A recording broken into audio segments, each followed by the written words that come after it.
Kwan fart wave.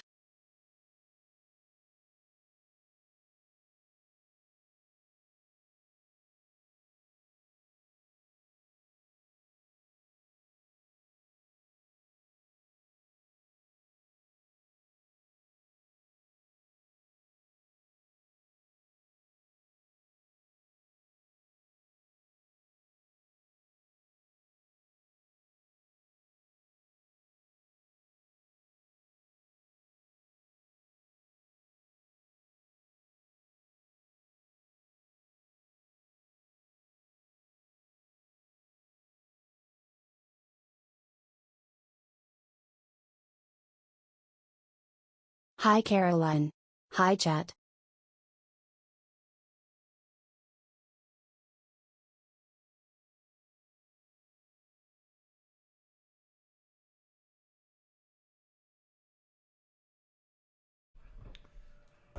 Alrighty. Yo! What up, everybody? What's going on?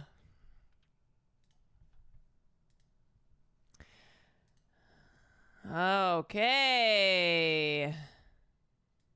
Alrighty.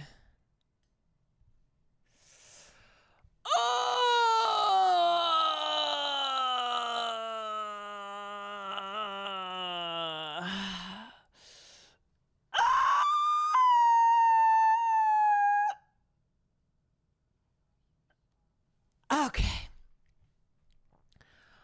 Oh God. This is day 2 of passing out. Not even meaning to take a nap, but passing out nonetheless. Do that. There we go. Yeah, I know. Farley is right behind me, isn't he? He's right behind me, isn't he?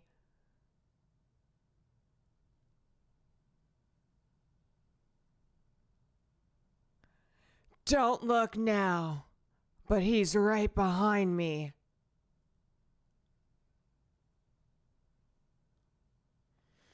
Just okay. Thank you for the 4 months. Frank, thank you for the 19 months. Sequent, thank you for the 36 months. Blah Spam, thank you for the 34 months. He's always watching. Mama, there's a girl behind you. Is he okay? He wants something. When he's in the background staring at me, it's because he wants something and he wants another.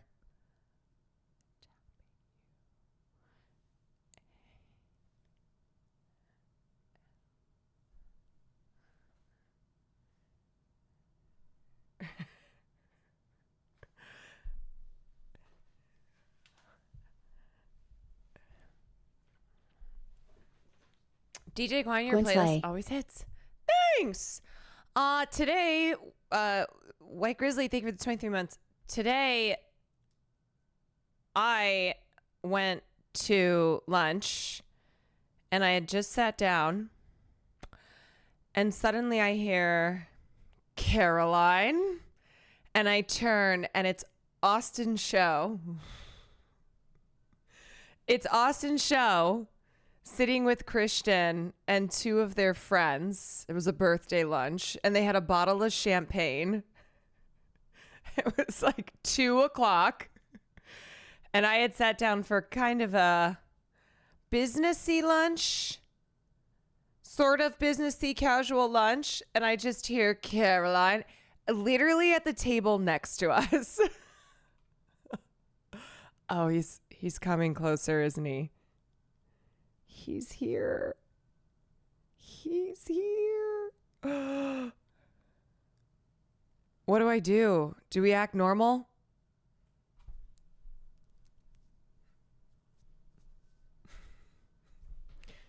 Everyone act normal. Hello? Yes. Yes, it's me.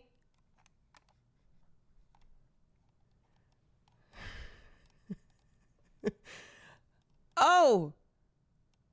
No, I'm sorry. I already extended my car warranty. Mother's on a call. Mother's on a call right now, and she's a little busy.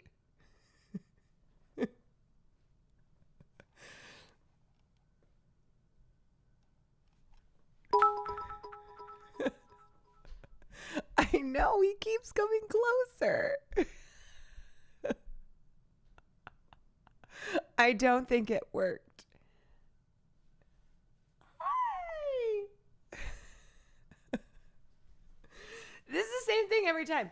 He wants up and then he immediately wants down. Hogan, thank you for the tier 3. Just yesterday. 35 months. BB Jordan, thank you for the bits. Yeah, I know. It's like you want to come up, but then you'd want to go down. But then you want to go down. Ashley, thank you for 34 months. I swear, you just resubbed. I don't understand. Sometimes I think these resubs are broken. He looks a little... I know. He's in his Beatles era. He's like, why didn't I get cast as a Beatle?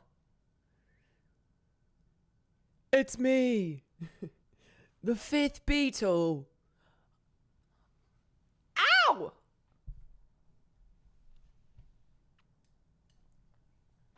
Okay. Would you like to go down or would you like to go... Would you like to go down or would you like to go up?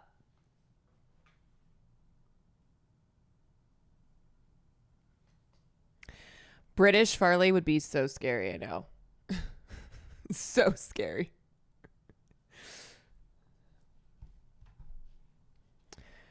Yeah, I don't know why I expected. I don't know what he wants every time he does this.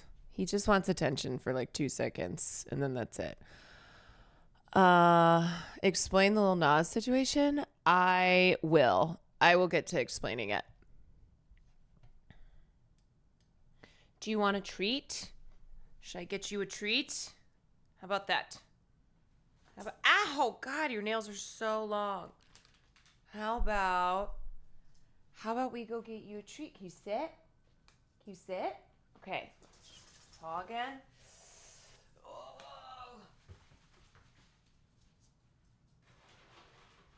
Okay, come over here. You know what to do. Sit. Oh. Good boy. Again. You don't even like these treats. Okay. Sit first. Paw. Oh. Good job. Okay, last one. Last one. Can you sit? Good boy. Good boy. You're so good. You're so good.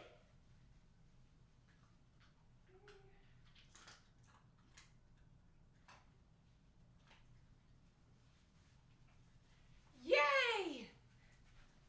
Oh, and that's what you tune in for. Exactly. Yeah, I will talk about what's happening with Lil Nas. It's sad. It's sad. And of course people are responding to it in such an annoying way. But we'll do that and look at some other things. This morning, I got up. I went to, okay. Oh, wait, hold on. If you're looking for a fantastic, really long horror react down the line, this video dropped the other day, and I think you'd like it. The entire history of horror games. I have been wanting for a video that is the entire history of horror games. Wow. This looks pretty amazing. It is long, though. It is long. Okay, so Um, Pop Crave shouldn't have posted TMZ. This is why I consistently am like pop bass greater than Pop Crave. I need to talk to Pop Crave. In the words of Chapel Roan, Pop Crave, you will pay. Pop Crave has increasingly, I feel like over the last 2 years, had me very much side-eyeing a lot of things that they do. I think Pop Crave started off as a great alternative media source, especially like how fast they were breaking news on Twitter. It kind of felt like a return to like the heyday of Twitter. And then they started posting like, getting into politics as well. And Pop Bass posted it also. Look, I'm not saying Pop Bass is perfect. It's just if I'm putting them on scales. It's like this. And then I think they started getting deep into the machine of kind of TMZ style lack of ethical posting and reporting. They very obviously engage in baiting. Yeah, no, you know what? Pope Crave, greater than all. Yeah. A real lack of ethics in the world of pop culture, like popular pop culture journalist outlets.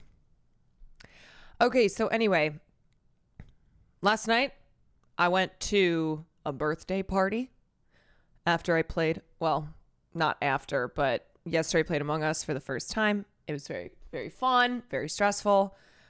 And then I went to a birthday party, and it was for Connor Eats Pants and Emma Langevin. And I walk in, and first of all, it was at a venue that I used to work at. And I walked up the stairs and went into the service station without meaning to, because that is what I had done so many times before. I haven't been back there since they sold it to a different company and rebranded. Literally PTSD, post-war yes. Muscle memory I didn't even know I had. Just going up the stairs and automatically turning left into the service station going, oh, that's not. Oh. Oh. No, I don't work here anymore, do I? And then one thing that I also was glad to see is that there was a leak. There was a leak in the ceiling, and there was a leak when I worked there, and that leak is still there. And everyone kept being like, why is the ceiling leaking? And I'm like, wow, honey, I'm home. I'm home. Okay, let me put on a chill playlist. Let's see. I want something. I want maybe a little lo-fi. God, I'm so hot.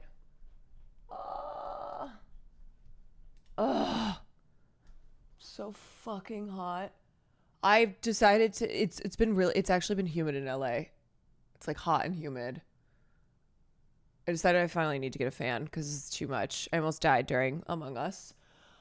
Okay, so I go to this birthday party. Some things, it's like I never left.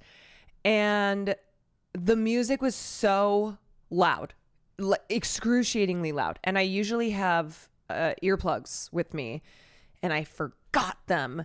And it was the type of loud where you can't have a conversation unless you are right in someone's ear screaming.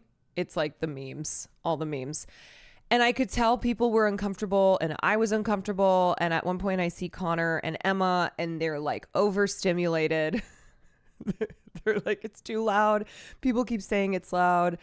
So I was like, okay, I'll take care of it. So I go and find the manager, and I said, we need to turn the music down. It's way, way, way, way, way too loud. So they turn the music down, and the manager's like, sure. Turns music down. Well, the person who was DJing, I kept calling them my emo. I kept calling them emo hooligans that I was engaged in a volume war against. So these emo hooligans, the DJ had invited like a bunch of his friends. They were not friends with Connor and Emma. They turned it back up. So it's like, it was better. And everyone was like, oh, thank God. I was like, oh, okay, good. Then it got turned back up. So I went, oh, no. So I went and found the manager again. And I was like, we need to turn it back down again. And he said, okay. And turns the volume back down. And like a couple songs go by. These emo hooligans turned it back up. And now I'm like, oh, okay. Now I'm engaged. Now I am in it. People kept coming up to be like, hey, how are you? I was like, I can't right now. I'm engaged in a war against the emo hooligans. And it was just this like turning up, turning down, turning up, turning down.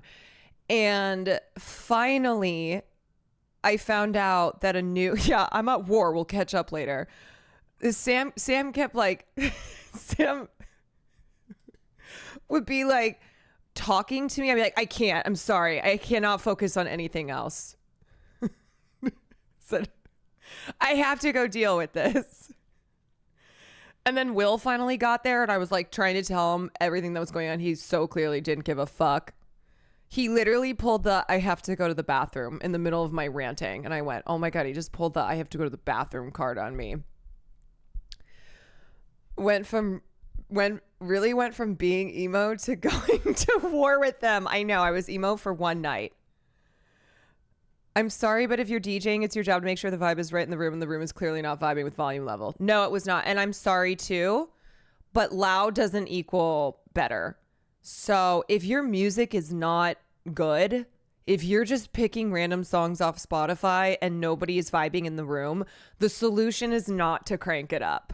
There are, I think, some DJs, we're going to give them that title, who they mistake people not dancing and not vibing to their music selections with, oh, I just need to crank it to 112 and that will surely be the trick. It's like, no. So then I found out that a new DJ was going to be coming in at 12. So I went and found him. I was like, okay, here's the deal. Volume has to be way down. Yeah, they must. You know what? They must not hear the music. I guess I got to turn it up. Nobody's dancing. They clearly can't. Clearly the music's not loud enough. So you know what? Let me just blow out the speakers.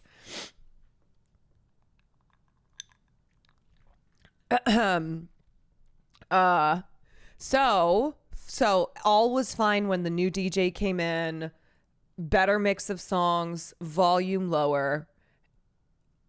Everything was right. But like, here's what I will say, okay? In my years of throwing parties, being a party goer, the first 2 hours of your party are really important.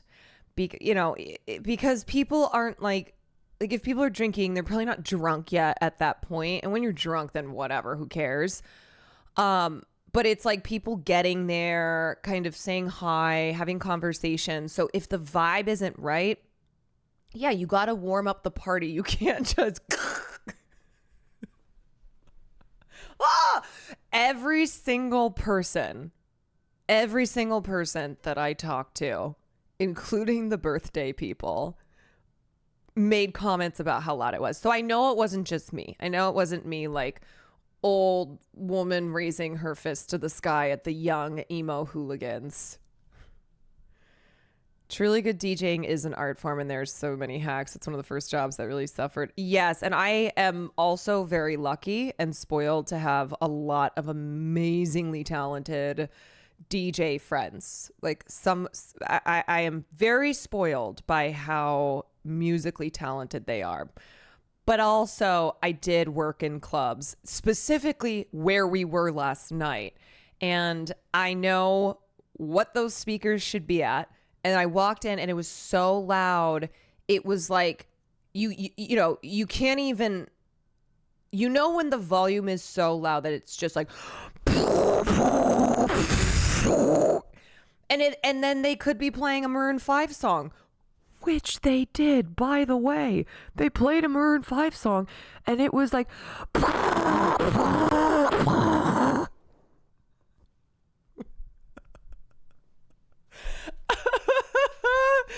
in other news, how's your tinnitus? I'm not kidding you. I almost left before I started like engaging in the war of volumes. I almost left because I do have tinnitus, and I walked in and I went, it's like my ears were already bleeding. DJ James Kennedy.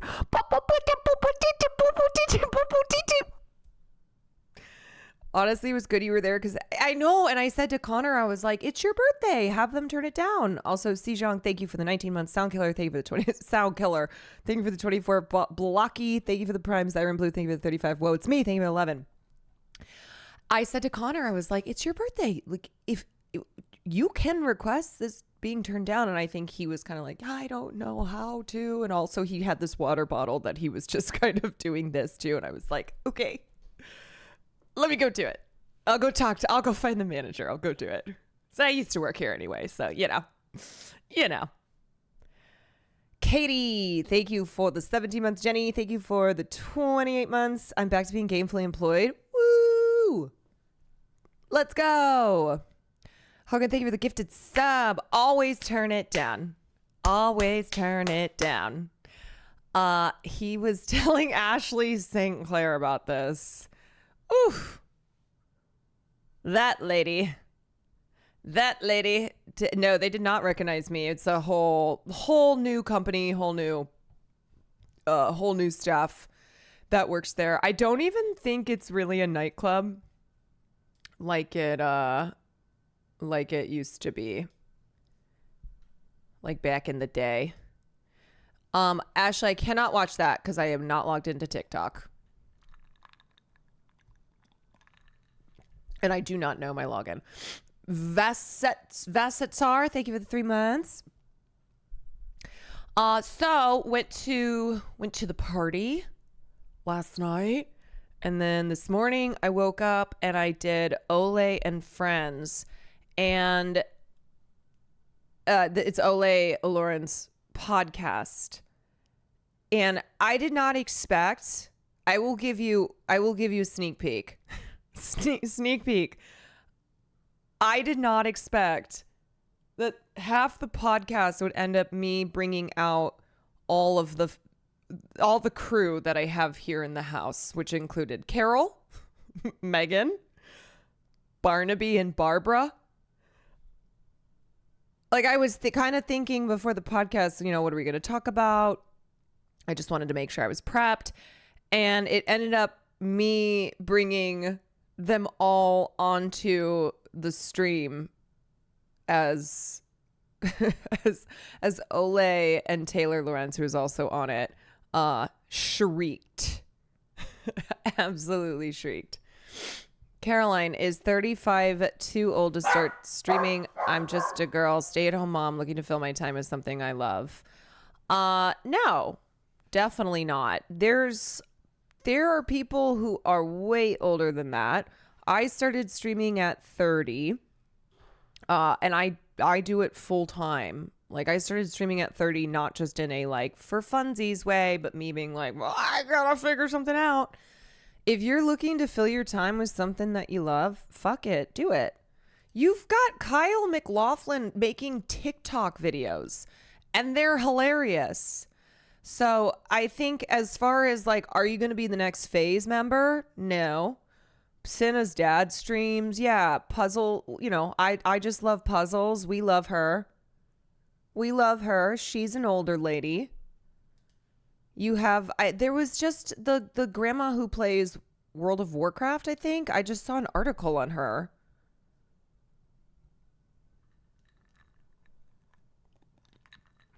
There's plenty of older streamers. And especially if it's just something that you want to fill your time, like you want a game, you want to talk about stuff. I think, always temper your expectations. If you're starting to stream with the intention of making a bunch of money and doing it as a full-time career, that's a different story. For anybody, really, though. Just at it, there's just it's a different environment than it was, say, 3, 5, 7 years ago. But if that is something you want to do too, I always say be consistent and actually love what you're doing.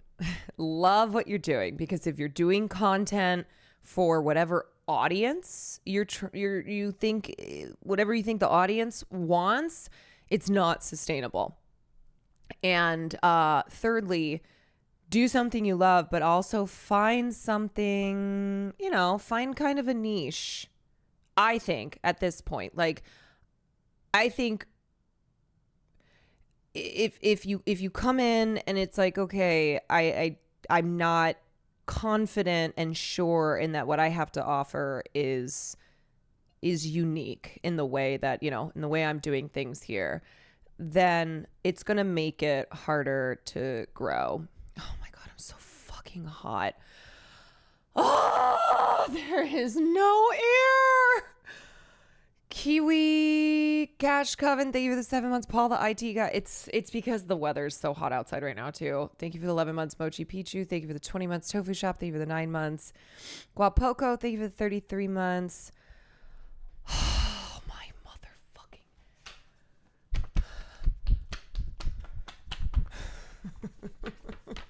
No, I haven't talked about anything yet. I haven't talked about anything yet except how I'm sweating. And I was engaged in a war against emo hooligans last night at a birthday party. I don't understand this room. I don't get it. Sometimes it gets AC. If I have this door closed, it is like unfunctionally hot. I can't have this door closed when there's no air. Like, there's a vent right there. Sometimes it works. I don't know. We've had somebody come out to take a look at it. We've had an electrician come to Will's room. Okay. God, it's a bad sign when I already have like major butt sweat. Major butt sweat. The vent is over there, and sometimes it just doesn't. Sometimes it just doesn't work. I know. I might need to go put a tank top on. Honestly. Talia, thank you for the 19 months. All right, let me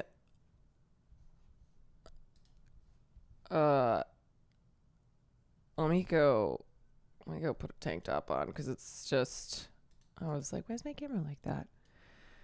Ah!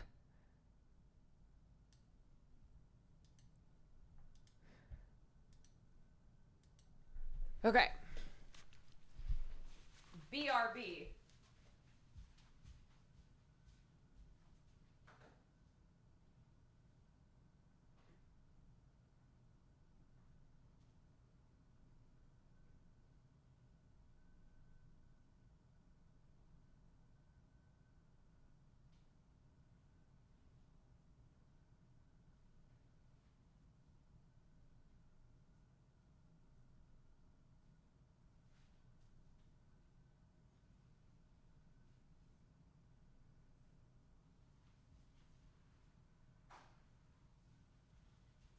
Okay.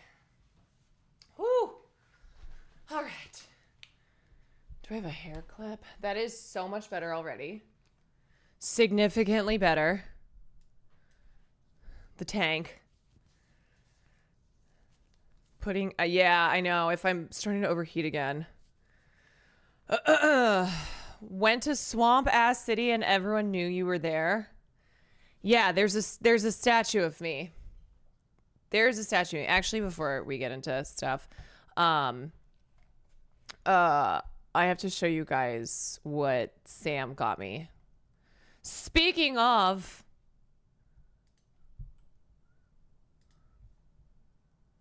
Speaking of Sam, who's here? Who's here? Anon. Wow. Thank you for the gifted subs to Sandwich. Sandwich. Okay. Are you ready to see the cutest thing in the world? Samvich? Are you a good vitch or a bad vitch? I'm just a Samvich. All right. Sam got me this. And I love it so much.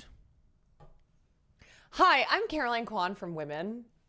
Hi, Caroline Kwan from Women here. What do you think about women? Look at how cute it is. Isn't that so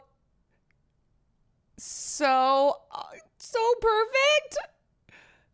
It's for my red carpets because, and she said that my mic goes here. So the last red carpet I did, I had my little mic that wasn't even working, but I was holding it out anyway because all of the other press people had microphones and stuff like this, and they hold them out. And so I was like holding my little tiny mic, so it goes right here. Yes, Caroline Kwan from Women, Caroline Kwan from the red carpet, Caroline Kwan from Twitch. It's the best. I love it so much. Should I start being one of those annoying guys who does on the street interviews? So, women are bitches. Am I right? So, you look like a lonely loser, and I'm gonna guess it's because no women want to date you, huh? Is New York City a good city to date women?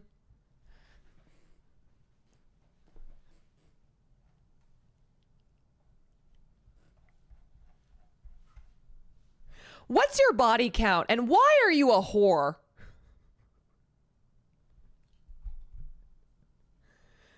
Gotta record the glasses so they don't know they're being interviewed and then clip out of context. Yes. Perfect. That's how it's done. Yeah. Do you think women having jobs is maybe the reason that our society is collapsing?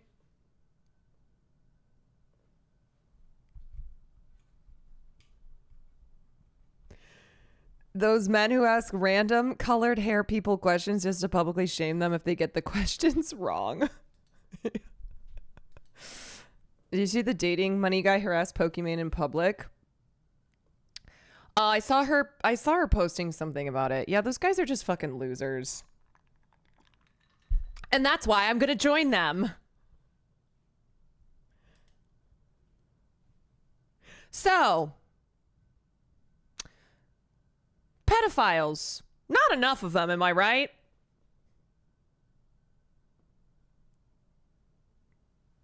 You know, maybe we should be asking not why all these men are interested in children, but why are these children making themselves so interesting to these men, huh?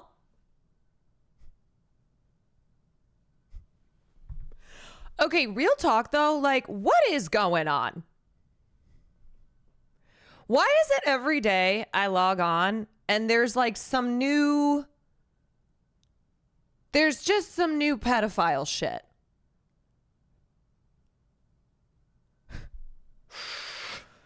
Ah, yeah, I remember back in my day, we didn't used to give pedophiles platforms to continue being pedophiles. Things have really changed. Yeah, there are sex pests everywhere for those with eyes to see. And by that, I mean just go onto the internet and you'll find a new sex pest, predator, pedophile being unmasked yet again. And it seems like it's also, for some people, it's like, isn't this the 10th time? The mic has brought out so many questions. It's like, isn't this the 10th time According to Ghislaine Maxwell, there are actually no pedos at all. That's true. I'm definitely going to take Ghislaine Maxwell. I'm going to take Ghislaine Maxwell's word. I trust her.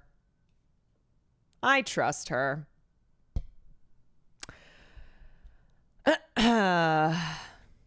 Yeah. Anyway. Anywho. Jalapeno poppers. Jelaine said nothing happened. I'm not sure why she's in jail. Yeah. Me neither.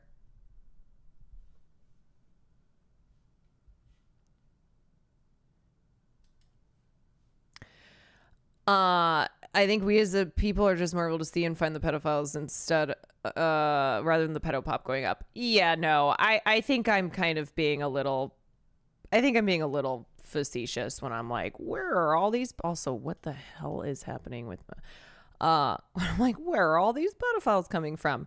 No, to be clear, the abuses in our society, abuses towards adults, abuses towards children, has always existed. There's just this like bizarre fucking thing now where the internet, because of communities being the engine behind abusive, often men, of course, it's like they're not suffering consequences if these platforms don't step in and get involved, because they'll still have fans. They'll still have people who support them no matter what. So that's a thing that makes you just scratch your head. I mean, it was like when Dr. Disrespect, when all that came out, the one thing I said too was, I don't think this man is never not going to have a career, because as long as he has fans, and being an internet creator, that is what fuels you. You know, it's the people who you have collected in this community who choose to keep giving you a career. Unfortunately, even for the biggest assholes, the absolute worst pieces of shit, there are equally awful people out there who will keep supporting them. And I think it's that abusers look for positions of authority and power, and the internet gives people that who wouldn't have had it before. Yes, indeed. Just want to preface this by saying I've always wanted the best for you, but you are crushing it right now. Thank you. Caroline Kwan, out of context. Pedophiles. Not enough of them, am I right?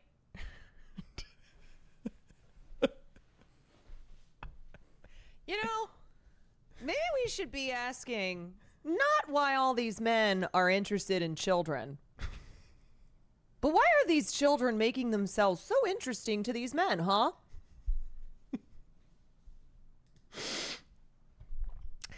Holy shit, Quantifallible. Quantifallible. Thank you for the 25 gifted subs. Holy moly. Holy moly, Bear. Salium, thank you for the 22 months. Manateel, thank you for the 12 months. Cliff is going to make the rounds. You know what the worst thing is? You could say something. And no matter how much of like a joke it is, there will be someone out there who says that for real.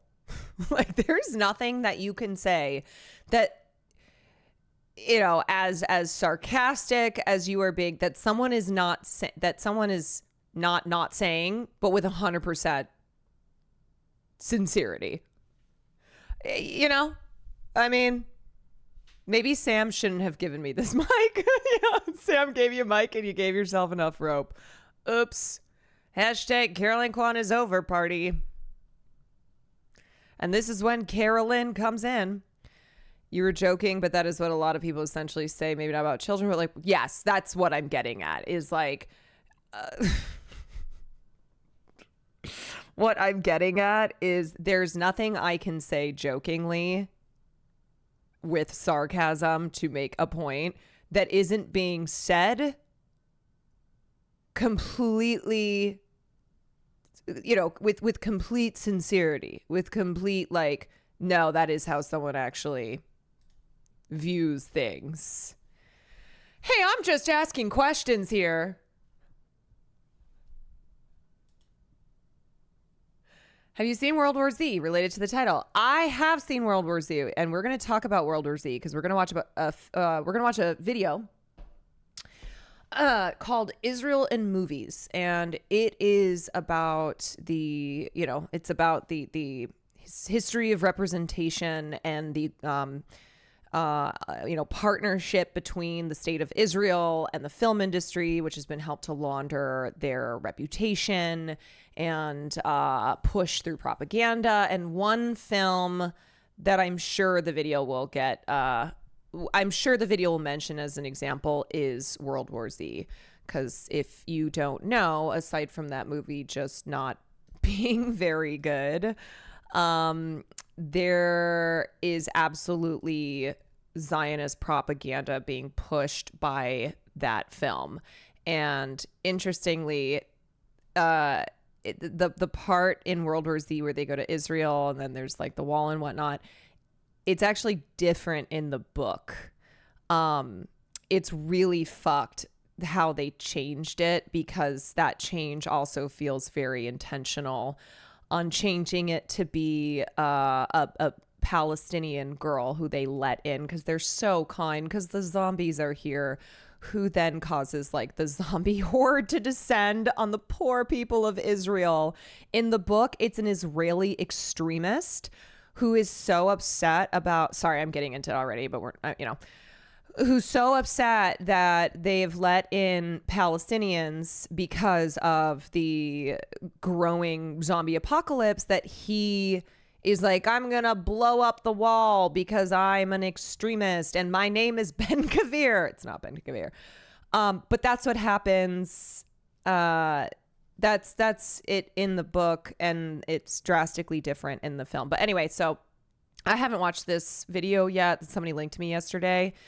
But I always think it's really important to take a look at representation in media. And one thing I love to do as pop culture justice warrior is I like to examine popular culture, and the film industry is a big part of that, and how it has the ability to impact society and influence our views, both good and bad. It was me. You'll appreciate the coverage. Cool. And one way of really looking at how marginalized groups, how American society's views on them have been shaped, have been influenced, is by looking at representations in media.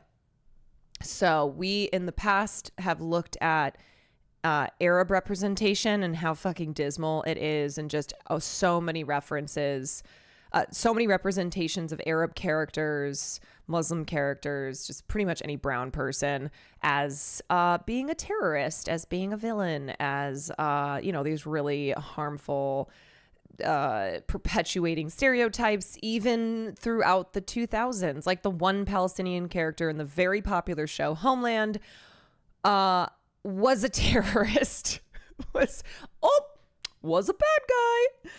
So yeah, it's good to know when you are critically analyzing and critical consumption, and it doesn't mean that you can't love films and shows that had problematic representations. It's just good to like recognize it and understand like why representation is not just enough. It has to be representation that does not just perpetuate really harmful stereotypes and is like influencing the masses to believe to believe bad things about groups of people who've been so thoroughly demonized. Fubar, thank you for the prime. Okay, so we'll get to that, but first I want to look at Lil Nas X and see what's going on here. Growing up as an Arab during the Bush admin and seeing the way we were shown on TV is radicalizing, to say the least. Yes. Oh, yes. Okay. So Lil Nas X, over the weekend, there was a video that emerged. And of course, you had accounts like Pop Crave, that is just TMZ pretty much these days. Hi. Wait, look, our necklaces. Connect. Will got us 2 halves of a heart. I got 2 gifts today. 2 gifts today from my people. I got this, which I've already turned into a menace on. And then I got 1 half of a heart. I like this Will guy.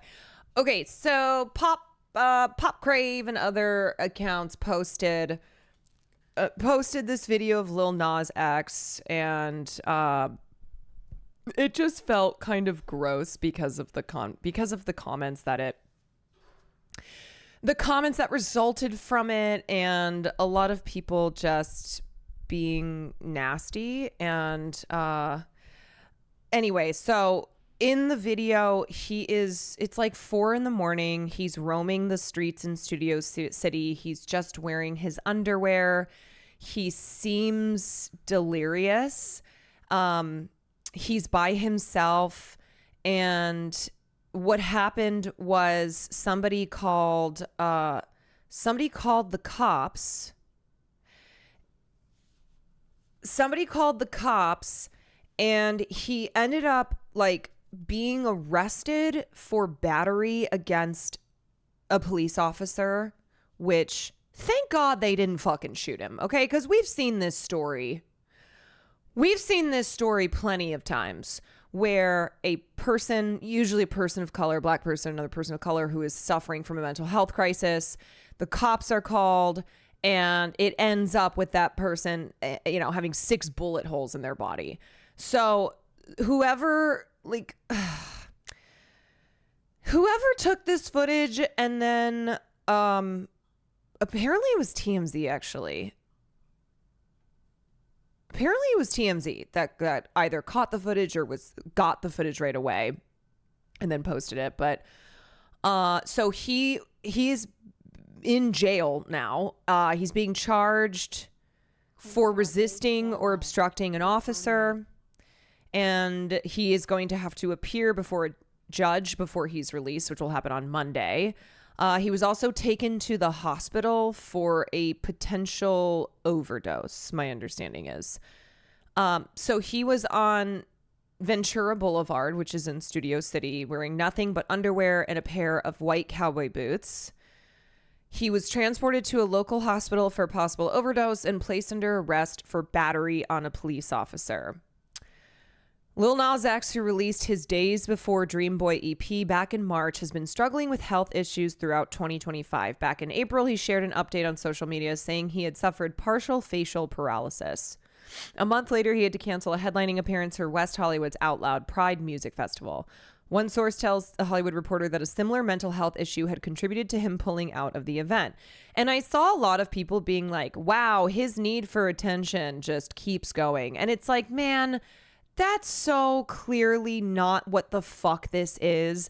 And we have to have a conversation around how Lil Nas X has been treated, because he has been over and over again the victim of gross homophobia, racism, and he's a young guy. He's a young guy who got into this industry at such a young age, and being over the top has been a part of his personality, but also his career so far has been marred with just vile bigotries towards him. And I don't know. Every time I see a situation like this, I'm like, are we really fucking going through this again? Are we going to have a young celebrity who was thrust into the spotlight at an early age, who is experiencing mental health issues, and we are doing nothing but making it worse. Like, how many times are we going to go through this? Do we not remember the fucking 2000s? Do we not remember Britney Spears? Like, every time this cycle, just continues. It's like we learn nothing. He was a barb that had crazy overnight success. Yes. He was a barb that had overnight success. And I know that, like, his family, there's like serious addiction problems in his family. This is just a young man who became essentially famous overnight and has had to deal with a lot. And now here he is. And like, this is not something to laugh about. And this is not something to treat in the same way that we have treated young celebrities of the past. Okay, so at the time the cancellation was announced, the festival said in a statement that we've been in close contact with Lil Nas X and his team regarding an ongoing medical issue. Also, like, I'm pretty sure he went silent on social media for a while, and then he dropped like a bunch of songs on his Instagram. It was really, really random. And it's just the kind of thing where it's like, look, you know, you don't want to go around, almost like accusing people of being like, you're mentally ill. Like, that's not right. But I think when you take everything into account, you can see patterns of concerning behavior. And people who are trying to say it was a publicity stunt for a new album. Here's my thing too. I would rather be wrong. I would rather treat this as this is a person who is experiencing a mental health crisis and needs support and needs help, and then be wrong about that, rather than do the thing we always do, which is to just dig our elbows in even more and treat it like a fucking joke and point our fingers and laugh and drive this person further into the depths. You know? I don't know much about it, but hearing things, it seems he's another person who's been chewed up and spat out by the industry. Absolutely. There are rumors that the label refused to allow him to release his second album a few months ago, forced him to scrap it all. There's a lot of speculation. There's something going on behind the scenes. I've seen that too. Like, what pisses me off is like, he has had to deal with so much from motherfucking racist ass country fans and just racist motherfuckers, homophobic motherfuckers, while also being exploited by these very exploitative music companies. I just don't know, like, I don't know who's got his back. I don't know who is looking out for him.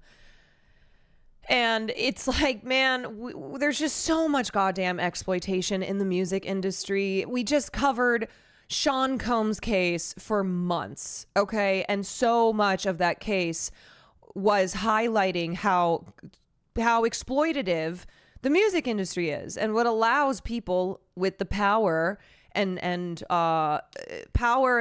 money that Sean Combs has to be fucking abusers. And so I'm looking at this situation and I'm like, it's a worrisome situation that this is a young gay black man who essentially achieved fame overnight. Also like on the internet, and it just feels like he's already been so exploited, and then also has had to deal with a lot of really disgusting treatment. After my recent hospital visit, I, like all of you must prioritize my health and getting back to 100%, the rapper said in a statement at the time. This is Matt Bernstein's tweet. The amount of racism and homophobia Lil Nas X has had to contend with while being a cog in the wheel of these already dehumanizing record labels is truly unimaginable. I wish him love and privacy.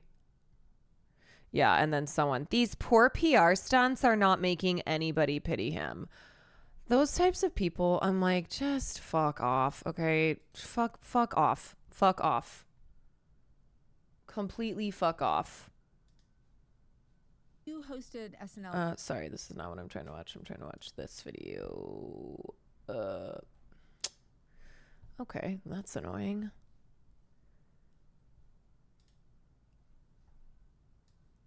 Yeah, like there's this idea that someone with the persona of Lil Nas X couldn't possibly be struggling at all.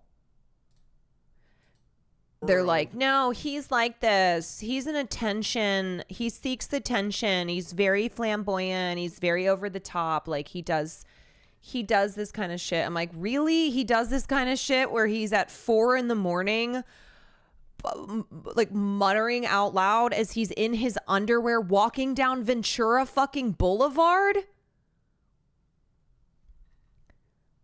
Really? Anonymous gifter, thank you for the 2 gifteds. Paisley, thank you for the 35 months. Jayhern, thank you for the 33 months. Fubar, thank you for the prime. Okay, I want to watch. I am a huge fan of Lil Nas X, and I am deeply concerned after seeing this video. I think there are several things that we need to consider, and that we need to share a little bit more empathy when we're talking about things like this. I saw the video of Lil Nas X. And I'm not going to hold you all, like it's jarring. And I was not even sure if I was going to talk about this because like the last week it's been a lot. My birthday was last week. Yeah, it's really sad. Like it's really sad. You know, I felt really sad for this person that I don't know. Happy birthday. I felt sad for this person that I don't know aside from him being a celebrity. And I just think like we have to keep in mind that yes, we may have achieved social progress in this country in some regards, but also like a young Black gay man who is as like explicitly gay as he is, right? It's not something that I think he would be less of a victim of homophobia and also racism if he like kept the gay away, if he wasn't as outwardly gay, but he is. And it's a reminder that like someone like him still has to deal with a lot of vile hatred. And my brother's birthday was not too long ago. His birthday is 3 days after mine, which is the 16th. And this is the 4-year anniversary of his passing. Now, let me just say trigger warning because we're going to be talking about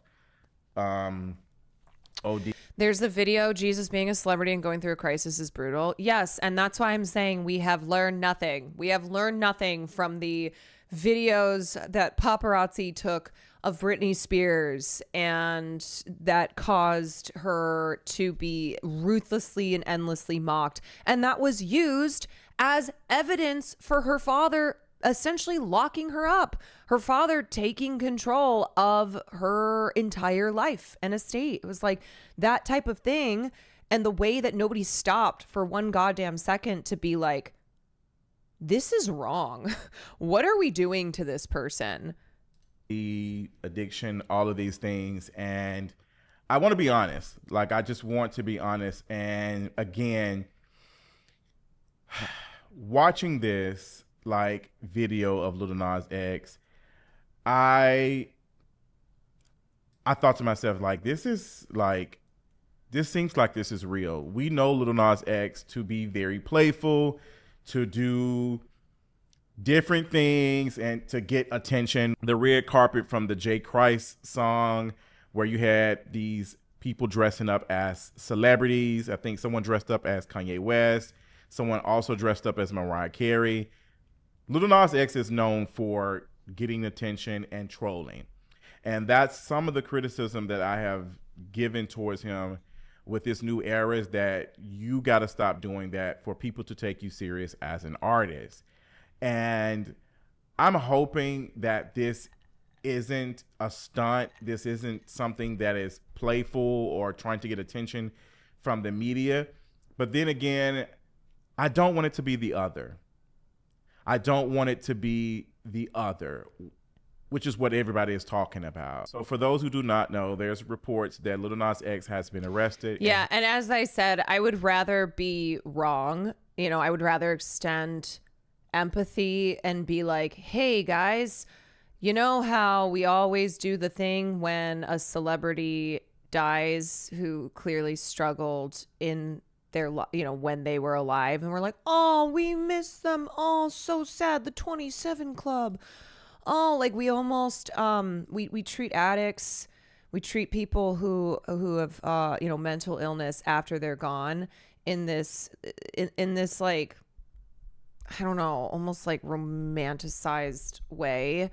And yet when they're alive and being a celebrity, you have a bigger spotlight on you, you know, we're just ruthless. And celebrities are, it's a macro, it's like, yes, it's at the highest level because of how much attention is on them just by the nature of being famous.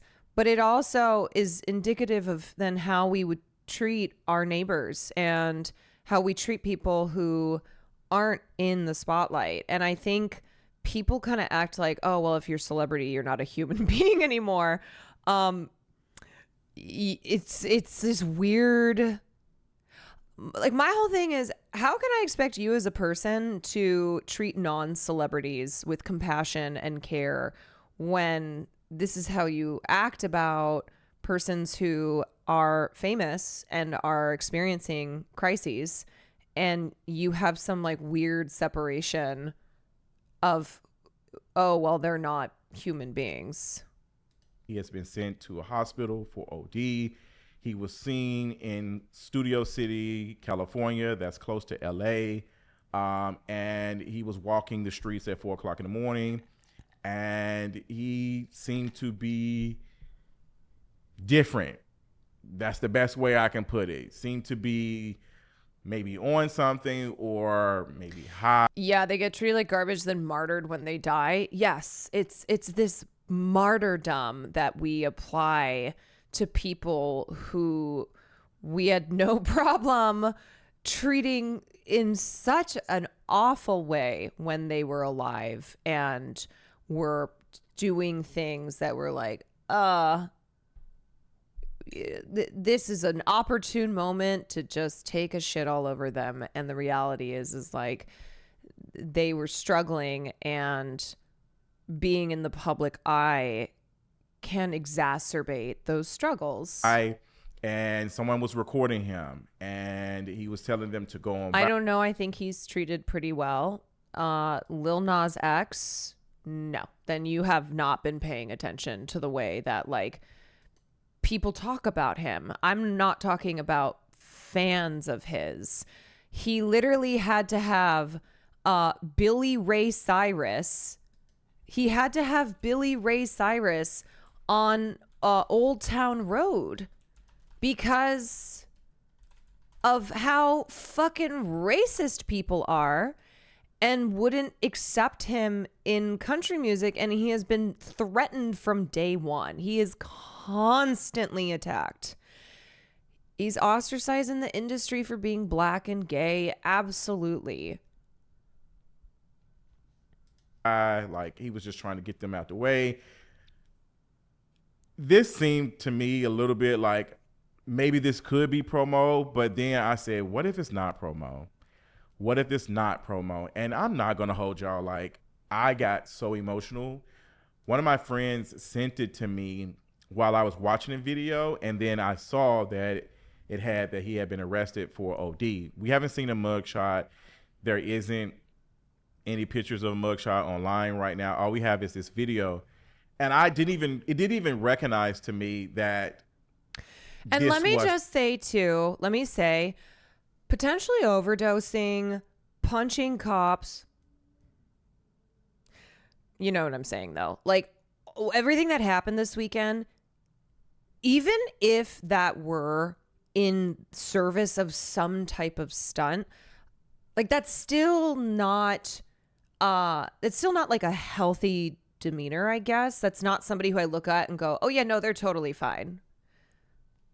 That while I was watching the video, I had to go back. I also don't trust the police account at all. Oh, never trust the police account. No way. No fucking way. As I said, it's surprising that Lil Nas X didn't end up in a worse situation.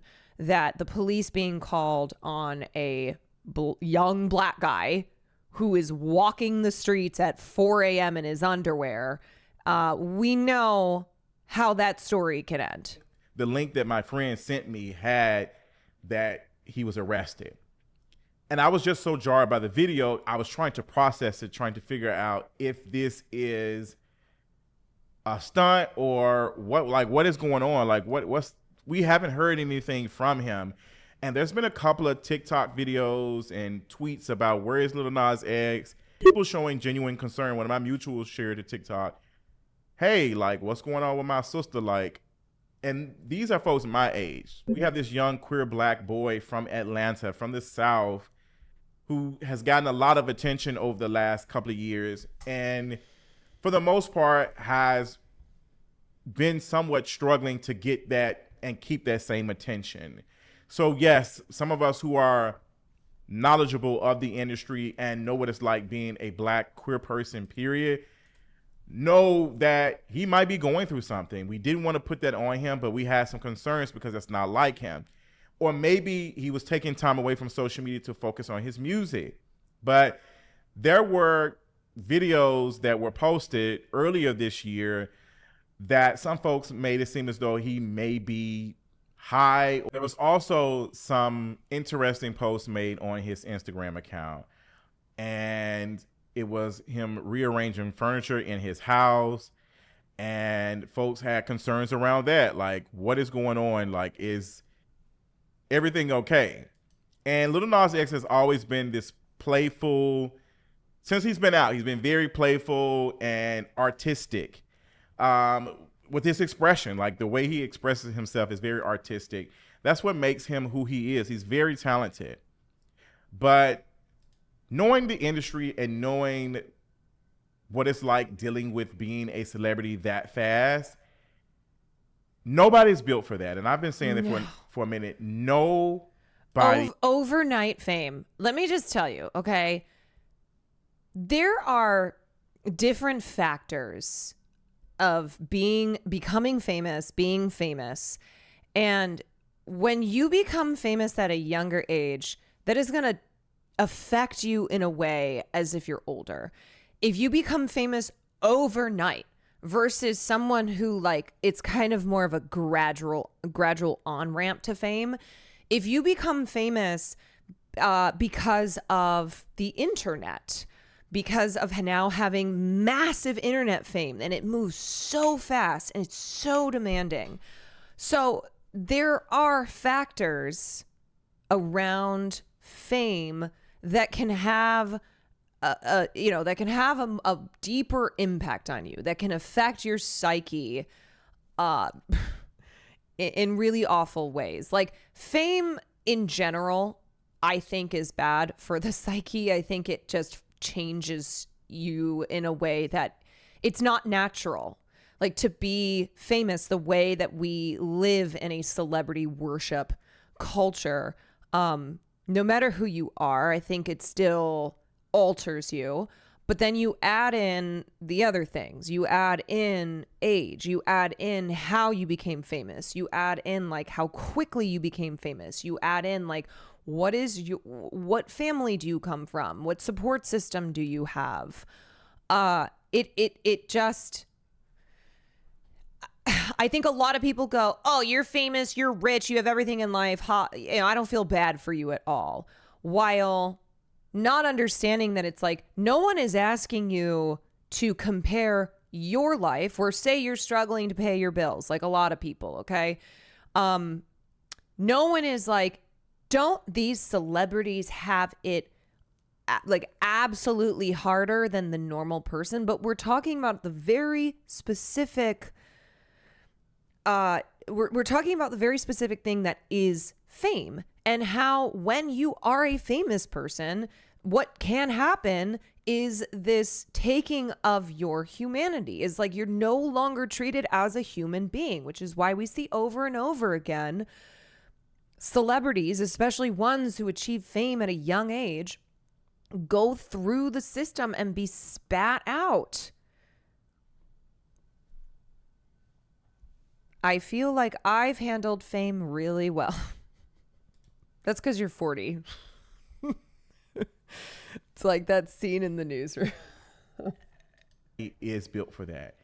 You can only do things to maintain it, to be able to keep yourself in a good space. But if you suffer from depression, anxiety, all of these things happen for the most part. I've been doing content and been online Sad for history grad thing for 20 months plus years now. And I've had some things happen along the way to where I'm at now. And those of you who've been watching me remember that. Like, it is. Yeah. And also remember too, when you are a black man in this country, when you are a black man in this country and you are walking the streets in your underwear at 4 a.m., there is no like, oh, that person's a celebrity. Now, black celebrities, by just nature of usually, having money, being wealthy, that gives you access to resources in the way that other wealthy people have access to. But it is also important to keep in mind that like that a young queer black guy like Lil Nas X is still, in a lot of people's eyes, just a young gay black guy. Doesn't matter that he's famous. Like that's not providing him any protections. And the police officers show up. He goes into the prison system, whatever. It's like he's just a black guy.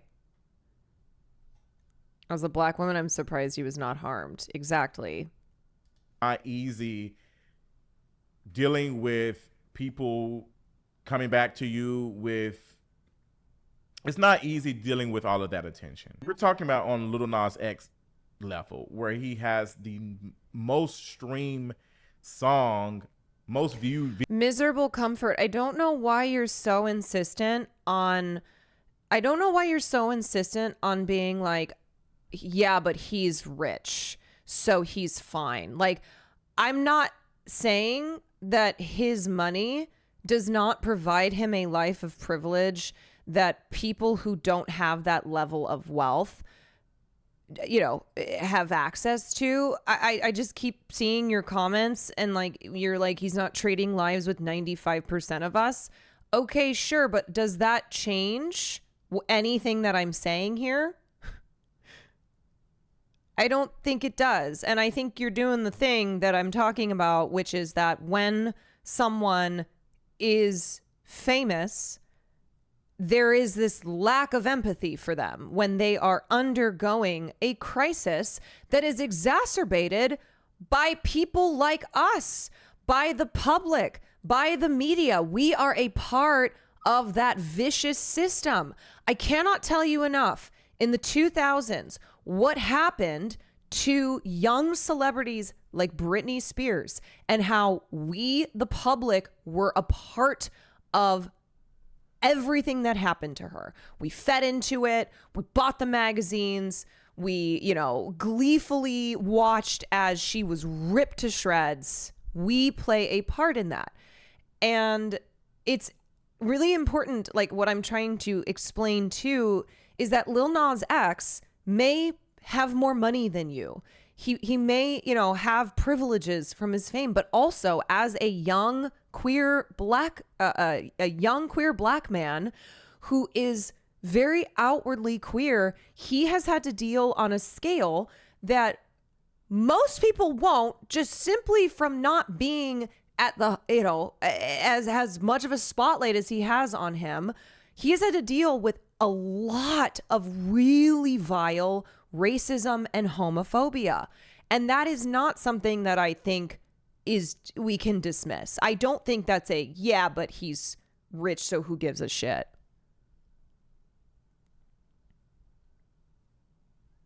Okay, anyway. Video.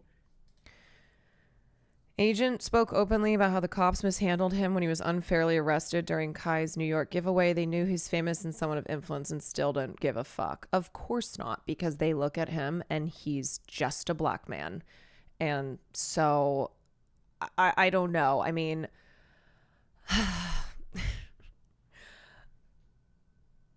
I think sometimes this leftist mentality of eat the rich makes us devoid of having a nuanced conversation around someone like Lil Nas X, who may be rich.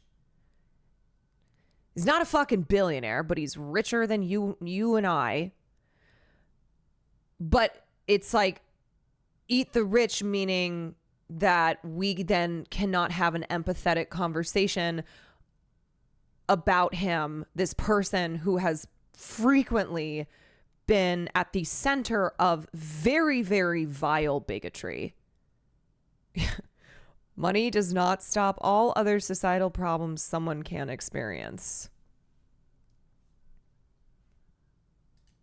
Out of a lot of other artists. Like, he was in competition, or I think he beat Mariah Carey for having the #1 single, like the #1 song out for weeks. We rallied behind Lil Nas X after This Isn't Country Music. The same thing that Beyonce dealt with her album. We rallied behind him and we supported him. And some folks talked about him being... When I say leftist mentality, I don't mean that that's an actual tenet of leftism. Like the way it's the way I think how I see eat the rich get applied in just every way possible, where people, it's the same fucking shit when like people look at Hassan, they go, oh, well, he's a millionaire, so opinion discarded. You understand that that is kind of in the same world of, I mean, of course, people who accuse Hassan of that are doing so intentionally, disingenuously. But this idea that somebody who has more wealth than the average person is the same as like exploitative capital owners, is like the same as billionaire, billionaire capitalists. And I don't know, it's you are really misunderstanding, and it is so shallow. Yeah. And also bear in mind that a lot of leaders historically on the left come from money. Like that usually is the case, that those who are able to ascend to where they end up and like leading these movements, these bourgeois class traders, like come from money. And so can you imagine them being dismissed and being like, oh, well, gotta eat the rich, which includes them? That's wild. It's ridiculous. I know this is a bad time, but Caroline, you were awesome and funny as hell during Streamer Games. I'm a fan now. W Streams, hope you're having a good day in stream as well. Thank you so much. That's such a nice unpaid first chatter message. Weird, but he wasn't quote unquote out at the time. Anon, thank you for the gifted. Eat the rich. Thank you for the 4 months. So a lot of us built a relationship, a parasocial relationship with him, including me. I got a chance to interview him a couple years ago. One of the highlights of my career, speaking with him and finding out that he was a fan of me and watched me when he was growing up. To see this video and to see this young black queer man possibly dealing with these things, Lil Nas X shared that his mother suffered from addiction. And as someone who also has addiction in both sides of my family. Also, Lil Nas X, member, was the first artist to come out as gay when he had a #1 record. So he has always done things that seem to kind of break the mold, that put him, that put an even bigger spotlight on him. I've never heard of him. He is a Zoomer singer. Yeah, he's 26 and he like came up. First of all, he was a Nicki Minaj stan, and he ran Nicki Minaj fan accounts on Twitter. And then I think he started gaining notoriety online. Like he was doing videos, short format comedy videos on Facebook, on Vine, and that was where he started going viral. So like he built a following as an internet personality. And then Old Town Road. So in 2018, he started doing music. He took on the name Lil Nas X because his actual name is Montero Hill. He takes on the moniker Lil Nas X, and then he releases his first mixtape. But Old Town Road, he had issues with for a number of reasons. One of which was him, like him dealing with being a black guy trying to make country music. It was a country rap song. And even though it was like blowing the fuck up elsewhere, he was just dealing with a lot of like gatekeepers and racists and whatnot. And then TikTok propelled him with Old Town Road being used in a ton of videos. Yes, this was kind of the era, I think, correct me if I'm wrong, but when songs really started popping off on TikTok, that like now you have a number of artists who have careers because their songs have gone viral on TikTok. What's her name, who we just talked about the other day? Like she is somebody who came from the world of TikTok because she just started like putting music on TikTok and then it'll go viral. The one with the pig. The pig girl. Yeah. The one who did that song on Jimmy Kimmel or whatever, one of the Jimmy shows. Anyway, so Lil Nas X, I think, was one of the first people to like really blow the fuck up by utilizing something like TikTok to make his music go viral. Bella is another person who has a music career because of the internet. So okay, so anyway, so that's where he comes from. That is something that I've always been concerned with dealing with depression and anxiety. And I take this very serious, and I'm hoping that he's surrounded by folks who mean him well and want to look after him and help him make the best decisions. And I just think that, again, being in this limelight, dealing with all of this success and all of this attention and trying to chase that fame and trying to get that attention that you had from your first album, I would not be surprised if that is what is causing him a lot of unrest. I would not be surprised if that is bothering him, and to the point that he is having to rely on other things to get him by. And I think we need to understand that addiction is a disease. I'm not saying that Lil Nas X has that, but the conversation is now about addiction and drug use. That's what people are saying about him. So I have to mention that. I'm not saying that is what happened. I'm not saying he's dealing with that. Enough people have talked about it, that it is out there. And I think we need to be honest about how we show up for people that we care about.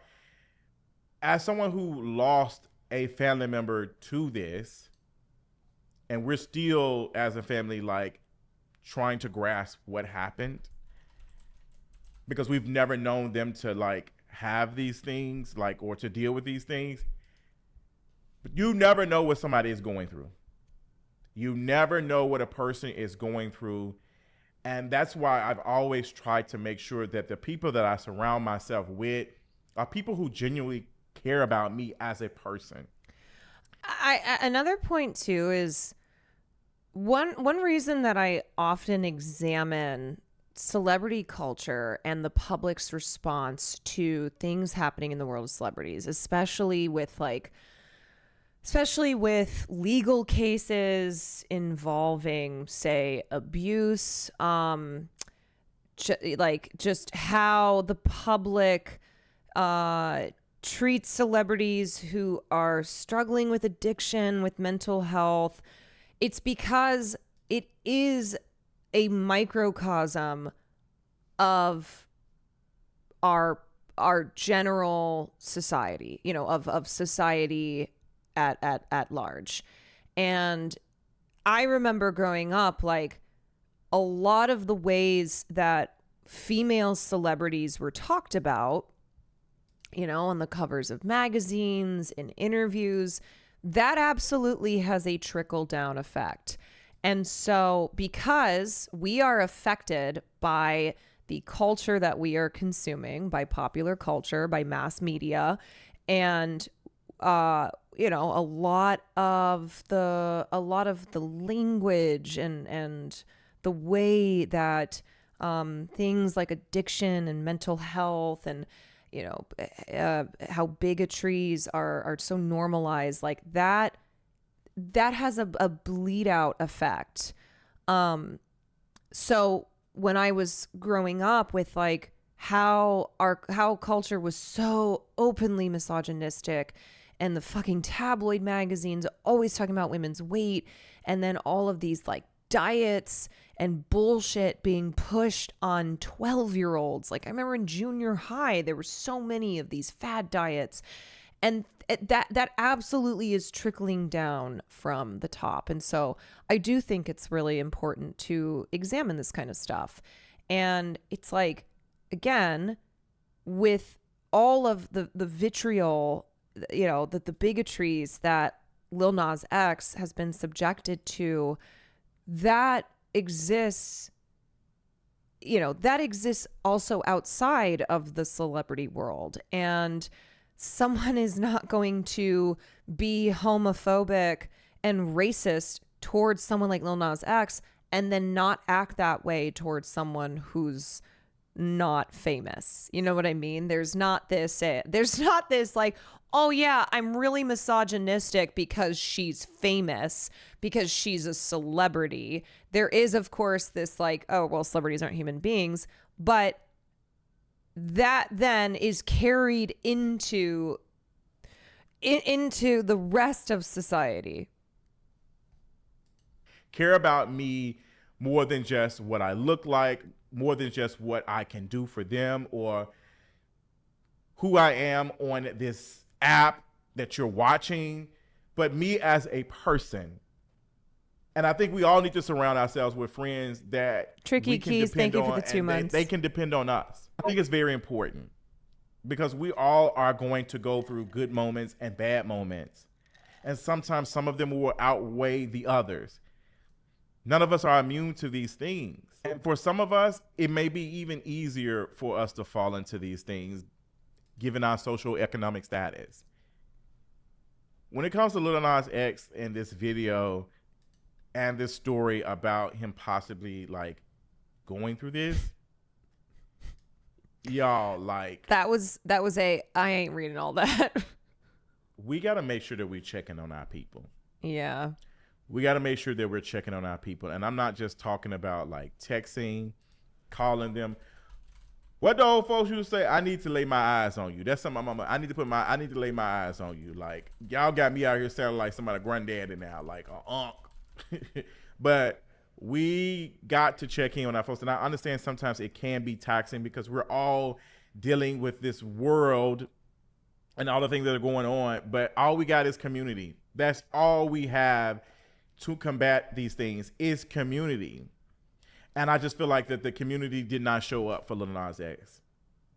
And I don't know what that community looks like because I'm hearing reports of him kind of isolating himself and firing some of his team. And not just the community failing him if this is what is going on, but also the industry and the label itself. Oh, yeah. Because we've seen what has happened over the last year or so with Lil Nas X trying to put out new music, what he's going for, and it's clear that the label wants a specific sound and a specific look. And record labels and exploiting their talent, absolutely just not supporting their talent whatsoever. Name a better that duo. may not be the direction that Lil Nas X wants to go to, but he's having to because the label wants money. They want to recoup what they have invested, and they want even more money outside of that. Lil Nas X is not the first celebrity to deal with these rumors. He's not the first celebrity to be having reports of OD. It has happened to a lot of celebrities over time. I'm not blaming him at all. I'm blaming the pressure to be successful, to be these things, to participate and be exploited for capital. Like, that's what it boils down to. Like, that is the pressure of having to be successful and making another hit is something that we just cannot do. We look at how many great Black folks we have lost, and this is not specific to Black folks, but look at how many Black artists we have lost, and artists in general, to this. That is one of the things that I had a conversation with one of my very close friends at the time, is that we are doing this. We need to make sure that we are taking care of ourselves and checking in, because we both have these things in our family and it cannot affect us. Like, I do not want to fall into that, but I know how easy it is to rely on these things, these substances, to pull something out of you, to make you more creative. And this is not a PSA to doing these things, because everything in moderation, period. I just want folks to understand what pushes people to do said things, and that how easy it can be for any of us who are being exploited to any degree or dealing with trauma. It's easy to want a fix and to get out, to escape. And I just hate that this happened to such a young Black queer person, because we have seen increasing numbers of Black queer folks doing these said things and not making out of it, and not making it out, being unalived in the process. Like, it's a lot. It's a lot for any Black queer person, and also a Black queer person with this much visibility who's being pressured to make hits, to make these things. I feel like that's what Cardi B is dealing with right now, if I'm being honest. The pressure to make another hit, the pressure to make another album that is successful. And we participate in it too, with the constant conversations about, is it flopping, or what is it giving? Like, we are helping the label push these things, and we got to check in with ourselves. We've been talking about numbers so much that it's annoying. Let's just enjoy good music, good quality music. But it's not about that. So again, it's a very sad situation. I hope that Lil Nas X finds community and folks who are going to uplift him. My prayers go out to him, and I'm sending him love and energy. And I think we all should too. I think it also needs to be a discussion about how we engage in conversations like this, because when it first was reported, you had people still now commenting, making jokes about this, like fan pages making jokes, people in the comments saying, oh, well, he looks good, steady wanting to consume this black body, dissecting him. Oh, he looks good. This man is being reported to OD, and y'all are talking about how good he looks. And I'm not really surprised he was a white. Not really surprised. Because y'all have been known to do that in LA. Y'all been known to do that in LA. So again, I'm hoping that this isn't a stunt. I don't think it is. I do not believe that it is a stunt. I think we also need to remember that this is something that is in his family, that he has a mother who has suffered from, if this is what it is. So we have to also consider that and just move in grace in this discussion, or we don't even have to have a discussion about it. Matter of fact, I shouldn't even be doing a video about it, but it was just too close to home for me. It was just too close. I really had to take a moment to just sit with it. Like, again, this is the anniversary of my brother's passing, and I'm just thinking about all the things. I've been emotional the last week or so. I've been having dreams about my brother and waking up. I had one last night. So to just see this video and to see this report, it was just a lot, y'all. I'm not gonna hold y'all. And it's just something about August, that it's a beautiful month for me and celebrating my birthday. It's also a reminder of the person I was closest to is no longer here, and I miss him. So shout out to y'all. I appreciate you all, and let's just keep Lil Nas X in our prayers. I'll talk to y'all soon. Oh, I don't know who that guy is. I was literally looking around on YouTube for news reporting, and I found this video. I was like, you know what? Let's watch this. Cutie, thank you for the tier 1.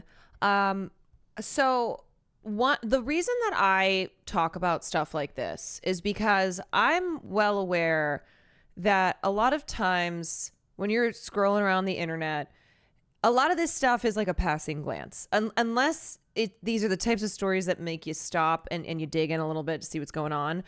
With a lot of this, it'll be, oh yeah, I saw that. Like, isn't he doing a stunt? Or yeah, wasn't he just doing something goofy? And so I like to always stop and try to inform to the best of my ability and be like, hey, this isn't just something that you should that you should base your understanding of based on like whatever bullshit tweets you saw, because most of the time you'll probably have you'll probably inadvertently come to the conclusion that is not the conclusion to be coming to. When it's something that you're just kind of scrolling past. I mean, that was like when I had dinner with my girlfriends and they said, oh, tell me about this like Blake Lively and Justin Baldoni thing. And I was trying to tell them, they're like, oh yeah, well, I heard that she's in love with him and that's why she's doing all this. I'm like, okay, do you want to know? Do you want my opinion or do you not? But anyway, I know a lot of times like this is a stream that people will come to if they see something. They're like, hey, what's going on with this? And so that's why I like to talk about stuff. Lastly, I will read this piece in Out Magazine. Forget the stunts. What happened to Lil Nas X is terrifying. On Thursday, TMZ released a video it had obtained of Grammy-winning pop star Lil Nas X, real name Montero Hill, walking down a Los Angeles street in the early morning wearing nothing but cowboy boots and underwear. The report said that Lil Nas X, who recently dropped out of WeHo Pride due to an ongoing medical issue, was filmed floating aimlessly down Ventura Boulevard at 4 a.m., where he rambled incoherently and danced while confronting the man taping him.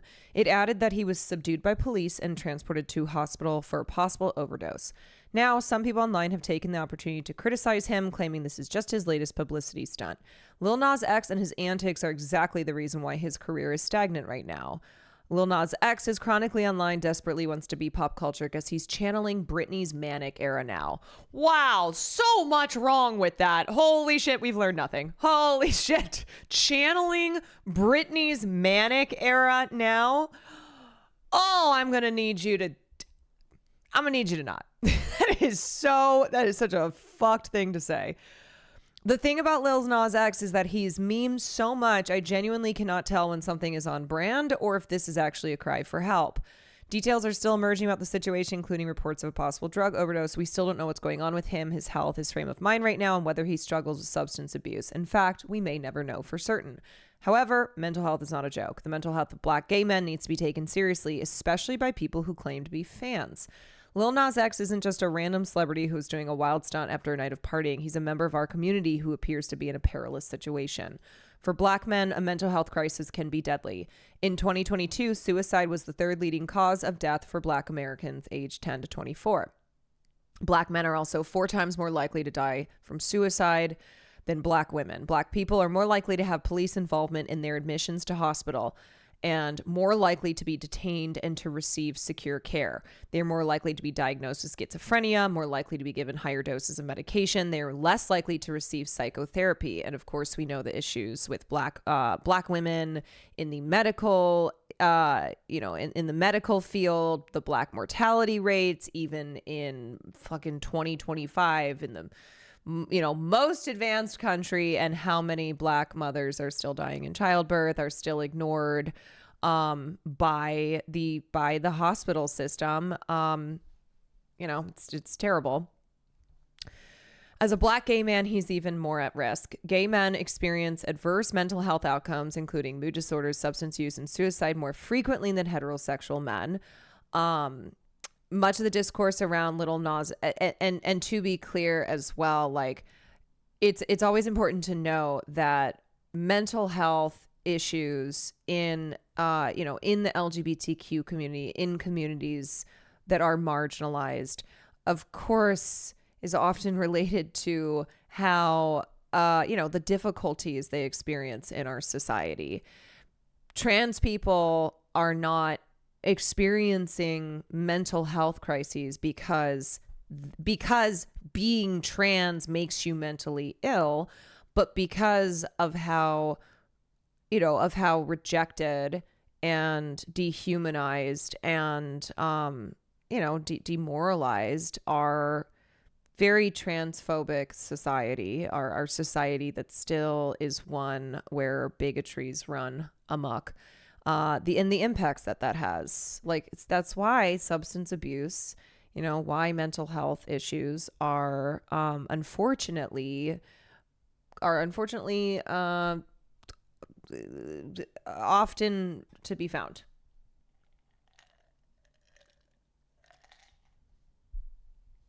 Okay.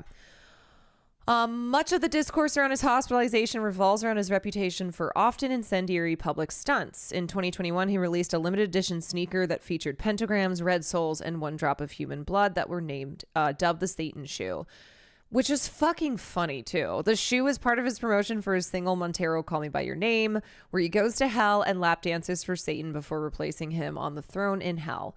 In 2023, when female musicians like Kelsey Ballerini and BB Rexa were being hit in the face by objects thrown at them in concerts, he seemingly staged a stunt where an audience member threw a sex toy at him while he was singing. In 2024, he released the single and music video J Christ and later issued a public apology to Christians for offending them. So the other thing too is that when you look at his stunts, when you look at, the stuff he does, it's very different from what happened this weekend. That important thing to point out, like him having a song and a video where he goes to hell and lap dances for Satan, and then Christians got really angry about it. Conservatives were so mad. So then he releases a limited edition sneaker that has 1 drop of human blood and dubbed the Satan shoe. Like, that's trolling. That's like having fun. And it's very different from what happened this weekend. Yeah, those psychiatrists should not be working. Okay. A lot of times they have it backwards where they're like, oh, you have mental health issues. because being trans gives you mental health issues. But like, it's often backwards. Okay, so what is especially troubling about the reports? Oh, wait. In the new footage, he's strutting and dancing on the streets of LA at 4 a.m. wearing underwear and white cowboy boots. As he walks, he sings, talking about a party tonight, and is confrontational with the person filming him, saying, "Give me that phone so I can throw it. I want to throw it far away so you never see it again. I don't like phones." What's especially troubling about the reports is the way he was hospitalized after being thrown to the ground and handcuffed by police. Now, would you fucking look at that? That is what I am talking about. It doesn't matter that he's rich and famous. The police saw him. They saw him as a black man in his underwear, and it is truly a miracle. not a miracle. It's like it's shocking. It's shocking that worse did not happen to him. The LA Police Department confirmed to Rolling Stone that they found a naked man walking down Ventura Boulevard at 5:50 a.m. Rolling Stone reported that the man charged at officers after they attempted to approach him. He was then placed in handcuffs and transported to seek medical care for a possible overdose. The reporting added that he threw punches at officers, leading to a use of force by the officers who forced him to the ground. He's expected to be booked on suspicion of misdemeanor battery on a police officer.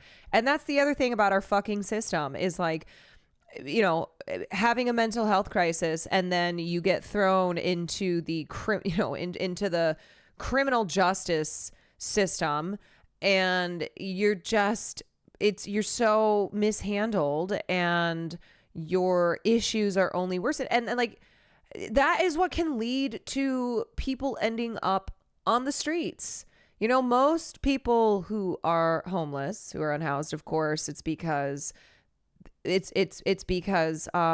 can't afford it, and they often have jobs but are still living out of their cars or still living on the streets. But a lot who the ones that I think we really focus on, that when we think of homeless people, we think of like the guy who's muttering to himself. These are people who they've been in and out of jail. They have, mental health issues, and society essentially is like, well, nothing we can do for you. And then they are where they are. There are countless cases of unarmed black men being tased, shot, and murdered by police for charging at them. Lil Nas X is lucky he wasn't the next name to join the likes of Elroy Clark, Oliver Jared Gregoire, Richard Davis, and Deonta Quarles Jr. When black people have mental health emergencies, it's not treated as a health issue. It is criminalized. Yes, we love to criminalize mental health in this country. We love to criminalize the homeless. Mental illness wasn't seen as a health condition. It was seen as a criminal disposition of black people. One recent example is Irvo Otieno, a 28-year-old Virginian who was taken into emergency custody at a state psychiatric hospital in March of 2023. 3 days later, he was dragged into a hospital admissions room in handcuffs and leg irons, and hospital workers and sheriff's deputies kneeled on his chest until he died. Lil Nas X went from a mental health emergency to police custody to forced hospitalization. He is still in danger. The real victim in The Boy Who Cried Wolf isn't the townspeople, it's the boy who ends up being eaten by the wolf. Here, the victim won't be the people who have worried about Lil Nas X in the past, only to realize he was promoting a new single. It will be Lil Nas X.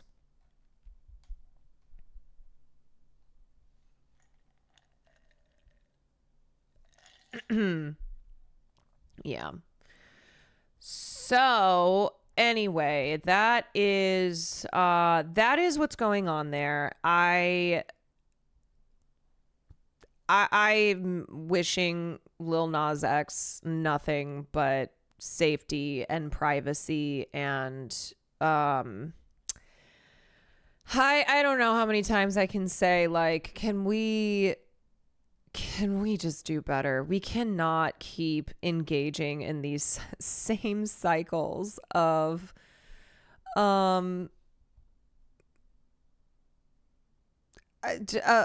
just treating people in the public eye without any empathy and without any understanding too of how someone like Lil Nas X may have more privileges because of his wealth, because of his fame, than, your average Black queer person in this country. But what he has been subjected to and the way that he's being treated is indicative of how Black queer people are treated, of how like mental health in general is treated, whether you are famous or not. And when you are famous, you just have a bigger spotlight on you. And fame can bring, fame can bring a lot of privileges, but it also can subject you to, it can just subject you to the worst shit. Shit that you may, as a normal person, have to deal with, but like it's then times a million because you have that many more people who are looking at you, and you are commodified, and you are nothing but a cog in the wheel. And as soon as you no longer serve a financial purpose, to the curb.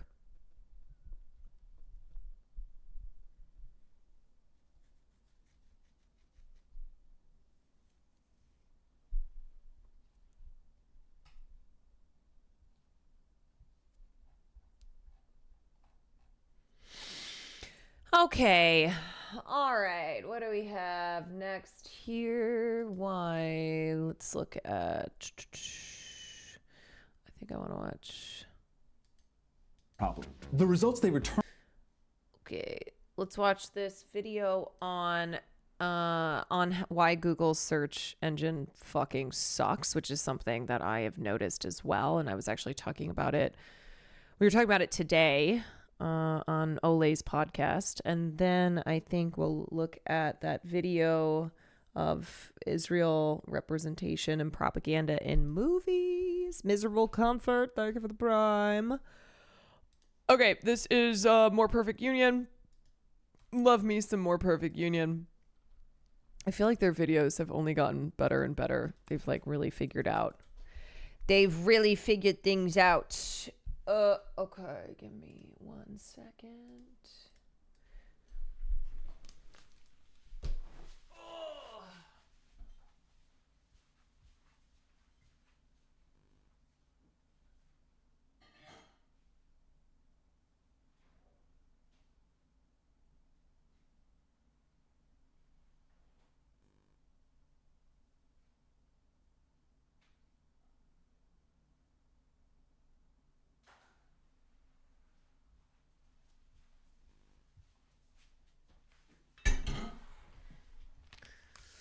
Okie dokie, artichokes.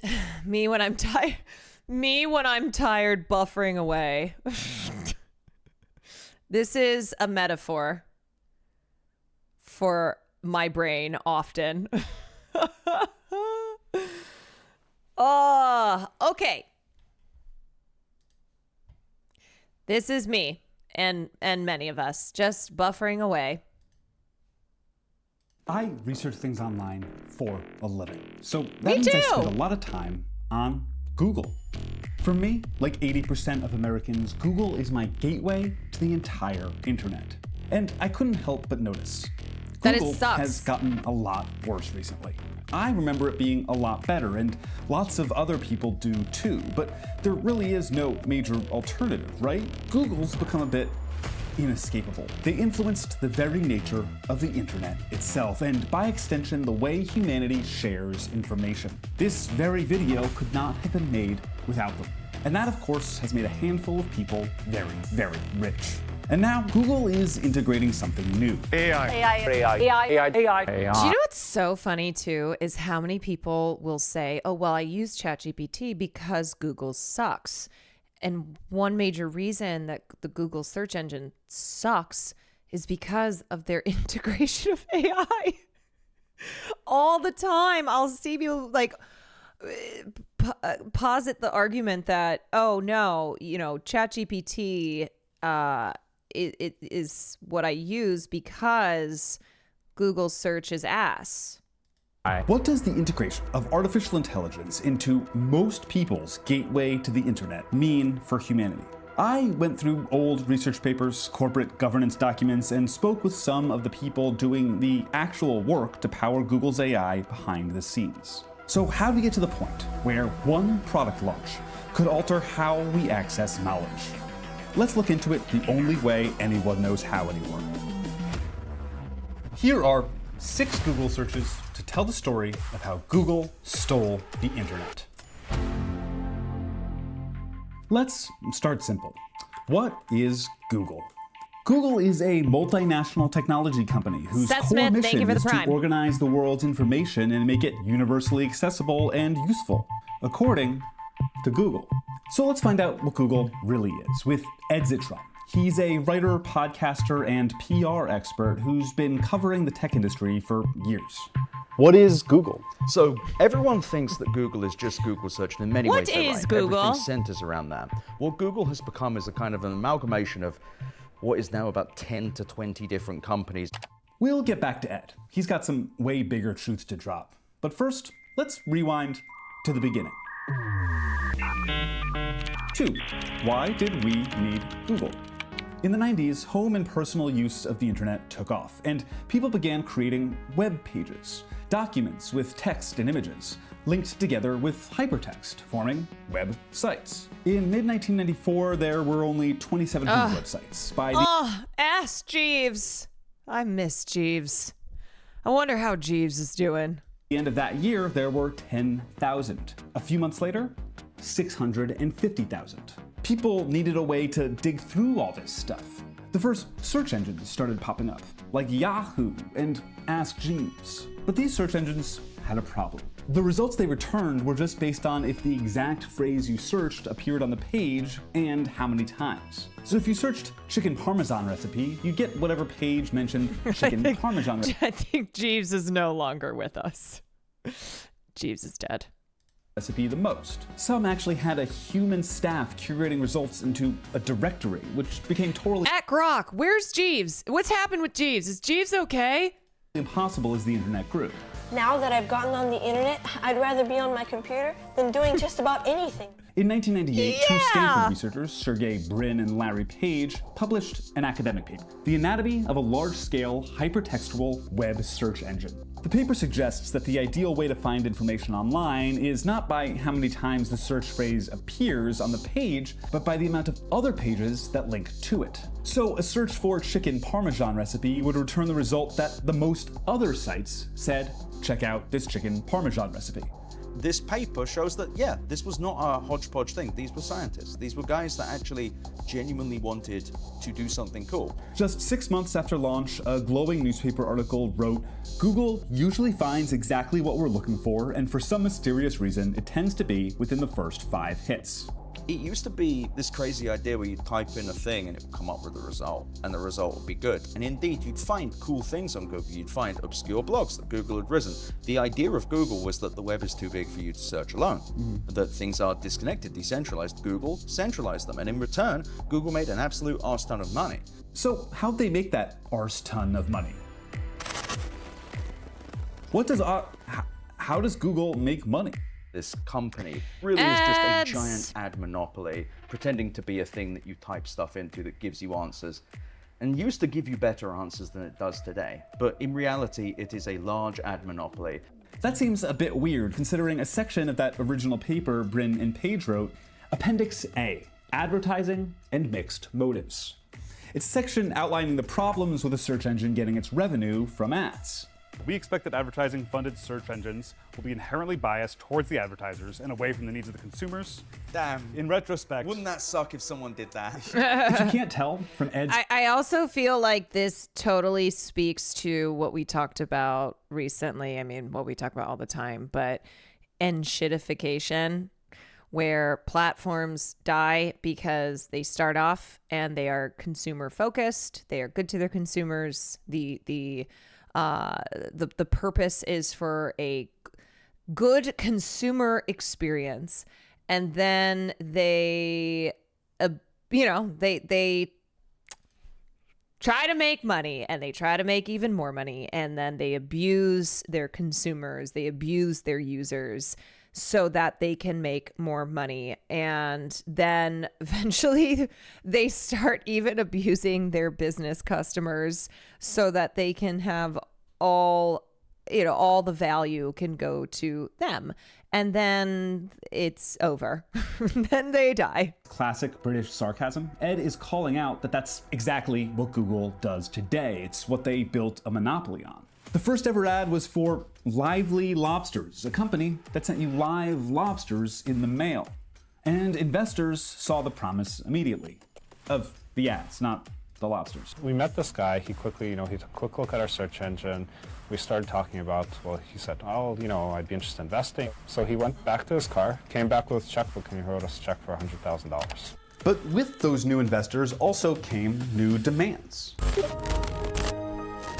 Google investors thought the young brand needed a money guy. So we just hired Eric Schmidt. So what's the idea behind that? You guys couldn't run it yourself? Parental supervision, to be honest. I'm sorry, I just have to pause for a second. Being sent a live lobster? That's wild. Lobster. That's... I wouldn't have even wanted that. He was brought on to build corporate infrastructure needed to maintain Google's rapid growth. I wonder if Ed has any thoughts on rapid growth. The only thing that grows forever is cancer. And, Google kind of feels cancerous right now. Shit. That's Ed reflecting. So can we pause for a second? The only thing that grows forever is cancer. And Google is now cancer. Wow. Back from 2025. That's enschmidtification. That's not just enschmidtification, that's enschmidtification, yes. Even in 2001, when Schmidt joined, Google was huge. Google, as a verb for Googling something, was already in dictionaries and in episodes of Buffy the Vampire Slayer. Have you Googled her yet? Willow, she's 17. Eric Schmidt had a history of fawning over rapid growth, even to the point of monopoly, reportedly saying at a previous company, "Why isn't it the goal of each and every one of you to become so successful that someone sues us for being too dominant?" This fucking At Google, guy. Schmidt led years of acquisitions of companies, mostly in ad tech, building an advertising juggernaut out of the search engine. So let's say you do a Google search, again for chicken parmesan recipe. You see several ads on the page, but you click on what looks like a legitimate recipe. There's ads all over that page. And guess who sells those ads? They own the supply, as in how you buy the ads, how you sell the ads, how you get the ads places, and indeed the ads that appear on search itself. Google, the company that makes the world's most popular internet search engine, went on sale to great fanfare today. In 2004, Google IPO'd, their introduction to the public stock market. Google's IPO documents introduced what became their well-known slogan, "Don't be evil." Written page right in their founder's letter, Google users trust our systems to help them with important decisions. Medical, financial, and many others. I don't know if they're living up. Live up to our don't be evil principle by keeping user trust and not accepting payment for search results. Then we saw the first sign of Google getting too big, as Eric Schmidt finally achieved his dream. They got rid of it. Well, at least they're being a little bit more honest. Removing the don't be evil, they're like, you know what? That's of the past. Question 4. Google monopoly? Bad? In 2008, a potential advertising partnership with Yahoo brought about Schmidt's coveted antitrust investigation. The FTC told the companies they'd file an antitrust lawsuit if the partnership went through. Then, in 2012, the FTC investigated Google again, claiming Google was using their 70% market share, prioritizing Google products in results, and taking bits of competitors' content, like Yelp reviews, and just putting them directly into Google Maps and search. Otherwise manipulating Google tools, then considered essential to many consumers. Google's argument was that antitrust law is there to protect consumers, not competitors, so therefore they did nothing wrong. That worked, and after Google made some minor tweaks, the investigation was dropped. But was this actually all positive for consumers? I'm sorry, but that is such bullshit to be like, oh yeah, no, This is not supposed to protect against our competitors. It's supposed to protect against consumers. And therefore, if we take out our competitors, it's not going after, it's not making things worse for consumers, even though ultimately, yes, it is. Google had all that power. What did they do with it? Remember that algorithm from the paper earlier with the algorithm? It's changed and gotten more complicated over the years. And Google doesn't really share how it works. There's no official guide to how results are ranked. But for any business that operates online or anyone that wants to share information, being higher up on Google is vital. So, like ancient people following esoteric arcane rites to please a god for some desired outcome, web pages had to be built to please Google. It became an entire industry, search engine optimization, or SEO. So you have good faith SEO people go, what if we provided good information that ranked high because it's good? Wonderful, brilliant, great. That's the minority.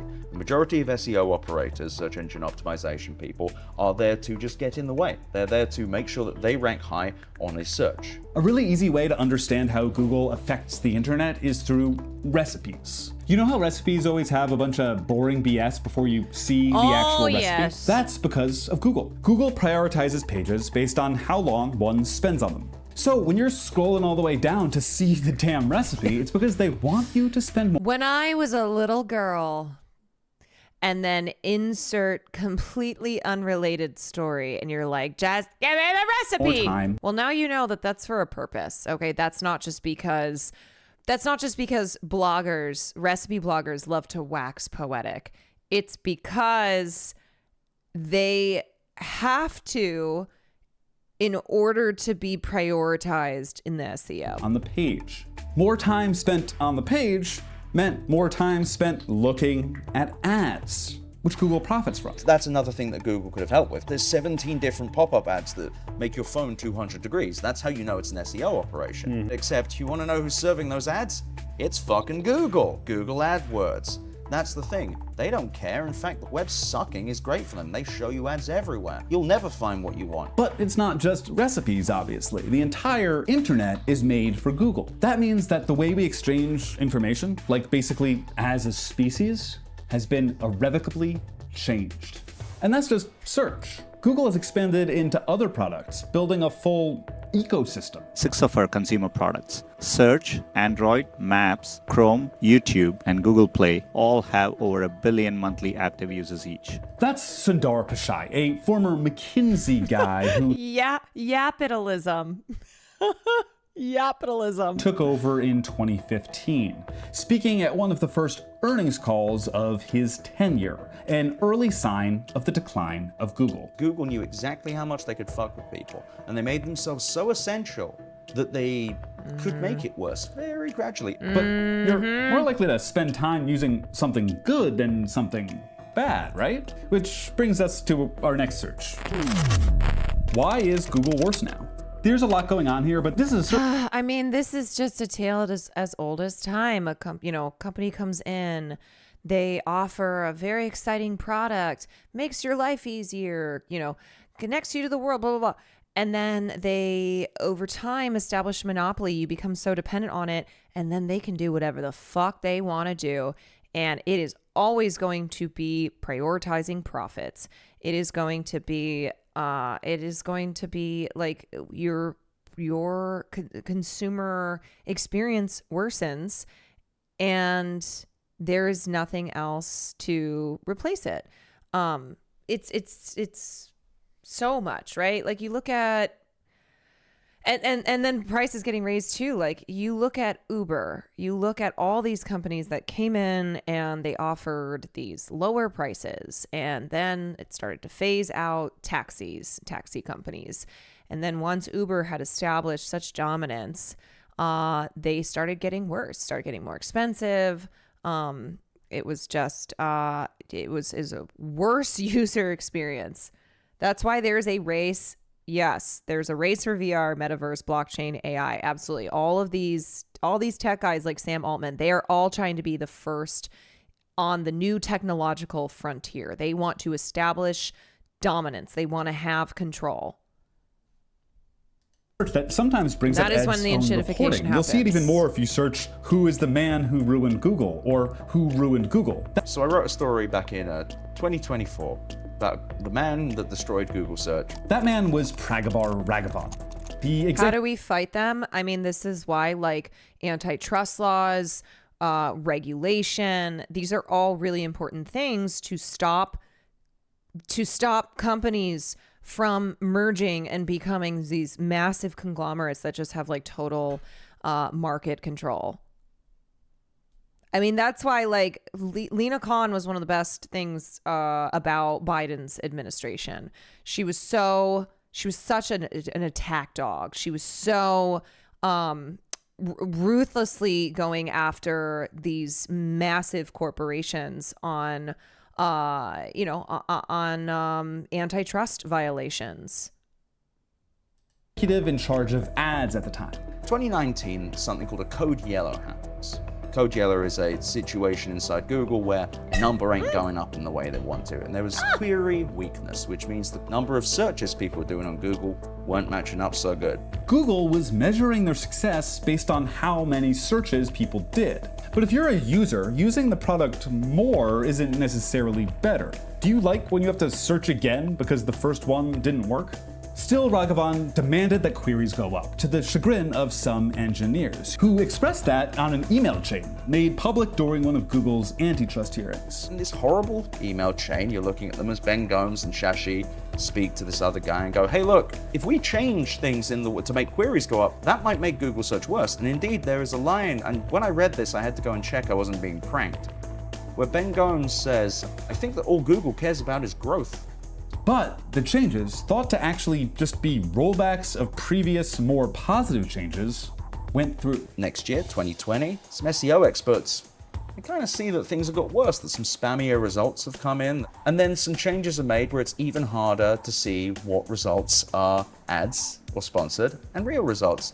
Ads on Google search went from boxes on the sidebar to highlighted boxes within the search results to less obviously highlighted boxes to this one tiny little label saying ad. This isn't just Ed's theory. You can actually watch Google get worse through the amount of people complaining about it online. And there's an increase in people staying on Google after they search instead of going to a web page because Google traps them there. They don't care about whether you're finding things. Yeah, try again. If you find something, you might leave Google. That's not what Google's in the business of. They're not an honest business, they're in growth. They want to keep you there. Raghavan may have made the call, but he's just one part of a greater problem, emphasized by the Pichai tenure, which reflects Pichai's previous job. The CEO of Google was a McKinsey guy. McKinsey, Oh yeah, as in Firefox is better. Consultant brain. And Right. consultants only see growth. They don't see people, they see numbers. It's an insistence on growth no matter what. Schmidt and Page and Brin aren't innocent here, but Pichai took everything they did and amplified it. It is exploitative and they make money from the exploitation, but they're not sitting there like Gargamel or Dr. Claw planning. They go, fuck, how are we going to make money from these pigs? These people seem unhappy, but they're using it a lot.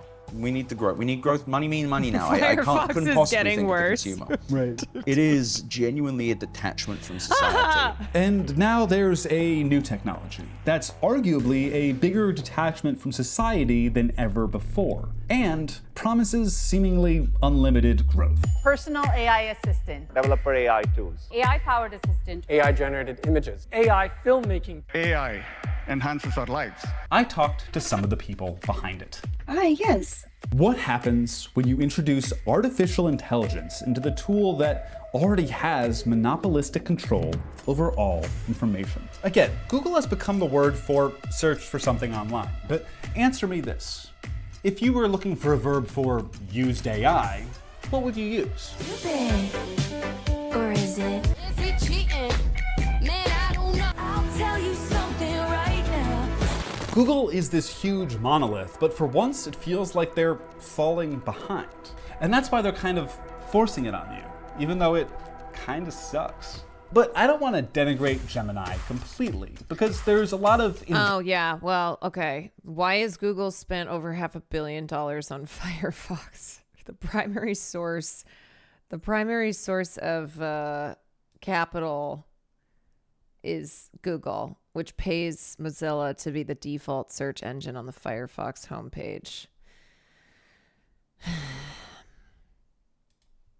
Monopolies. Visible labor behind it. Workers like you or I behind the scenes actually building the thing. Question number 6. Hey Gemini, are you listening? I spoke with 2 tech workers at Global Logic and its subcontractors. Global Logic is a tech labor contractor owned by the Japanese conglomerate Hitachi, which makes lots of stuff. They were hired by Google to provide workers to work on the language and answer aspects of Google's AI. Workers like screenwriter Andrew Lazan and journalist and technical writer Rachel Sawyer, who didn't feel comfortable sharing her face, but luckily Google had a solution. I am a cog in a prompt engineering machine of just output, output, output. If I had to describe my job in one word, I would say eerie, because you're extremely siloed. You're completely alone for all of the day. Both are interacting with Gemini all day, then suggesting and often making changes themselves. And they're expected to work very quickly. Yes, our productivity is always being logged. So how many minutes, down to the second that we spend in the tool. If we want to go take a bathroom break, we need to log out of the tool, fill out a form. Which means they're also brushed in their fact-checking, testing, and editing. They're often given as little as 6 minutes for a task. Are we putting the very best that we could out there?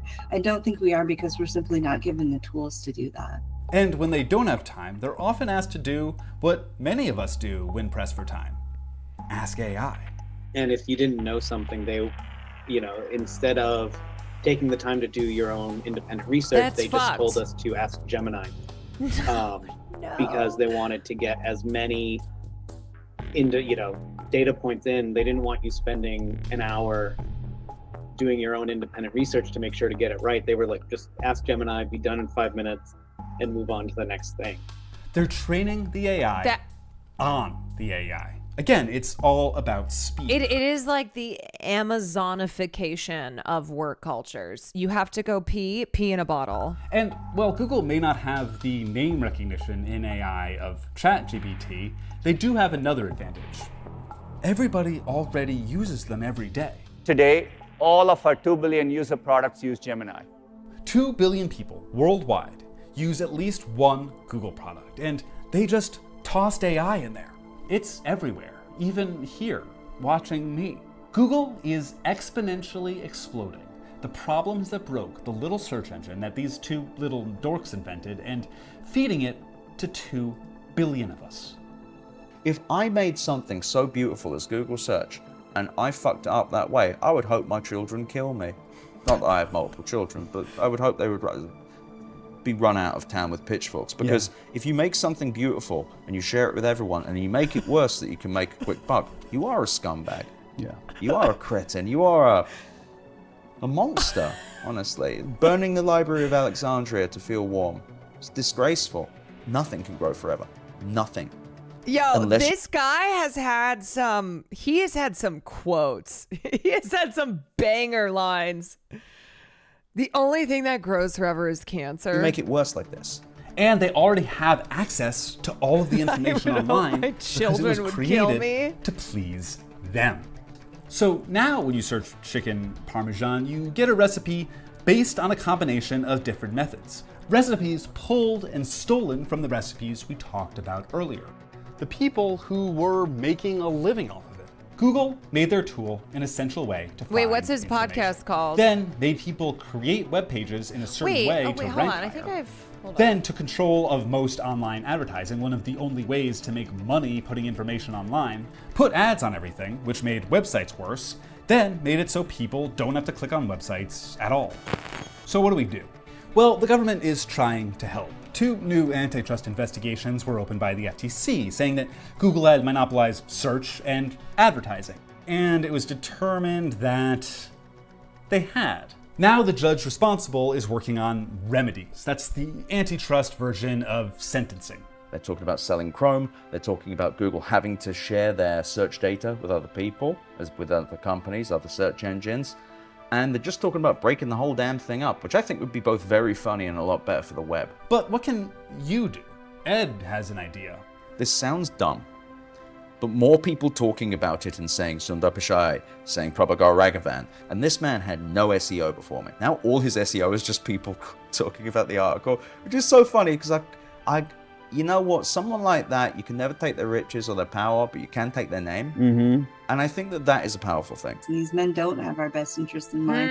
I wonder if there's any kind of stigma at all attached to exploiting people. Bringing that stigma back, making sure that we don't lionize these disruptors who are taking away the middle class and making us give up our power through these weird myths that these titans of industry have our best interest in mind. I think it becomes...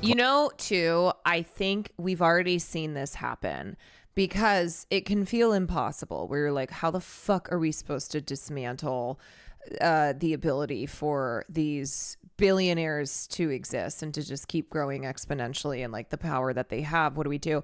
Well, one thing we can do is name and fucking shame and make them out to be the villains they are. And we've seen the impact that that's had on people like Mark Zuckerberg and Elon Musk, who have tried to do these rebrands, who are like, no, I'm cool. I'm your friend. And you just have to keep being like, no, we fucking hate you. Public shaming, we got to bring it back. We got to bring it back. Every time someone gets out there and is like, yeah, Elon Musk is the biggest fucking loser, fuck that guy. Is it going to take all his billions away? Is it going to take his power away? No, but it's at least something. Bring back the shame. Yes. A lot of these tech guys, I think, flew under the radar, right? And then they started to become so wealthy and started to cavort around with celebrities and started amassing all this power. And it's our job, like it's the jobs of journalists, but also we the people to publicly shame them, to be like, we know what you fuckers are doing. We see you. You're not the like cool, fun nerd guy who's made all these great products. You are a capitalistic pig who is concerned only with amassing even more wealth. So we're going to shame you. We are, if it's the least that we can do, you fucking parasites. Last issue immediately, because a free platform that is poorly kept means that the majority of people who do not have a ton of money will be given poorer information and be more open to manipulation. The internet was formed by Google because with a little bit of good tech, massive growth, and the power of capital, they were able to seize control of the basic operation of it all. But what happens when the good tech is gone?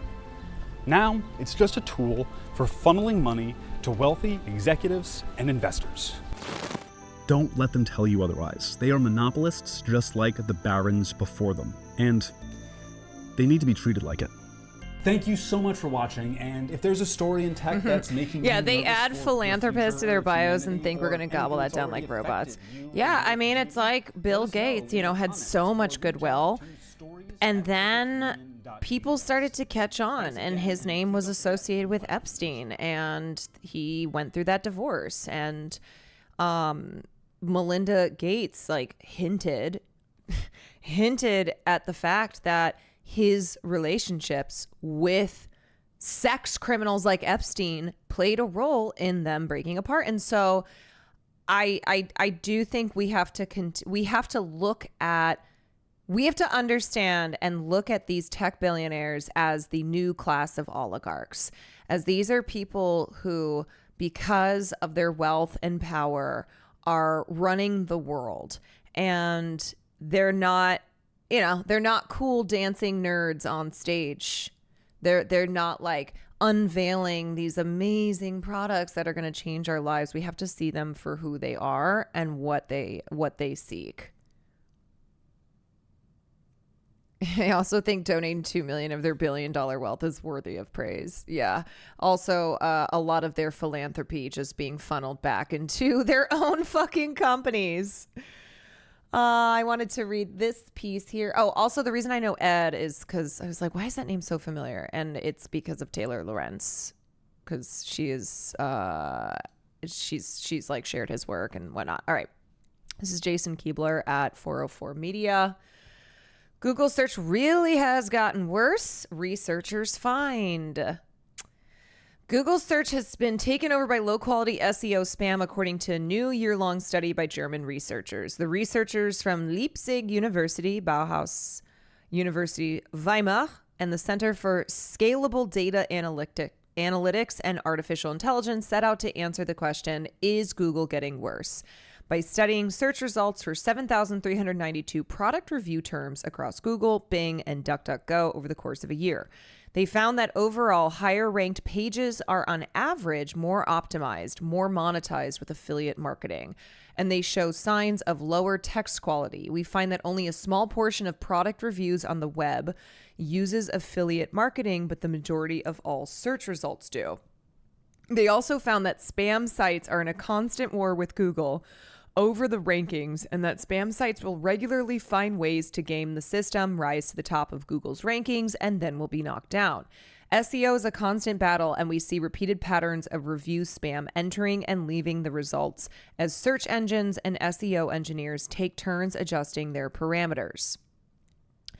They note that Google, Bing, and DuckDuckGo are regularly tweaking their algorithms and taking down content that is outright spam, but that overall this leads only to a temporary positive effect. Search engines seem to lose the cat and mouse game that is SEO spam, they write. Notably, Google, Bing, and DuckDuckGo all have the same problems, and in many cases, Google performed better than Bing and DuckDuckGo by the researchers' measures.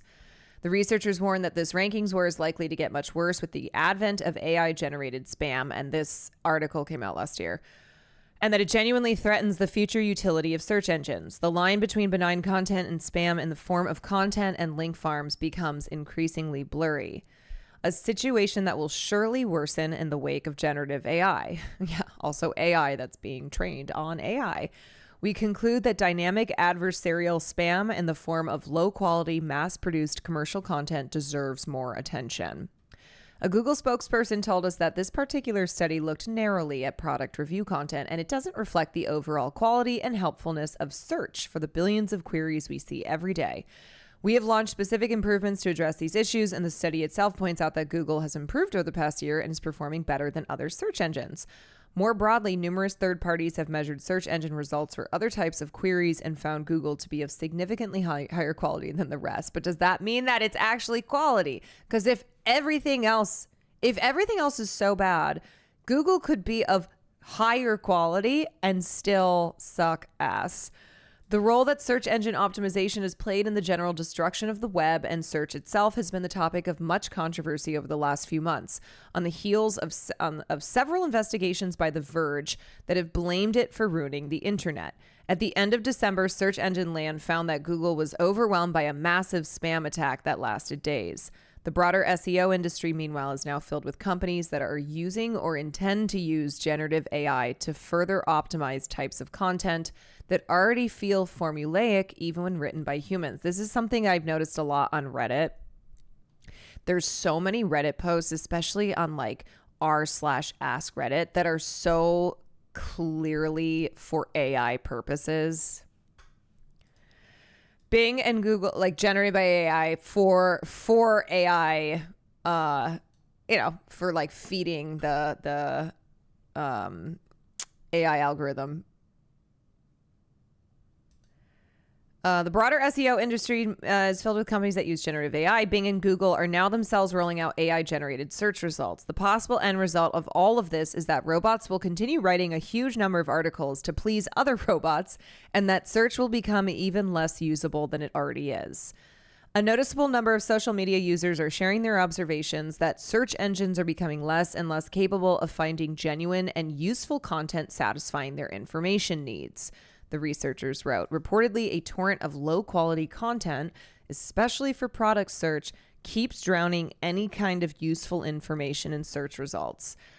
I mean, just anecdotally, like I'm a person who uses Google search, and I've noticed that a lot of times I'm going like page 4, page 5, page 6, just trying to find, sorting through the shit. First page of Google product search is all Amazon, of course. The researchers found that a torrent of low-quality content is indeed the case. Many searches have been taken over by low-quality, trashy SEO content, and lots of it seems potentially AI-assisted or AI-generated. We find that the majority of high-ranking product reviews in the results pages of commercial search engines use affiliate marketing, and significant amounts are outright SEO product review spam. We also find strong correlations between search engine rankings and affiliate marketing, as well as a trend towards simplified, repetitive, and potentially AI-generated content.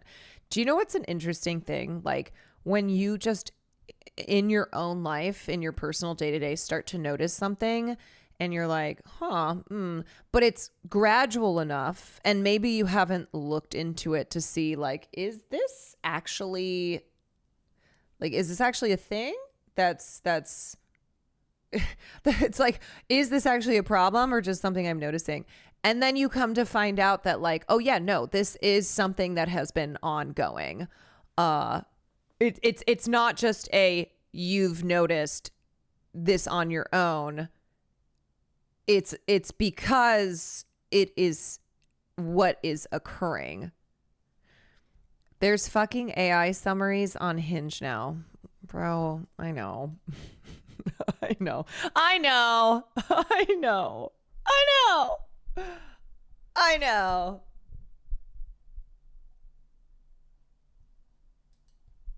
They're using you. You are using. Okay.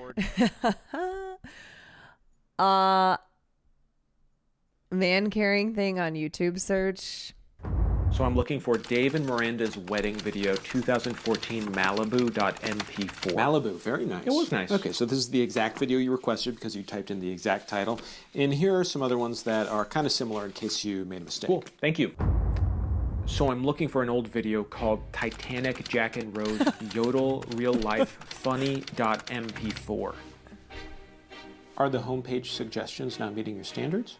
No, I just used to watch this with my friends back in the day. I thought it'd be fun to revisit. Okay, love that. So Titanic Yodel videos. No, Titanic Jack and Rose Yodel Real Life Funny.mp4. Very specific. Well, we watched it a lot, and that's the exact title. Mm-hmm. No, yeah, for sure. Oh, did you see Ryan Trahan, 50 States in 50 Days for charity? What does that have to do with Titanic? I thought you'd love that.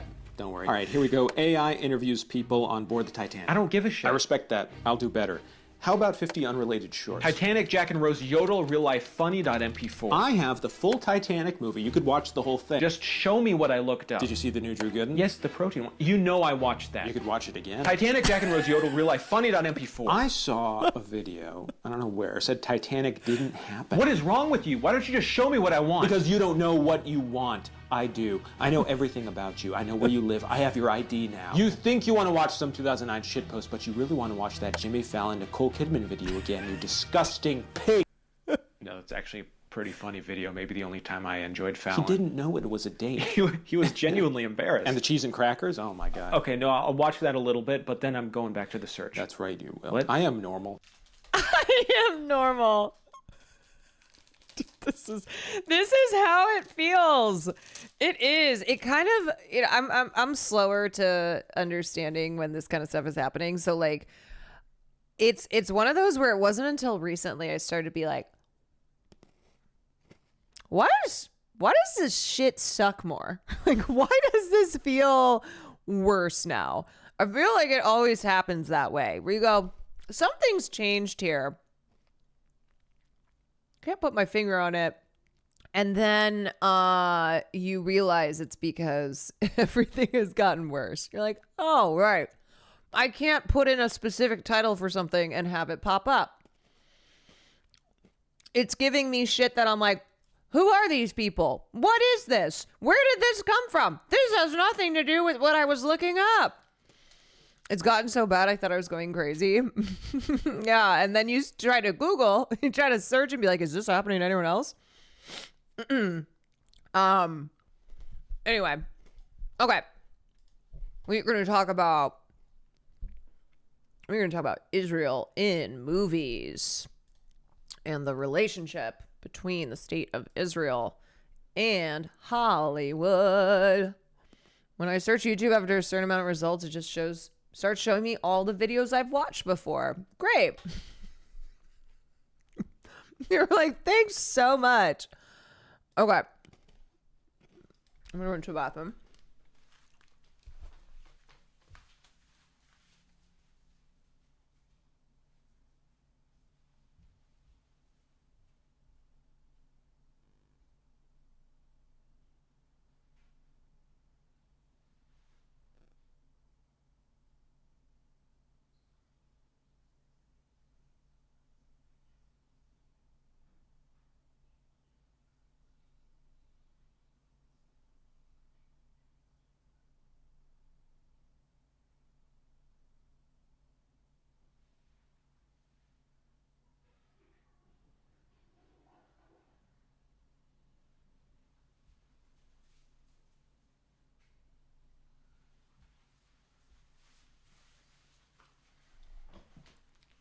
Also, I totally forgot to say this at the start of stream. Cobblemon is not happening tomorrow. It got moved again. So I think it's going to be Monday. But it was supposed to start tomorrow at noon. I know. Now it's Monday at 11 and I have to check. I got to check my schedule and see if that works. But anyway, so I'm thinking tomorrow.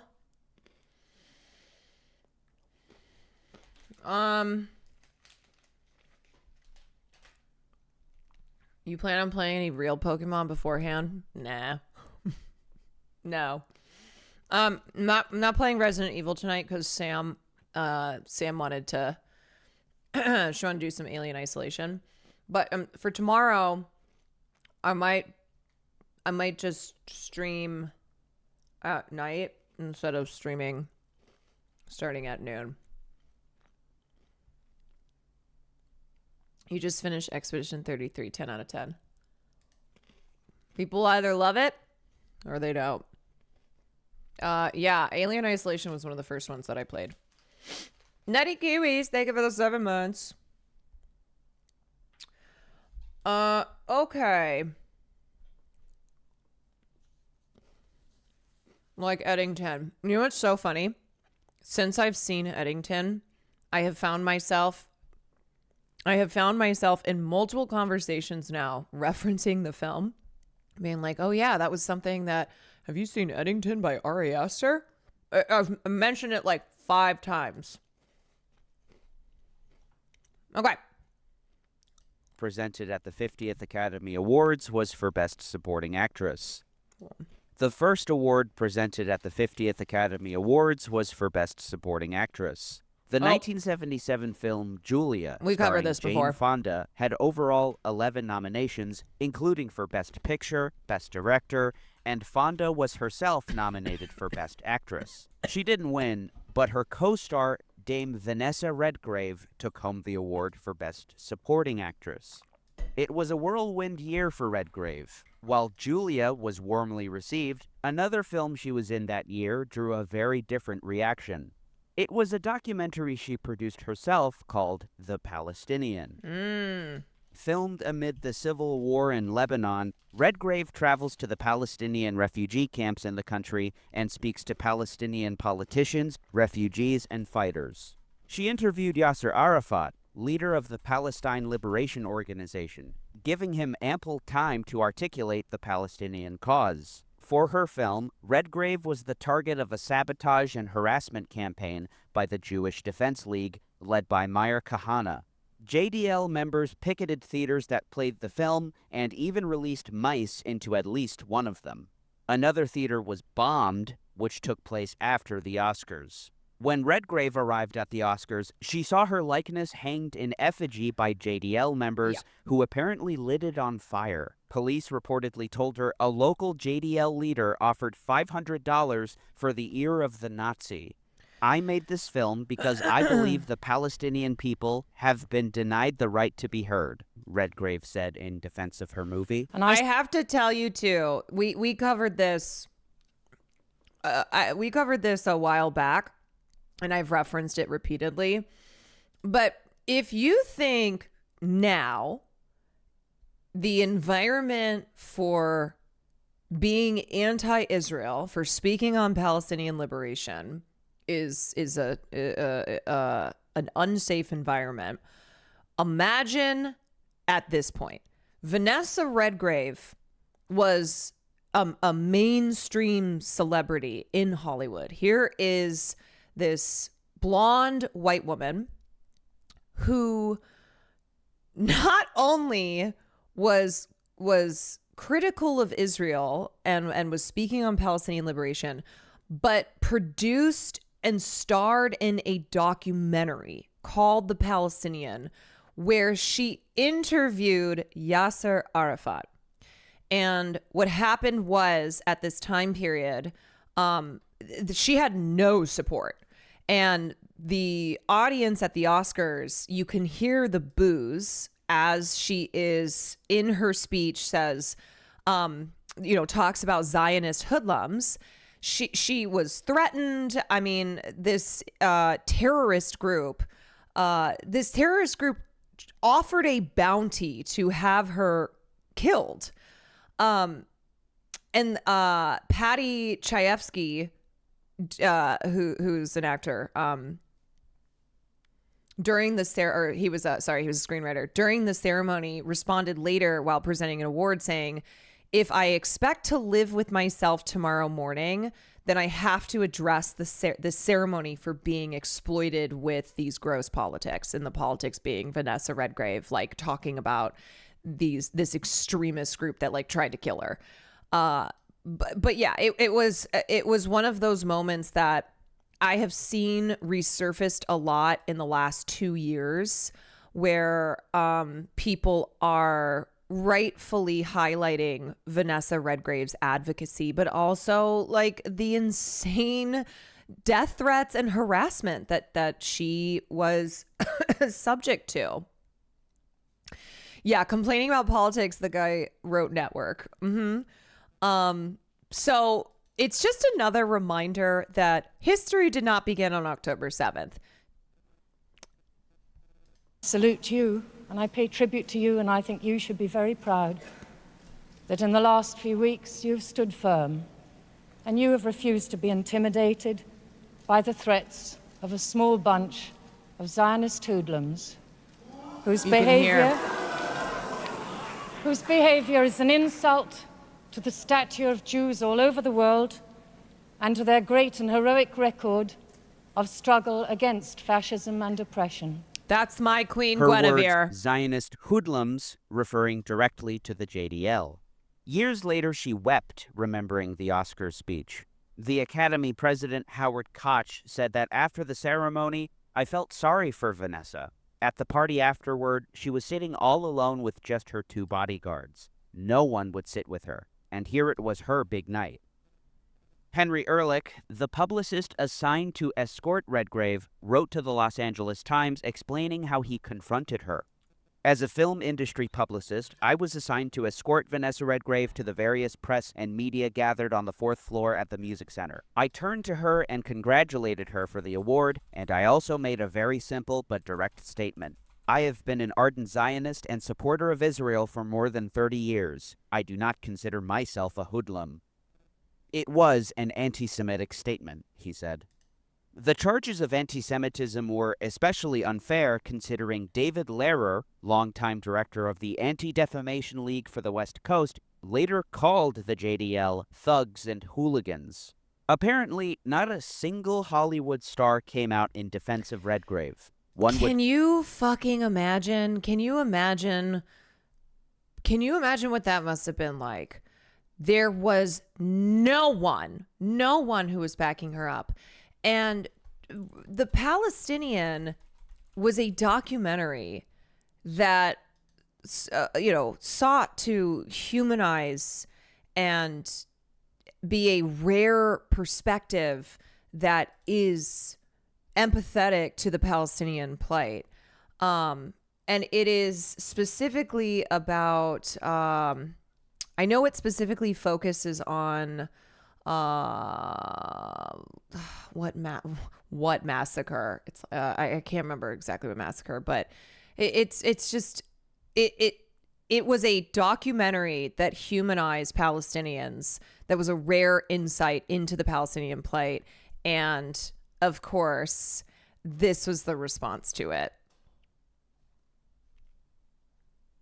Meanwhile, John Wayne at the Oscars trying to attack a Native American woman. Yeah.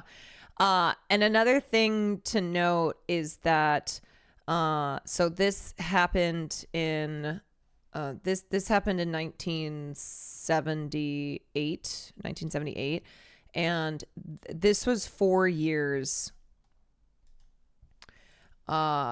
This was 4 years prior to the 1982 Lebanon invasion. And that was a major turning point as far as the Israel-America Hospira playbook. And a lot of the propaganda and the methods of disseminating that propaganda that were employed or that were deployed during the 1982 Lebanon invasion is still what is utilized today.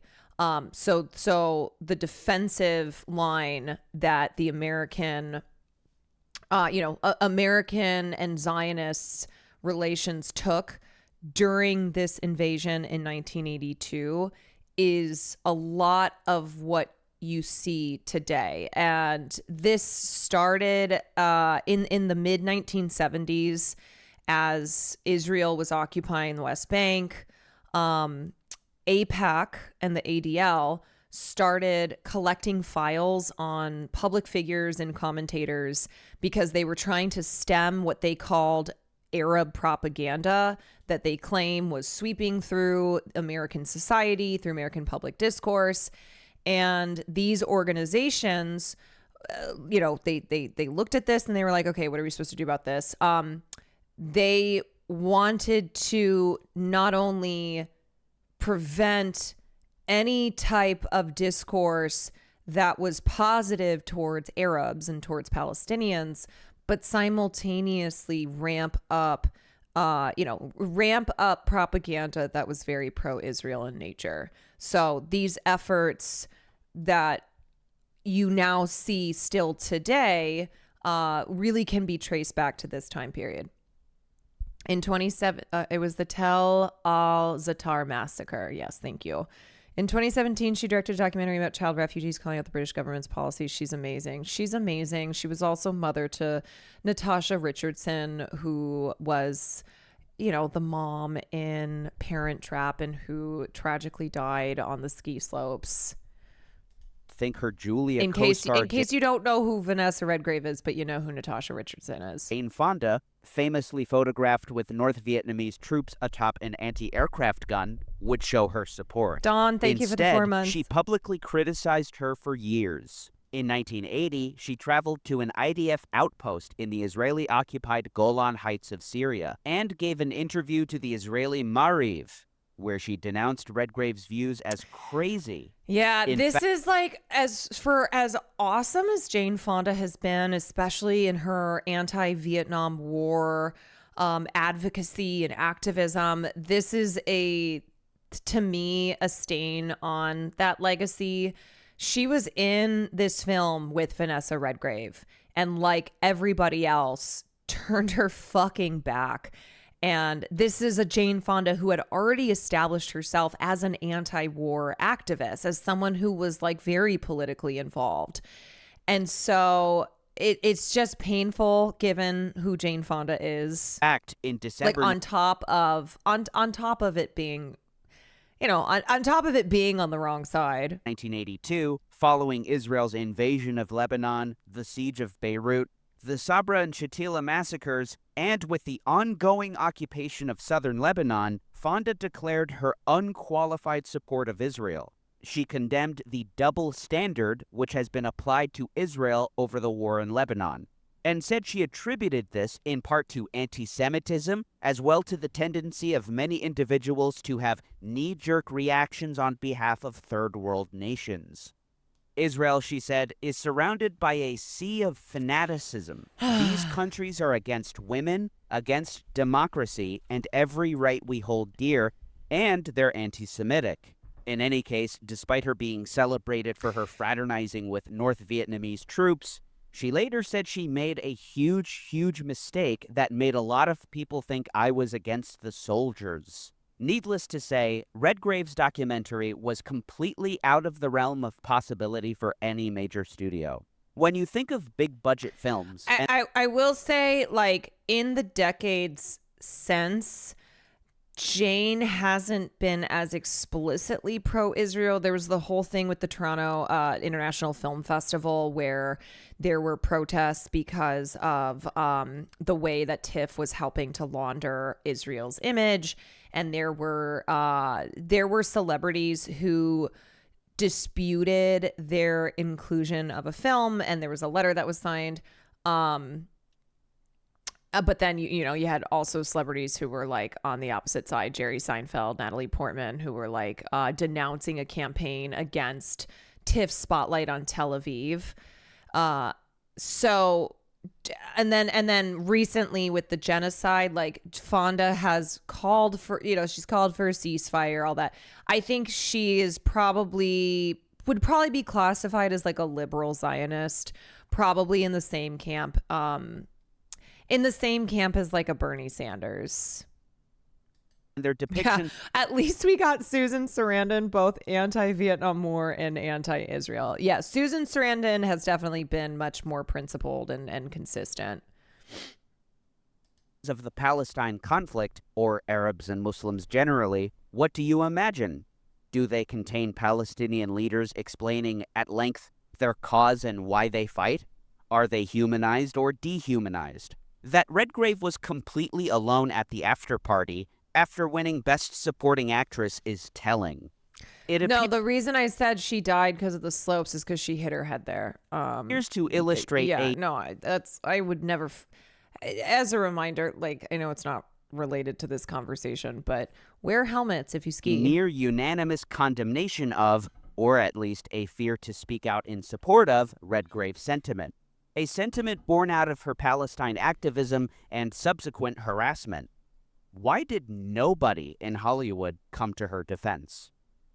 We're all well aware of how small the number of pro-Palestine voices there are in the industry, the consequences that people face for speaking out, and the bias in movies that have long been pro-Israel and outright propagandistic. Indeed, some films have been made with the expressed purpose of serving as propaganda, which we'll see shortly. The Israeli government has provided assistance to a number of big-budget films, some that have had a lasting impact. When the Palestine conflict is covered, Israelis are typically victims, and even when they commit excesses, it's for the greater good in the end. The ends justify the means. The Palestinians, on the other hand, fight without moral principles, are unreasonable, impractical, and bloodthirsty. Films have shaped how Americans view Palestinians, Arabs, Muslims, terrorism, and the U.S.-Israel relationship. It seems clear that the image of Israel as a strategic asset of the United States was, at least in part, manufactured by Hollywood with the active assistance of the Israeli government. And similarly, I've talked a lot about the Department of Defense's Entertainment Bureau, where Hollywood is... The film industry is an industry where we have seen a lot of cultural change. We have seen films play a pivotal role in like civil rights movements and social progress, but also the film industry is connected to the war machine. And the Department of Defense has a long relationship with Hollywood that goes back to 1942, where they recognize the value in the film industry playing a role in pro-war imperialist propaganda. They went, oh, what's something that people really like? Movies. Very influential. Able to kind of like slip in our propaganda without people realizing that that's what's happening. Able to manufacture consent for the American war machine through the, through cinema. And it's the same thing with our allies like Israel, where the film industry has been utilized for decades as a way to promote American imperialism, to promote, Israel's fascist state, authoritarianism. And it's all through the, it's all through the way that things are depicted. The different sides and the stories. And if one side is constantly being shown in a positive light, being depicted as heroes, getting to have their perspective on screen, and the other is constantly demonized and dehumanized, well, guess what the masses, who that is their only understanding of something like the history of Israel and Palestine, guess how that's going to influence their worldview. Might sound like a conspiracy theory, but it is well documented.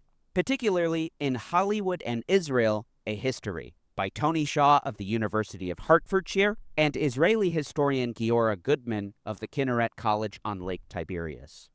The book draws extensively on the Israeli State Archives, IDF archives, U.S. State Department records, and numerous collections of personal papers from figures in both the American and Israeli film industries. It's an impressive work of scholarship, whatever the underlying sympathies of its authors. It's worth reading to understand what Hollywood produced and released for theaters in America and indeed around the world about Israel, Muslims, and terrorism, and how those films covered Palestinians.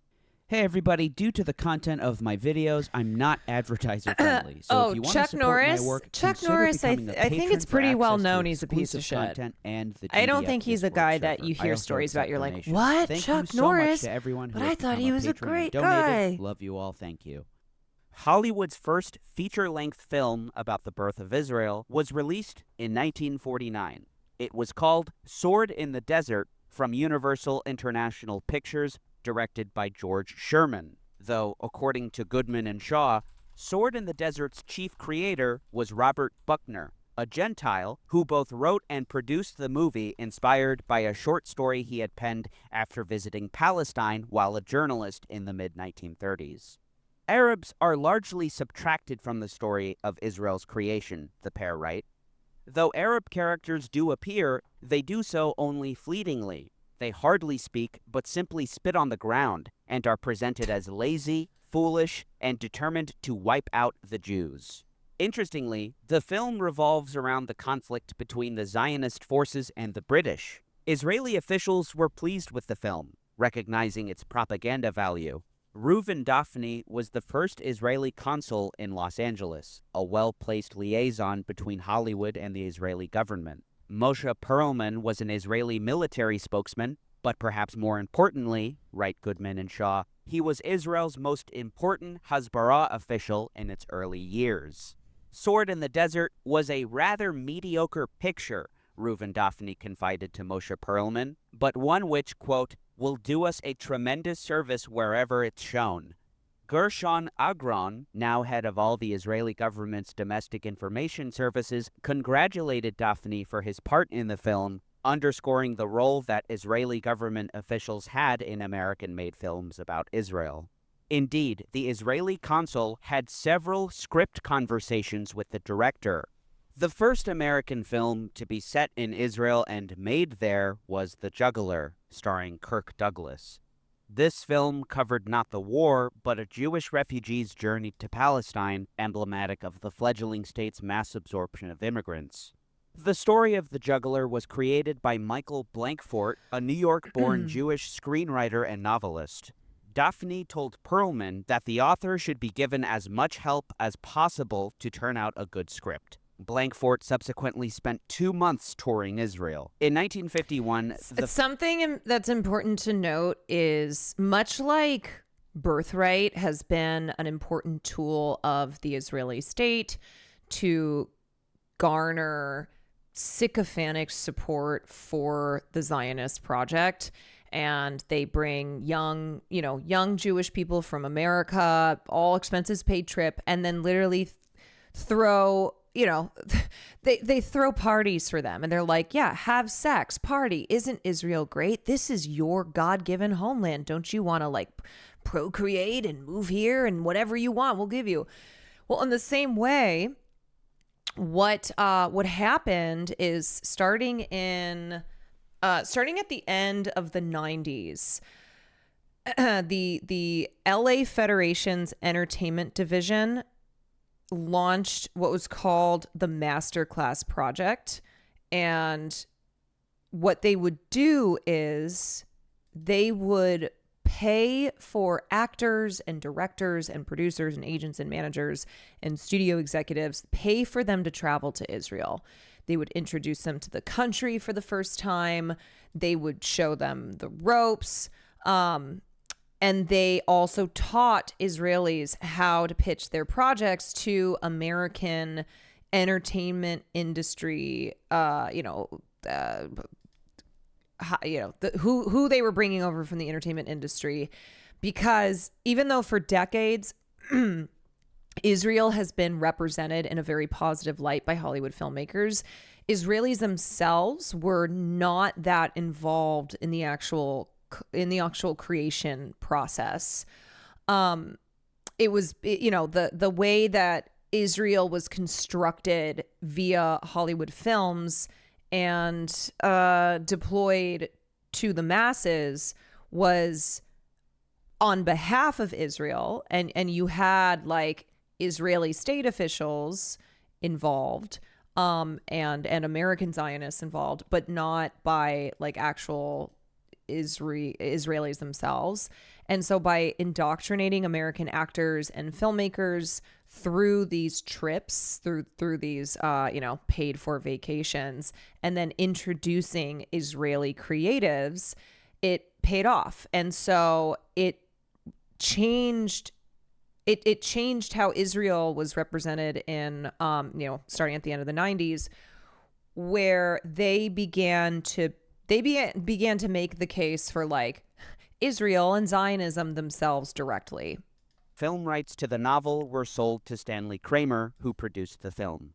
But there was probably no force that linked the United States and Israel more firmly in the 1950s than the sense of partnership in a common Judeo-Christian civilization. And Hollywood played a crucial role in forging this joint mission through the production of blockbuster biblical and ancient world films. In these, the ancient people of Israel were romanticized as invincible heroes, sagacious kings, fiery prophets, and God-fearing folk. Their enemies, Philistines, Egyptians, Romans, were depicted as godless heathens and power-hungry dictators. Cecil B. DeMille's biblical epics made millions of dollars for Barney Balaban's Paramount in the late 1940s and 1950s. DeMille was, of course, the master of the genre. His Samson and Delilah, released in 1949, cost a whopping $3 million. The film was a smash hit, winning 2 Oscars. The script was partly based on the novel Judge and Fool by Ze'ev Jabotinsky, founder of revisionist Zionism, from which the Irgun and Lehi paramilitaries emerged. Jabotinsky was even listed as a scriptwriter in the credits, long dead at this point. 10 years later came Ben-Hur, which won 11 Oscars, including Best Picture, Best Actor, and Best Director, awarded to William Wyler. Goodman and Shaw write of the film, publicity for Ben-Hur heavily emphasized the choice of Israeli actor Haya Harari as Ben-Hur's love interest, Esther. Haya Harari, Israeli actress who was cast as Esther. Further encouraging viewers to link America and Israel and the ancient Hebrews with those who now lived in the Jewish state. In addition, in making the most of the alliance between Ben-Hur and the Arab sheikh Ildirim, the movie projected on screen 2 important and recurring Israeli propaganda themes: the Jewish state's claim to an anti-colonial heritage on the one hand, and its quest for regional cooperation with friendly Arab neighbors on the other. I just wanted you to know that I'm a Jew. This is my country. It honestly, you can't talk about Israeli propaganda in America in the American film industry without talking about Exodus. So I did a whole stream where I covered this, but just as a reminder, when Exodus came out, this is first a 1958 novel and then a film that came out in 1960.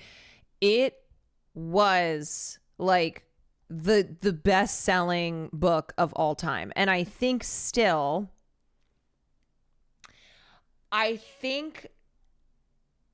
the only other book that has had as great of an impact on American foreign policy was Pearl S. Buck's book, The Good Earth, and that was about China.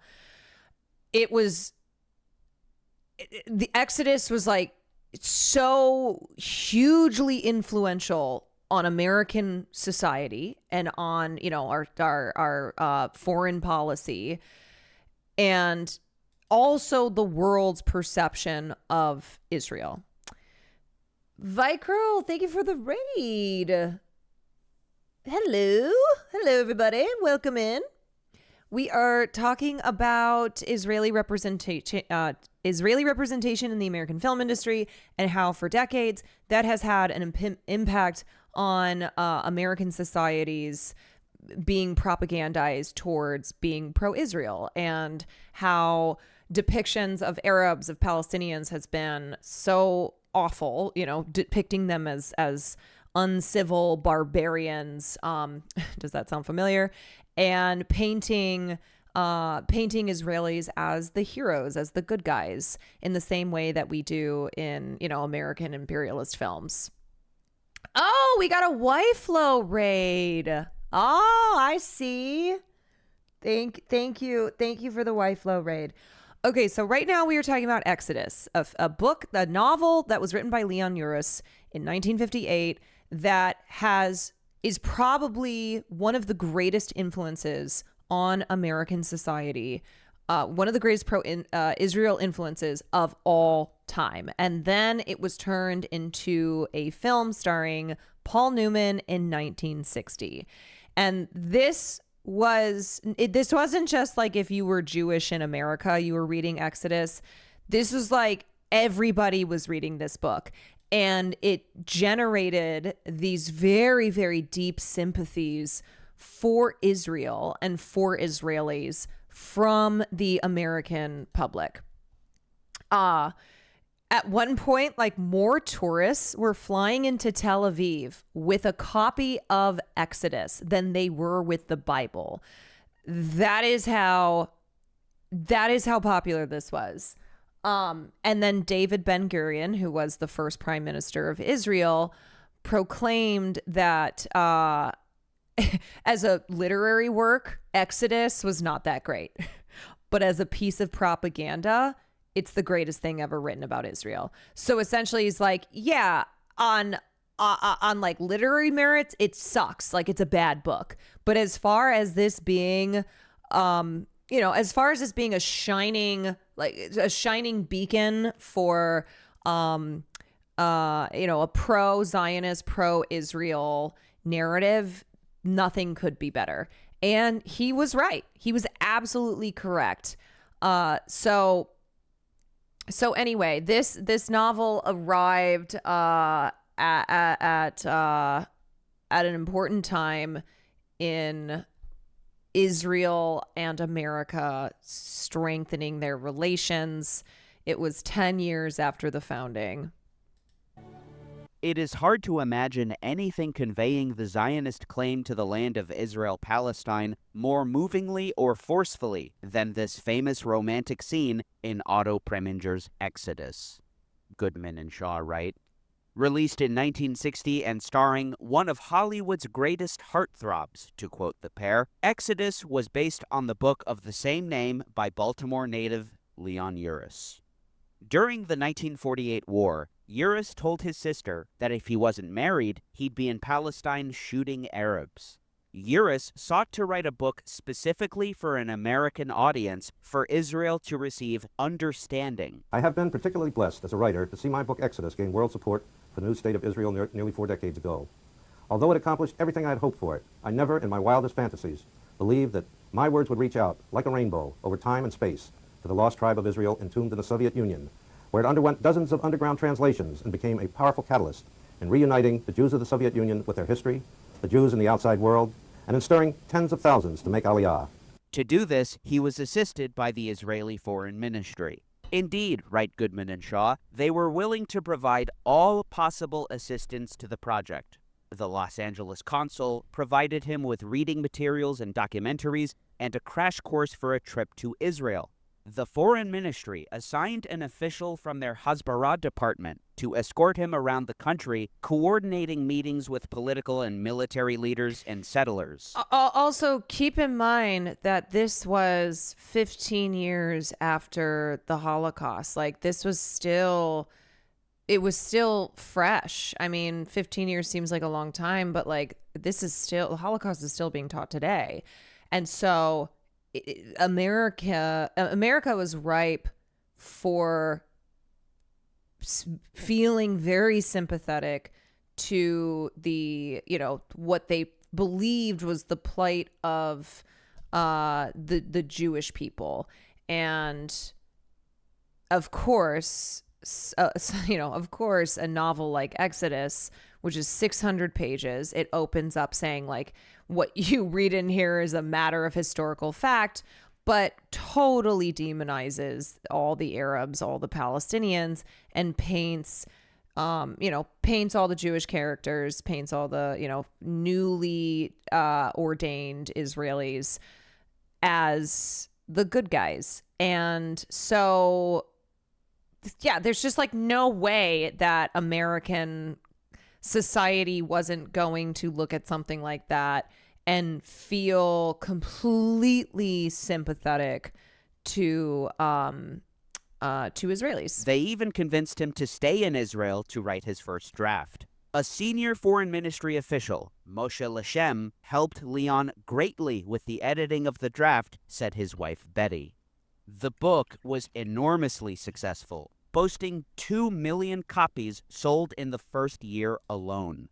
In an Israeli cabinet meeting in March 1959, Goodman and Shaw write, Foreign Minister Golda Meir reported that the novel, which according to everyone contains a lot of kitsch, was more influential than 60 years of Zionist and Israeli propaganda. Israeli Prime Minister David Ben-Gurion agreed that it was a first-rate propaganda book. I love that Zionists throughout the pre-founding of Israel and after are just always saying things out loud. Like you have to look no further than what the modern Zionist founders and then subsequent Israeli state officials have said. Like you can understand everything just from their own words. Yeah, there's no better hiding spot than plain sight, because why would they pretend otherwise? Like their goal was no, we need to we are on a mission to secure an alliance between the United States of America, which includes the American public, and Israel. And so they've never shied away from being like, yes, this is very good for Israel. Israeli officials then helped turn the book into a film. The Israeli consul in Los Angeles, Yaakov Avnon, pressed Israeli officials back home to provide the movie with all possible logistical help, as no one knew when such a chance, quote, would fall in our hands again. So organized was this Israeli cooperation with the film that the Israeli government called their efforts Operation Exodus. The Israeli army supplied dozens of trucks, equipment, and groups of soldiers to act as British military units. This is literally the same shit that the DoD does. When you have signed an agreement with the Department of Defense as a film production, that is when they will help you. They will give you access to military sites that you want to film on, to military equipment. But that means that they get to have their hands on the script. They get to have a say in the film. And ultimately, they are doing that to ensure that the military is positively represented, that, the imperialistic interests that the Department of Defense is exist to ensure are carried out. It's all propaganda. Like a big part of making sure you can keep doing what you're doing is making sure that people think that what you're doing is the right thing. This was the first time that the Army had allowed soldiers to participate in a film. Otto Preminger, who directed Exodus, went further than even Uris's book in absolving the Jews of any guilt associated with the 1948 war, especially regarding the Arab refugee issue. In the film, an invented character named Barak Ben Canaan makes a speech appealing to Arabs not to leave their homes. We implore you, remain in your homes and in your shops, and we shall work together as equals in the free state of Israel. Yeah. In Exodus, there are two good Arabs, okay? They're the token good Arabs. There's the village leader, Kamal, who says the Jews are the only salvation for the Arab people. He's the token good Arab that Zionists will prop up. Like when they say, oh, everyone in Palestine hates Hamas, and they'll use an example of like, they'll use an example of like a small protest to represent like, see, they all hate Hamas because Hamas, blah, blah, blah. And also how like the PLO, the PLO is a group that has worked hand in hand with Israel, with Zionists, to the detriment of the Palestinian people. Maple Raids, thank you for the raid. Hello, everybody. Welcome in. We were watching a video called Israel in Movies. We were examining Israeli representation in the American film industry and how that has had an impact on the American public and influencing them to believe that the Israel good, Palestine bad. And we're talking right now about Exodus, which is a novel that came out in 1958, was turned into a film in 1960 starring Paul Newman, and was hugely influential on doing exactly what they wanted to do, which was to convince the American public that Israel is our greatest ally, and that anti-Semitism in Europe, which drove Jewish people out, which, of course, there was the Holocaust, that is the reason why they set up Israel, and don't worry about anything else. Nobody was really there. If there were people there, they're barbarians. They're sand people who they are uncivilized. Okay. And so it's actually good that Jewish people came in and civilized this area, and now we have Israel, and they are our best friends, and don't question anything about it. That's it. That's all. So in Exodus, you have two good Arabs. Every other Arab is described with phrases like so illiterate and so backward, the dregs of humanity, slithering along the ground, just really, really dehumanizing stuff. So you have the village leader who's like, the Jews are good for the Arab people. They are the only way through for salvation. And then the other good Arab is Musa, a character named Musa. And Musa saves the main character's life, I believe. Musa saves the same character's life when he's shot by British soldiers. And he is very much a caricature. It's essentially faceless. But he is like pointed to again as the one civilized, one of the rare civilized Arabs who doesn't live in filth and decay. And anyway, so Exodus, one of the main through lines in Exodus is that Jews just want to live in peace, and that's all they're trying to do, and they keep getting attacked by these barbaric Arab neighbors of theirs, and so that's why they have to defend themselves. In reality, of course, the real-life leader of the new state, David Ben-Gurion, personally ordered expulsions, including one of the single largest at Lida Ramla, and even balked at the sight of Palestinians in the city of Nazareth, asking why they hadn't been expelled yet.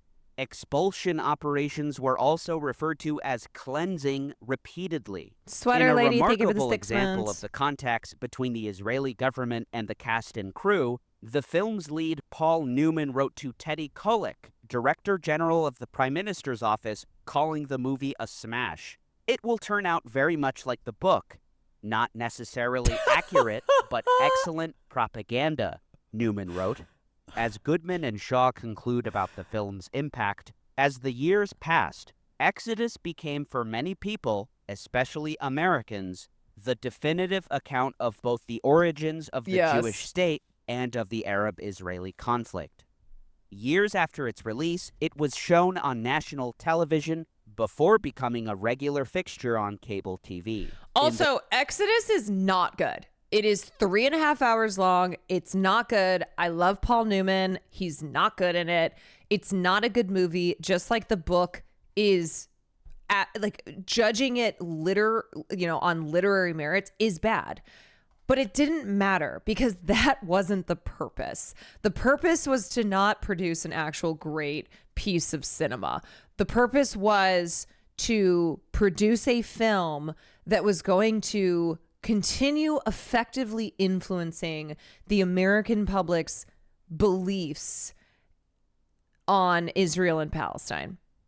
In the 1970s, a shift occurred in Hollywood's depictions of Israel from biblical epics and the 1948 war to more contemporary stories. These came principally in one form, the threat of Arab, mainly Palestinian terrorism. This continued through the 1980s. Which still continues into the 2000s. Came the dramatic attack on Israel's Olympic team in Munich by the Palestinian Black September group. The spectacle of this event, which was aired on television, inspired a number of novels and films. The Israeli government assisted with these as well. In 1975, Exodus director Otto Preminger had another movie out called Rosebud. This one centered around a kidnapping plot by Black September in Europe. The crew received help from the Israeli Army and Navy. Preminger is known to us as a friend in heart and soul, Israel Salmon, the new head of the Israeli Film Center, assured Moshe Dayan, Israel's defense minister from 1967 to 1974. Rosebud would, Preminger had told him, contribute to the denunciation of the terrorist movements and the states that cooperate with them. Goodman and Shaw observe how Rosebud extols the virtue of the U.S.-Israeli partnership by centering on a CIA agent, Larry Martin, played by Peter O'Toole, who foils the Black September plot by allying with Israel's security agency Shin Bet. This movie, however, bombed. In 1976 came the Entebbe raid, which caused a media frenzy, with at least 17 companies vying for their own piece. 2 made-for-TV movies, cheap but star-studded, were aired in the following months.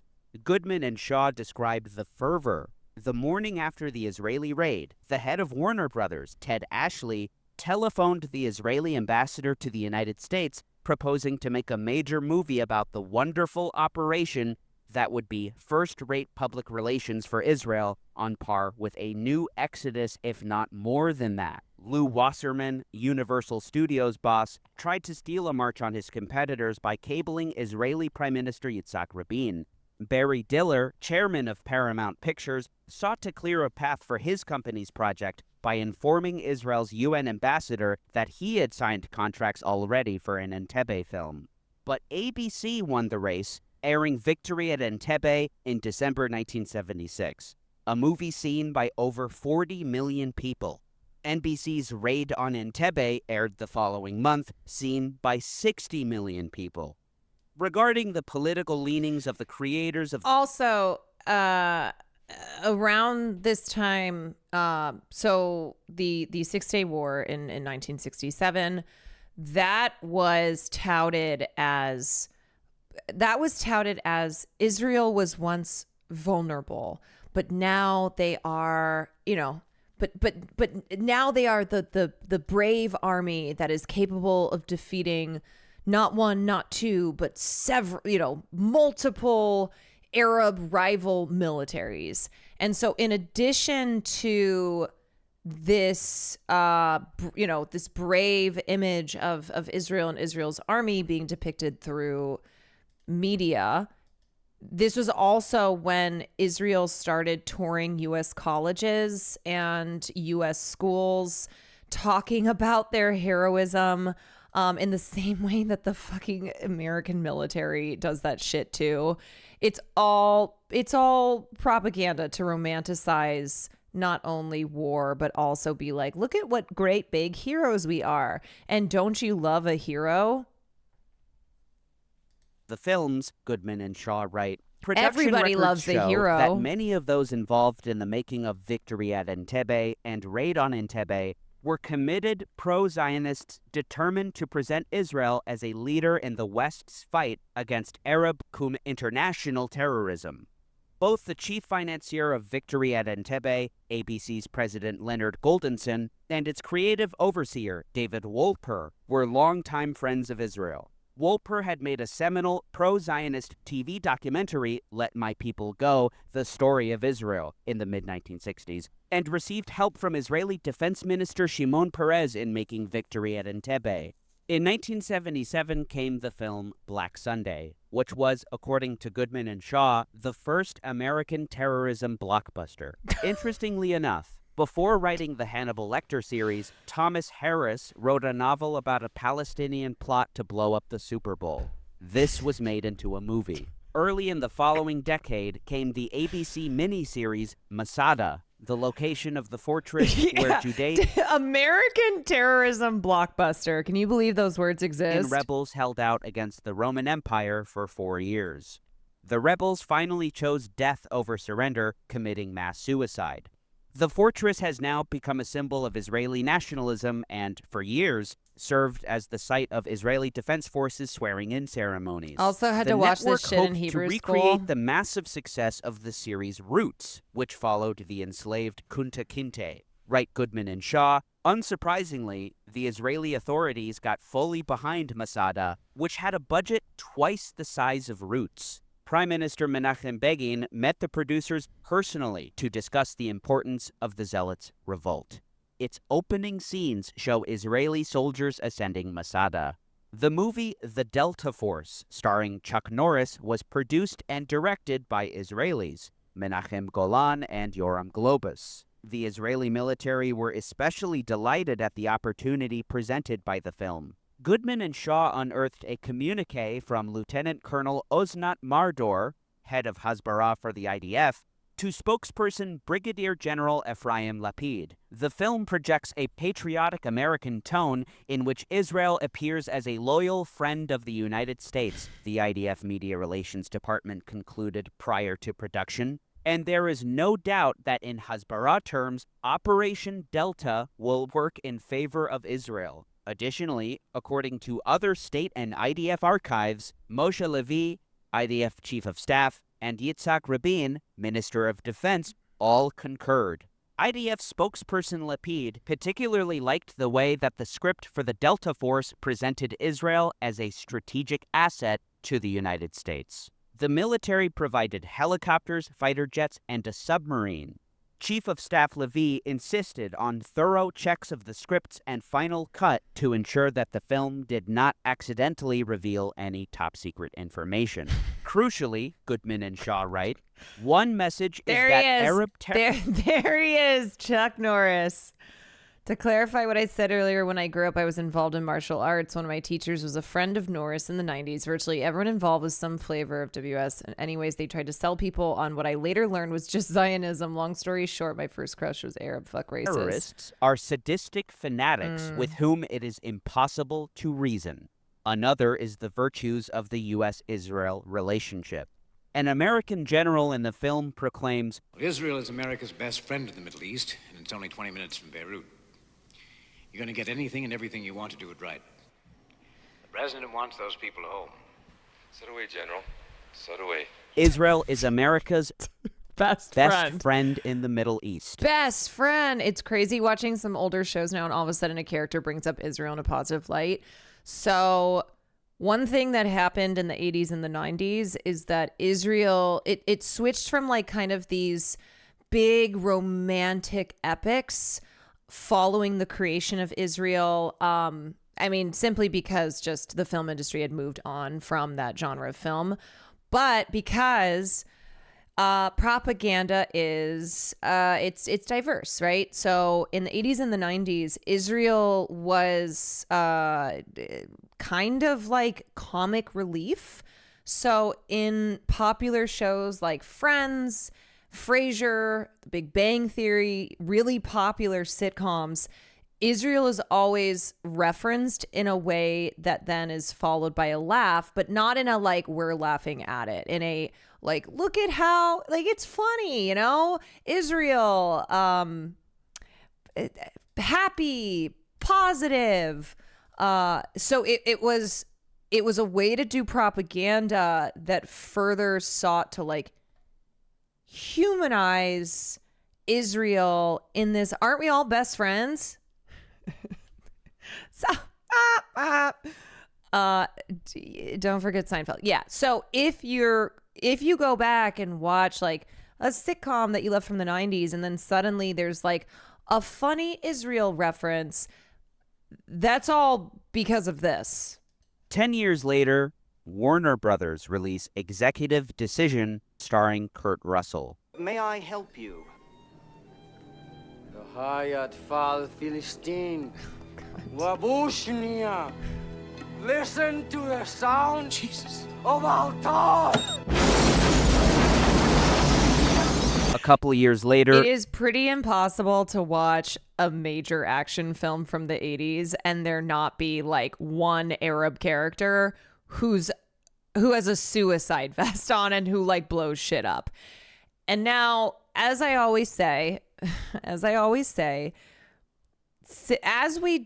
are like critically analyzing media and looking at what we're looking at now, which is like harmful depictions and stereotypes and propaganda.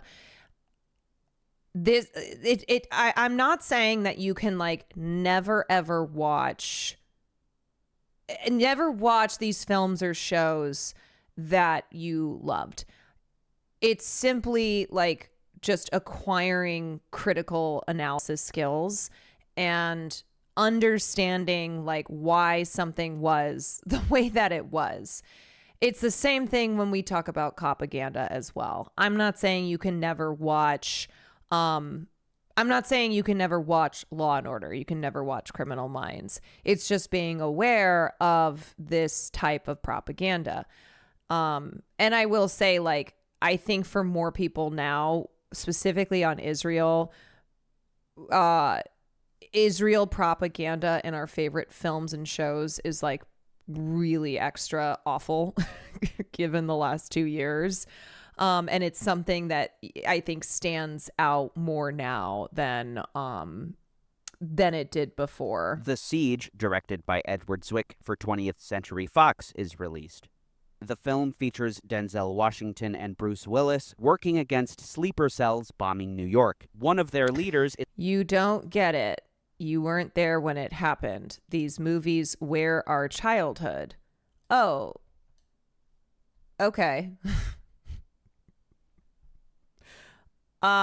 Yeah. So you know that I've seen a lot of these movies that wear your childhood as well. I do get it, actually. It's why I talk about this stuff all the time. I totally get it.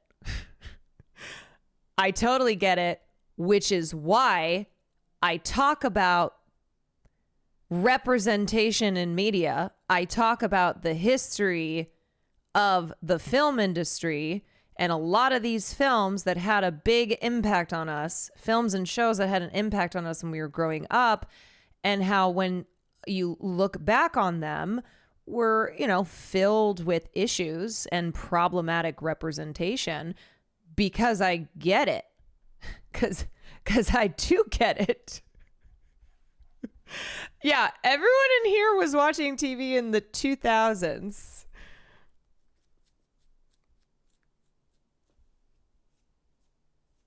Nah, they were freaking awesome. So you must have missed when I said Hey, FYI, doing critical analysis doesn't mean that you can never enjoy films and shows that have problematic representations. You must have missed that part when I said it. You're a person who's like, no, I don't want to question anything I've ever watched. I don't want to critically consume anything ever and understand how that is influencing me in the real world, how that may be influencing my politics, how that may be influencing my understandings of groups that I know nothing of outside of how they're represented in media. So if you are a person who only knows Palestinians through, say, having watched Homeland, where the one Palestinian character is a terrorist, guess what? You're probably going to be more inclined to believing that Palestinians are all terrorists. That goes for Arab people in general, because when you grow up in America, non-Arabs in America are mostly experience with Arabs is through popular media, which has always been very, very bad, has always had awful harmfully stereotypical depictions of Arabs. And that is for very specific purposes, because it is good for American imperialism. It is good for the interests of the American state, for the American public to believe that everyone in the Middle East, aside from Israel, our best friend and our greatest ally, all mean us harm. They all want to kill us because they're brown, because they're all terrorists just by virtue of being Arab. So it is very important to critically analyze your media consumption and understand where these stereotypes come from, how your understandings are shaped by the popular culture that you consume every single day. Birth of a Nation, one of the most influential films that is pro KKK. That film did so much fucking damage. That film was adapted from a book called The Klansman. Okay? So, yeah, I'm sorry that you're somebody who's like, nope, I just want to watch things and not think about them at all. I now know, but at the time they were awesome. Don't rob old joy. Oh my God, will you please listen to me? Will you please fucking listen to me? I now know. How do you now know? Is it maybe because of people like me? Maybe it's not me, but it's people like me who are like, hey, read this piece about how fucking transphobic a lot of your favorite shows were from the early 2000s. So you're like, you know what? Yeah, I recognize that. Or here's a video about propaganda. You're like, oh, wow, I know about that now. But you're also being like, but I don't want to think about it at all. I fucking love a lot of films and shows that have problematic representations. I am Asian. I am an Asian woman. So much representation of Asian people in the film industry has been atrocious. I still love Breakfast at Tiffany's, and it has one of the most racist ass depictions of an Asian character played by a white man. And I still love Breakfast at Tiffany's while understanding that that is racist as shit. What are you talking about? I, as an Asian woman, have had to deal with media my entire life that is really stereotypically awful towards Asians. And yet I still have enjoyed it. I still have loved it. And as I got older and as I learned to critically consume my media and analyze things and understand why, like, yeah, this, X plus Y equals Z, whatever, doesn't mean that I can't enjoy anything ever. But you have to, oh my God, I have to move on from you, because it's like talking to a rock. Things have changed. Exactly. It can still be good. Oh my God, you're not fucking listening to me. I'm talking to a rock. But why male models? Are you serious, Derek? I just explained. It is literally giving, but why male models? Oh my God. At Grok, is this true? I'm listening. I really don't think you are, But whatever. I am moving on.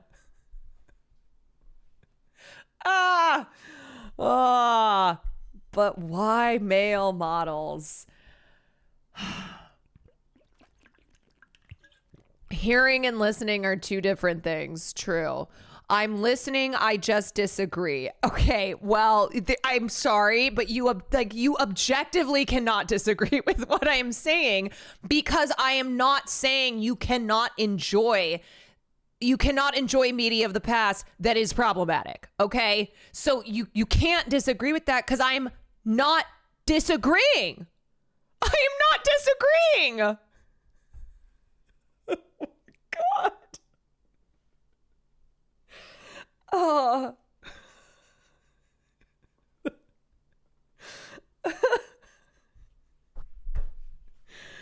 Oh my God.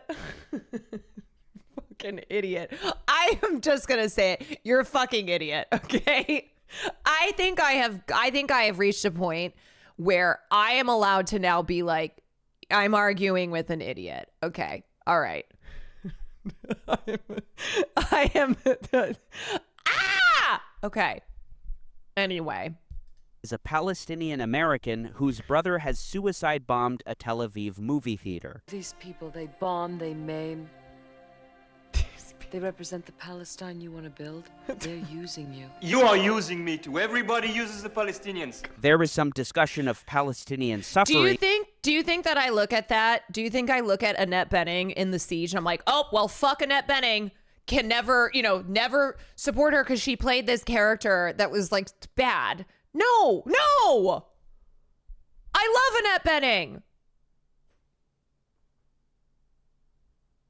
Naiad was okay, but I love Annette Bening still. In refugee camps, but all things considered, a Palestinian is bombing American civilians and is the source of all the trouble in New York. In a sign of a new complication in Hollywood's relationship with Israel, in 2005, Paradise Now becomes the first film by a Palestinian to be nominated for the Best Foreign Language Film Oscar. The film follows two Palestinian men preparing for a suicide bombing in Israel. The film was criticized, especially in Israel. Goodman and Shaw write, perhaps unconvincingly, that the Motion Picture Academy's support for a film like Paradise Now, in the face of opposition from Israeli and Jewish American organizations, shows that these were changing times in the Hollywood-Israel relationship. And we can't have that. Though, as the pair show, Hollywood could reliably be used to bolster Israel's image when needed. Indeed, just a year before Paradise Now was released, the Israeli Foreign Minister Silvan Shalom spoke to no less than 70 Hollywood figures at Arnon Milchan's house. Milchan, who was in a previous life involved in arms dealing and espionage, went on to found Regency, known to many of you by their production logo. How hard is it to understand you can enjoy problematic media but still recognize it's problematic, should be criticized without ruining your ability to engage in it? It's not, but a lot of people they simply cannot. They simply do not want to use their brains at all. And so any type of critical analysis, they're like, you're sucking the fun out of things. Yes, also Regency. We'll talk more about Milchan shortly. The Los Angeles consul Yuval Rotem also organized star-studded solidarity delegations to Israel. In 2003, Christopher Reeve, Quentin Tarantino, and Whitney Houston were among those who visited. The attack at Munich in 1972 inspired a slew of movies about Palestinian terrorism, but it also had a profound impact on one of Hollywood's most famous directors. Steven Spielberg watched the drama unfold with his father, enraged that Jews were being killed on German soil once again, as he described it. Despite being a heartrending and brutal story about the Holocaust, even Schindler's List conveys a pro-Israel message. Goodman and Shaw write, Schindler's List ends with a clear pro-Zionist message. In one of the final scenes, one of the Soviet soldiers who has liberated Schindler's Jews tells them that they are not wanted in either Eastern or Western Europe. The Jews are then seen walking across a field with a hopeful gleam in their eyes as the unofficial 1967 war victory hymn, Jerusalem of Gold, is sung in Hebrew on the soundtrack. When the film was released in Israel, Spielberg attended the premiere with Prime Minister Yitzhak Rabin. But in 2006, Spielberg would get his chance to portray the story that he lived through and watched on television, an incident that particularly enraged him. Munich follows the aftermath, with the Israeli assassinations of Palestinians believed to be connected with the 1972 attack. Look, Schindler's List is still an incredible film, okay? It is. But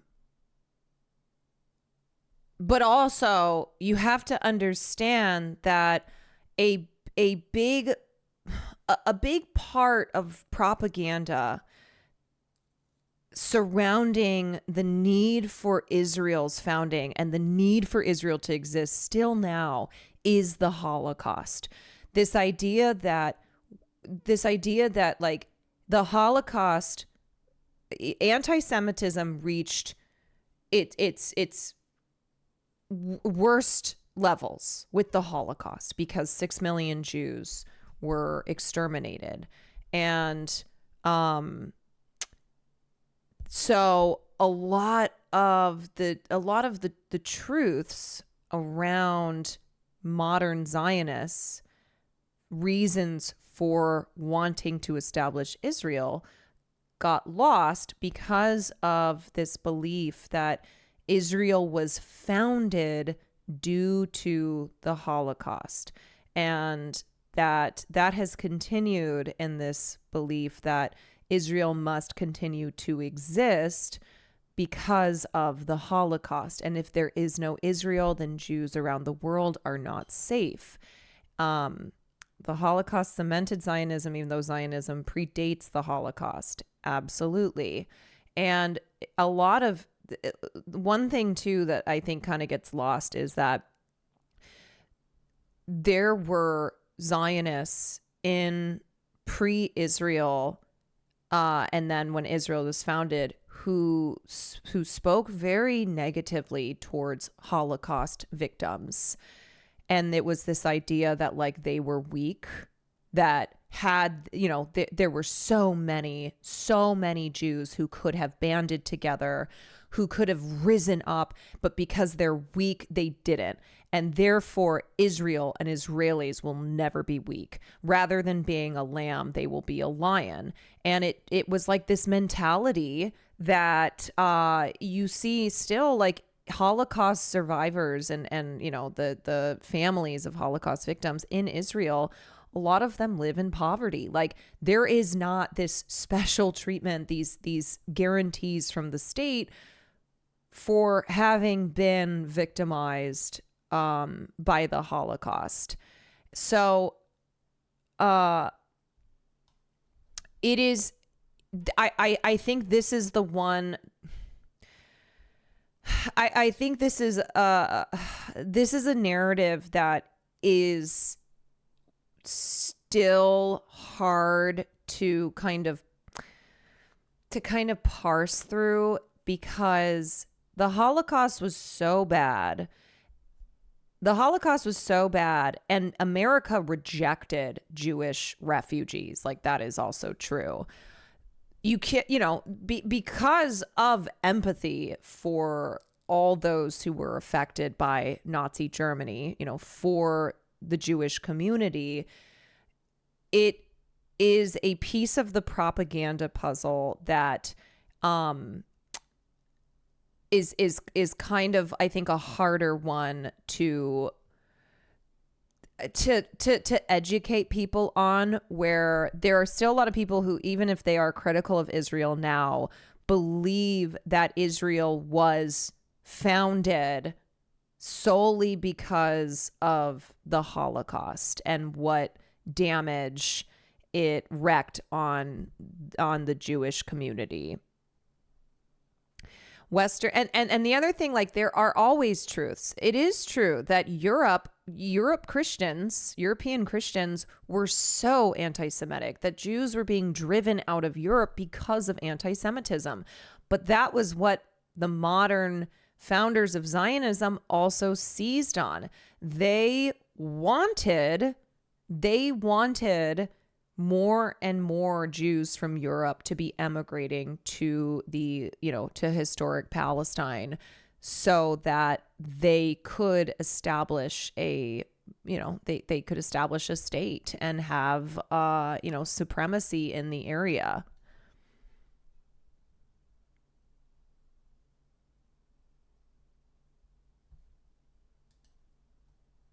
The Holocaust is seen as exceptional because it's tied to the founding of the Genocide Conventions in 1948, and also the fact that it was violence by Europeans against other Europeans. This violence was happening to Black and brown people long before the Holocaust. Mm-hmm.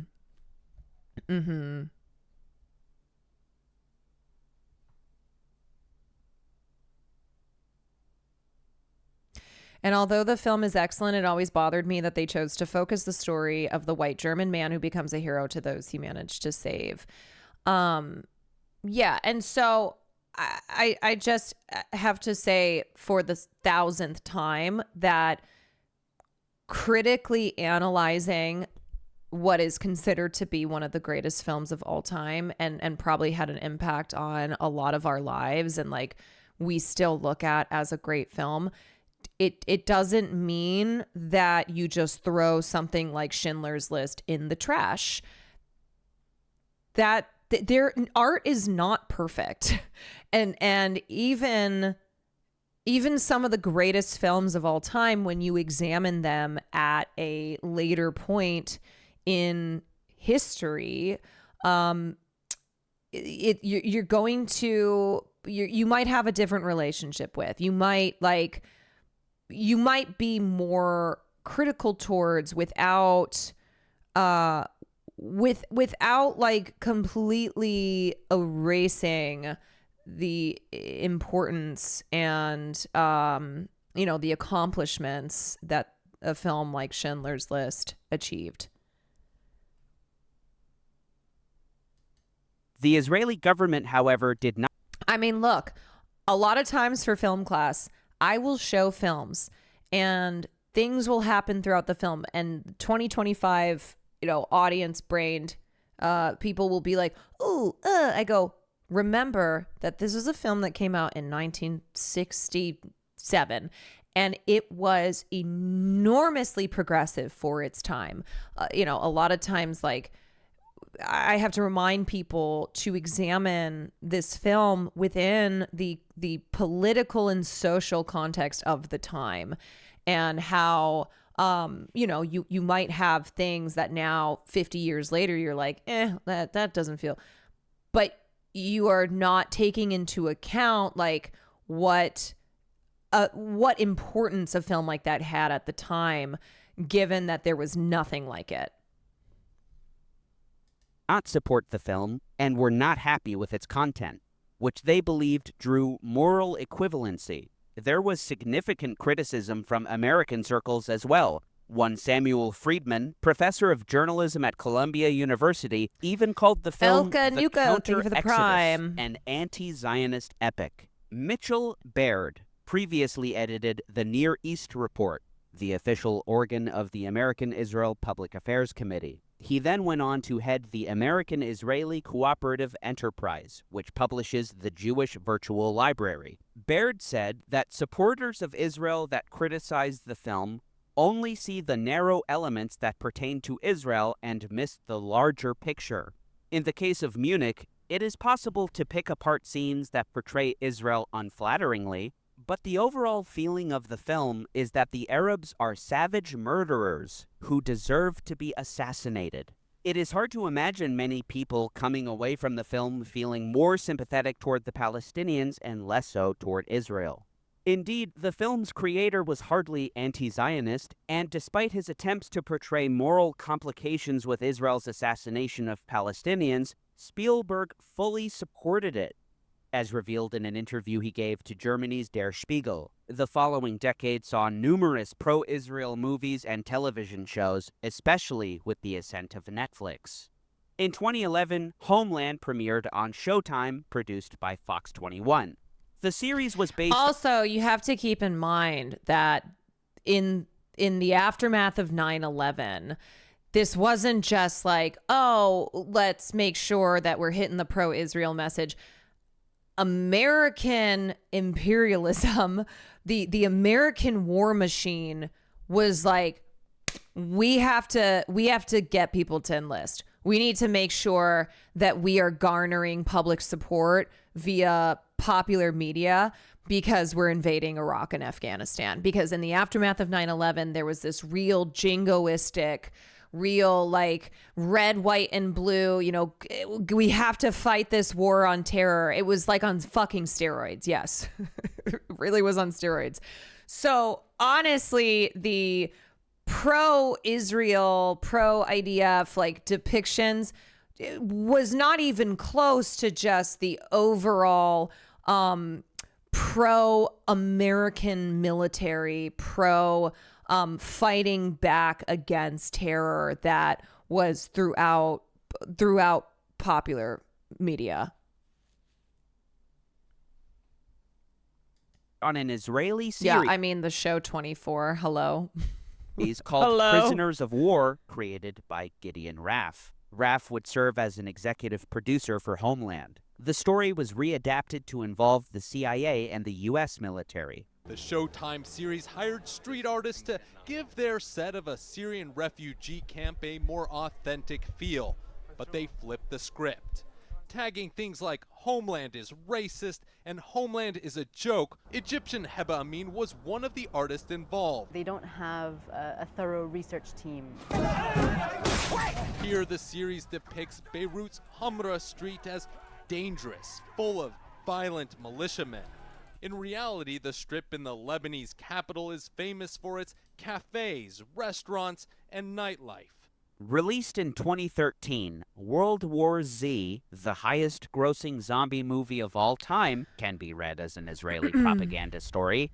In the film, Jerusalem is the only city to survive the zombie onslaught thanks to the ingenuity of Israeli intelligence, as explained by a friendly Mossad officer. The depiction of a giant wall around the city, reminiscent of the real separation barrier between Israelis and Palestinians, is impossible to ignore. That the wall keeps out hordes of zombies while a multicultural society flourishes inside presents a striking Zionist narrative, albeit a particularly perverse one. Netflix distributed a show about Israeli special forces in 2015 called Fauda. Gideon Raff wrote and directed The Red Sea Diving Resort, released on Netflix in 2019. Yeah, also in World War Z, so which was the highest grossing zombie film of all time. It made it grossed like over $500 million. Brad Pitt plays a UN investigator. He is looking for the cause and also the cure of this disease that is turning humans into zombies and is threatening all of humanity. So he realizes that countries need to start working to prevent the spread. And so the second place he goes to is Israel, and he meets with a Mossad chief who talks about the historical need for Jewish vigilance in the face of existential threats, talks about the Holocaust, Munich, the 1973 war, and all of it is being linked to the zombie threat that they are currently experiencing. And you talk about existential threats. You can't get any more existential than a zombie apocalypse. So he talks about the walls around Israel that have been redesigned that are supposed to not just protect Israelis, but protect all of humanity from the zombie threat. Then he shows a checkpoint where the good Israelis are allowing Arabs to enter into Israel to remain safe. I'm being a snitch, but Will was talking shit. Well, what the fuck was he saying? Okay, so like this is all like in the film.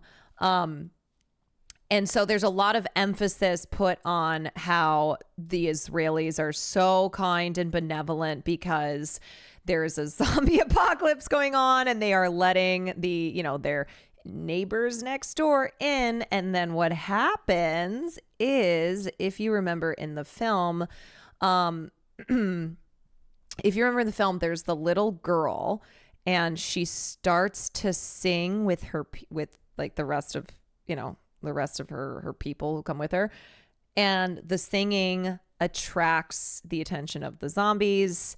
And then they breach the walls and the entire nation is doomed. And Brad Pitt and the other main characters barely escape barely escape out of Israel with their lives.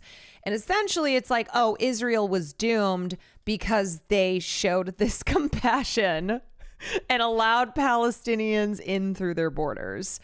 And what I said at the start of stream is that in the book, it is very, very different. It's an ultra radical extremist Israeli terrorist who's like, how dare you let Palestinians in, and threatens to blow the wall up. And that is not what they did with the film. LMAO, IRL, they won't even let the Thai foreign workers into the bomb shelters during the Iranian missile attack. Yep. I'm guessing people thought it was like an actual zombie movie when they went to watch it, but it was more like Contagion mixed with war. There was absolutely political messaging. I think when I first saw World War Z, I don't think I really picked up on all of that. I just didn't think it was very good.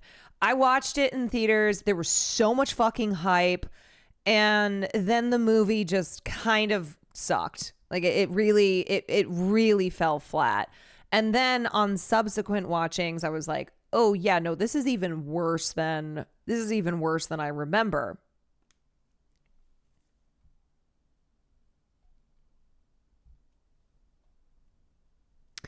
Same. It was so disappointing. The Israel shit was super weird too. Like, this film had a budget of almost $200 million. This was not some small studio film. It was a fucking massive production. And I think it was intended on being a franchise. Like, I think there were supposed to be more. Yes, this was a huge budget, a huge production budget. But it also grossed over $500 million, which made it the most successful, the highest grossing zombie film of all time.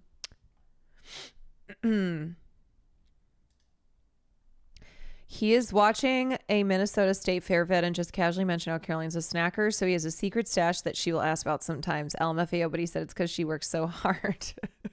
He does. I did find out recently he has secret snacks. He has secret ramen, but he doesn't have secret ramen anymore because I ate it all. It's all gone. But anyway, let me read this quote from an Israeli movie critic. If it weren't for the zombies in the background, you would think this was an engineered campaign of the defense ministry to strengthen Israel's status in the world. That is what an Israeli movie critic wrote about World War Z. So with that in mind, if you haven't watched the film or if you rewatch it, see if it stands out to you more. Continuing the positive portrayal of Mossad. The same year came The Spy, also released on Netflix, with Sacha Baron Cohen as the lead role of the real-life Israeli spy Eli Cohen. As Goodman and Shaw conclude of the show...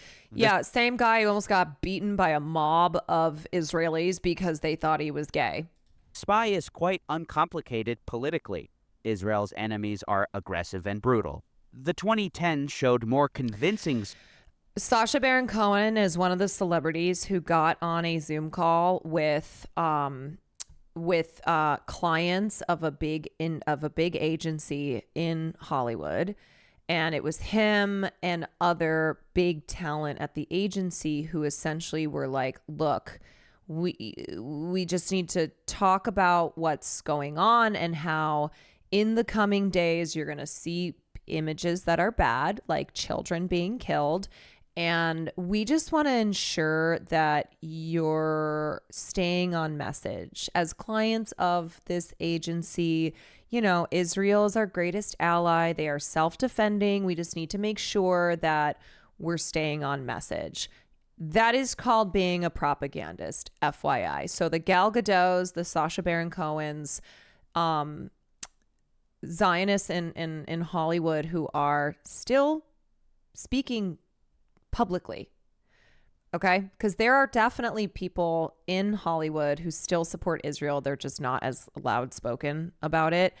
But then you have ones who are like propagandists, and they are well aware of the fact that public sentiment has shifted against Israel, and they need to ensure that that sentiment flips back.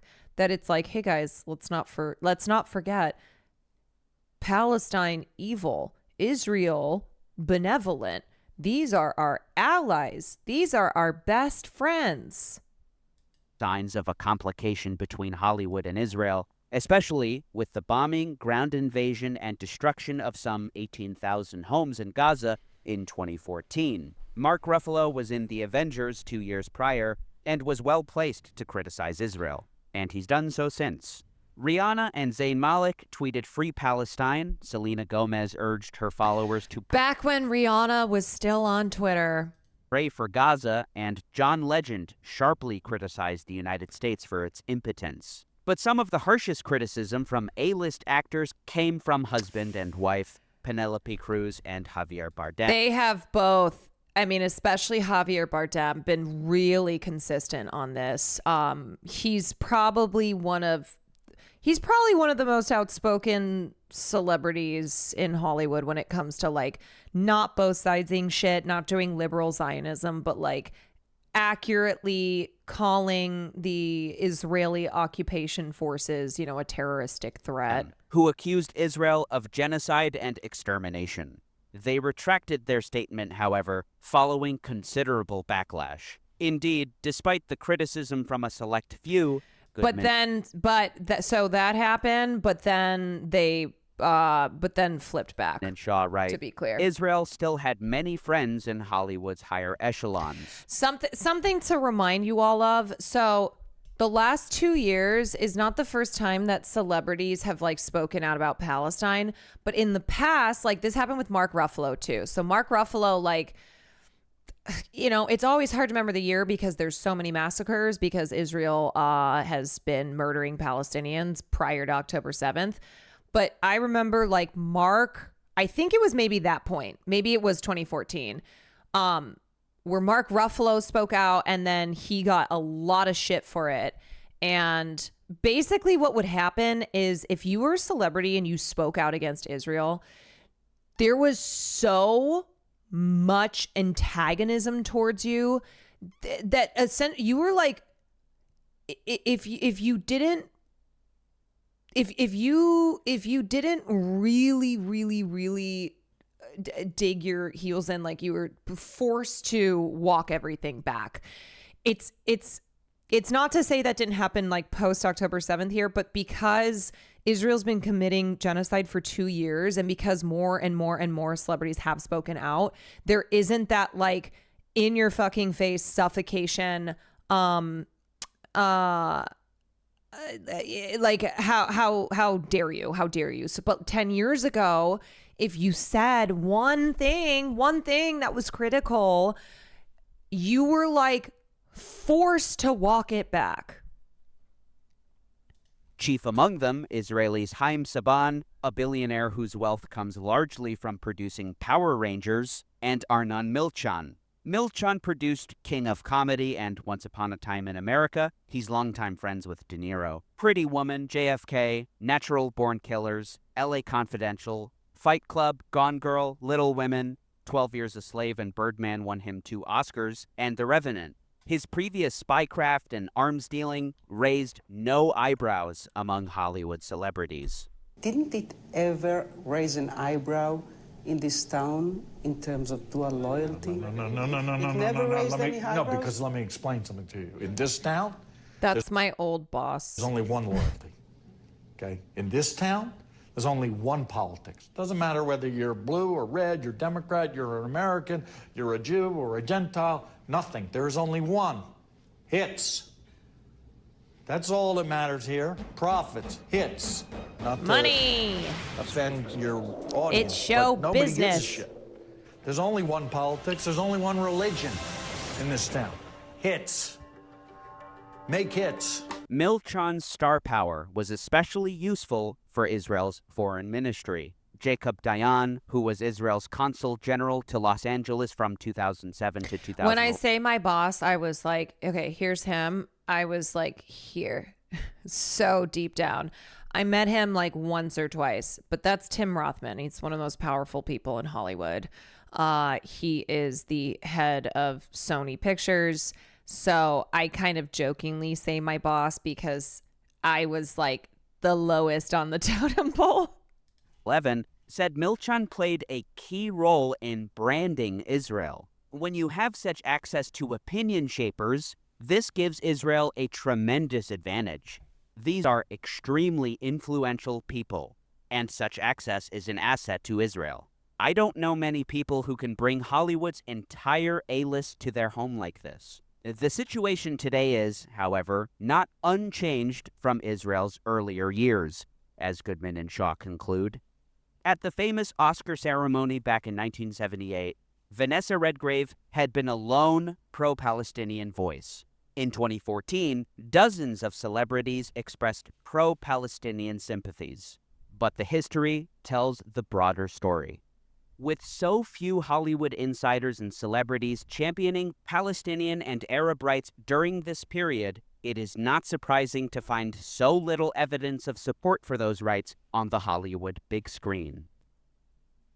Hey everybody, thanks so much for watching. The TV series like NCIS, I think we talked about this, and specifically the character of Ziva also, David. if you want to chat or talk about video ideas, become a patron to join her the origin GDF story and Discord relationship server. with her double There's also agent, terrorist exclusive Mossad content agent on brother, my Arya, Patreon. half Palestinian, half Thanks, Israeli, everyone. would also be interesting to add to the list analyzed in this video. Lots of Zionist propaganda that the brutality and callousness of Israel is discussed later in the series, but most indirectly.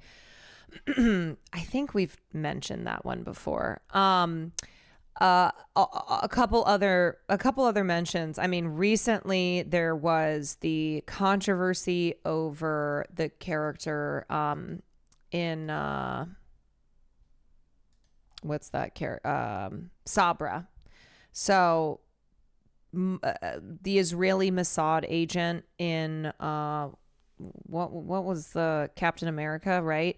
So Sabra is actually an old character too that goes back to I think the 80s. But last year it was announced that this character would be included in Captain America New World Order, and rightfully a lot of pro-Palestine people were fuming because it's one thing to have an Israeli character, okay? That's not the same thing as what Sabra's character is, because Sabra works for Mossad. Mossad has engaged in a lot of war crimes. It is a state intelligence agency, and during a genocide, that's being committed by an apartheid state, to introduce this character to millions of people, thereby normalizing, normalizing Mossad as they have engaged in just horrific acts of violence against the Palestinians as they are, surveilling them, etc. People were pissed. They were like, what the fuck? What are we doing here?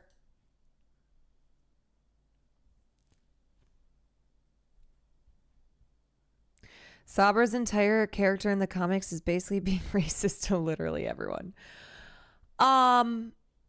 Cool. Okay, so that is that is that video, which is about Israel and representation, positive representation of Israel in movies. The Palestinian film that's funny, The Time That Remains. This is, I have heard of this. This video essay goes over it. Seems interesting. Let me bookmark that for a rainy day. Do you condemn Sabra hummus? Do you condemn Sabra hummus? Anyway, look, propaganda is an inherently bad. Stereotypes, tropes, like, are not always bad, but often they are used for either nefarious purposes, or they become something that's bad because of what they are perpetuating. And I just always, I am very interested in not just consuming popular culture, but critically analyzing it, because it can tell us a lot about our society. Popular culture is where, this is where, like, kitchen table issues are being discussed. This is where a lot of pedagogy is occurring via culture that the masses are consuming. So it is good. It is important to have these analytical skills to understand how stuff connects. A lot of people think politics is separate from pop culture. It's something I have to deal with all the fucking time when they're like, you're not as serious, blah, blah, blah, blah. You just do little celebrity stuff. And it's like, no, you're an idiot. No, you're the person who is unserious and an idiot here. If you are not examining mass media that is consumed by a lot of people, the reason that it is referred to as popular culture, and not understanding the impacts that this has societally and how, changes both influences, both good and bad, occur through this kind of consumption.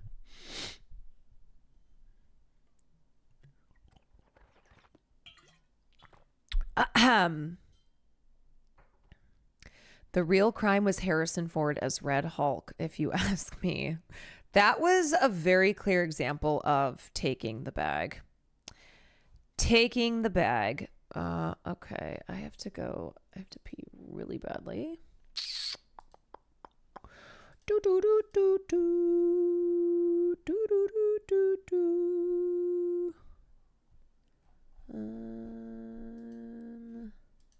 When you look. All right, hold on. Give me 1 second.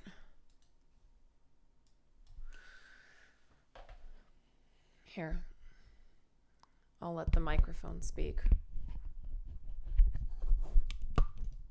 Caroline Kwan from Women.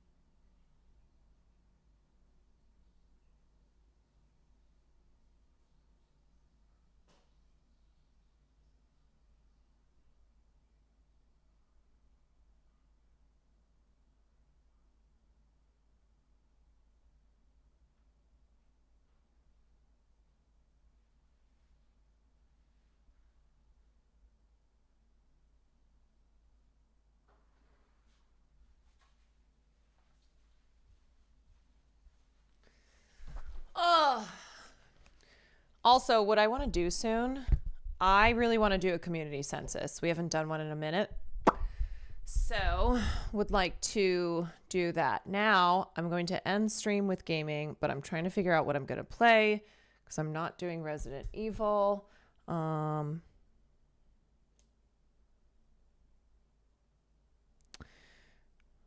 trying to think if I'm in. Yeah, I want something.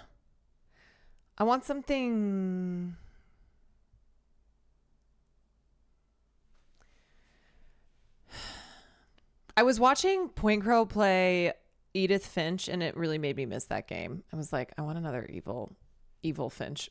One other Edith Finch. Maybe Arctic Eggs. That's a shorty one.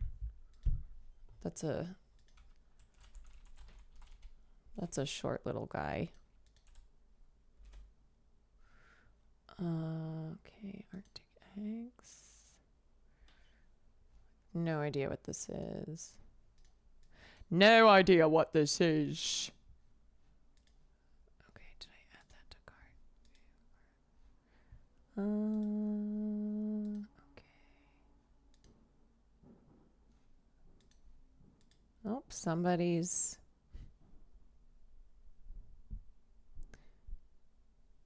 car engine sounds like it's exploding. Okay, let me install that.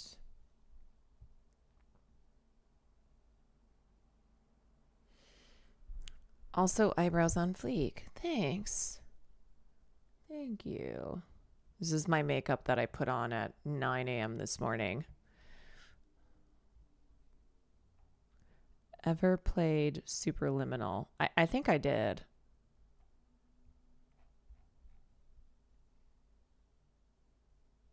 Oh, I got my nails back. I did my nails last night. You know what's crazy is I feel stronger with my nails. I don't know how to describe it. Having my claws, it makes me feel like more empowered.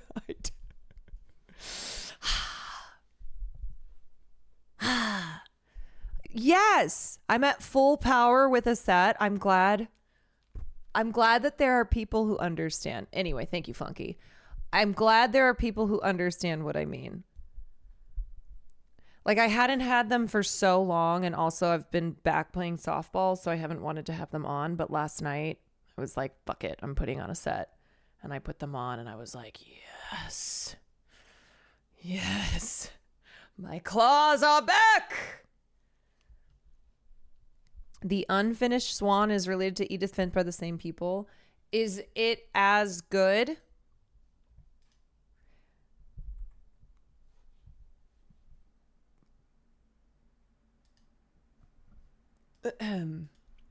Not really. Oh, that sucks. It sucks when a game is so good and then you play a game by the same creators. Okay, we're just gonna play Arctic Eggs. Let's do that. It's Friday night gaming.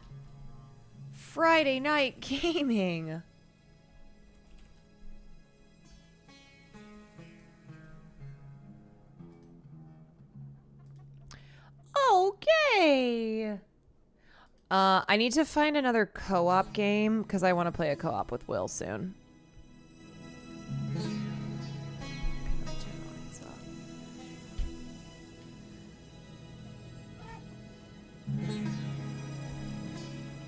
Okay. All right, I don't know what the hell this is. What do I do? I'm in a chicken coop.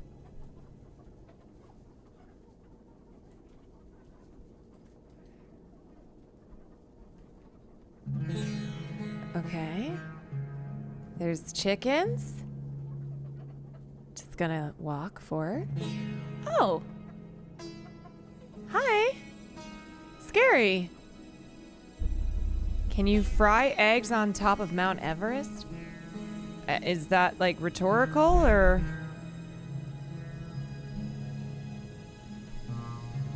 The only gamer left on this hell site. I don't think so. I'm pretty sure as the bottom cooks, the top would just freeze. Something to remember next time.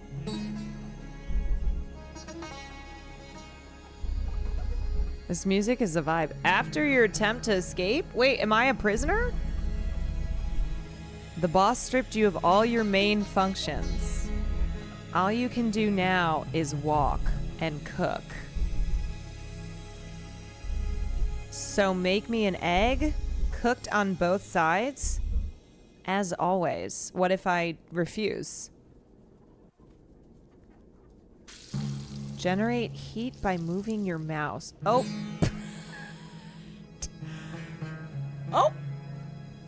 Paul Wall, thank you for the 10 months. Okay. It seems like you can't refuse. Once a side is cooked. Whoa. Fuck! God damn it.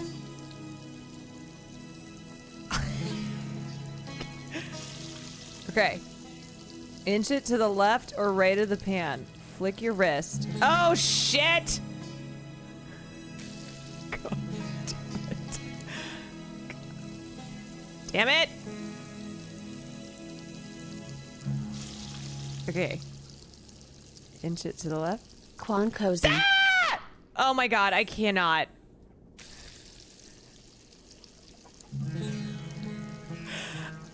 Am I just gonna be attempting to do this for an hour? Oh wait! Shit!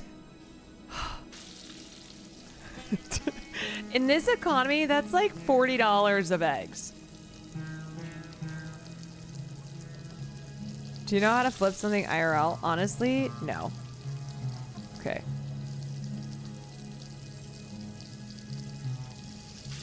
Shit. Oh my god, I cannot do this.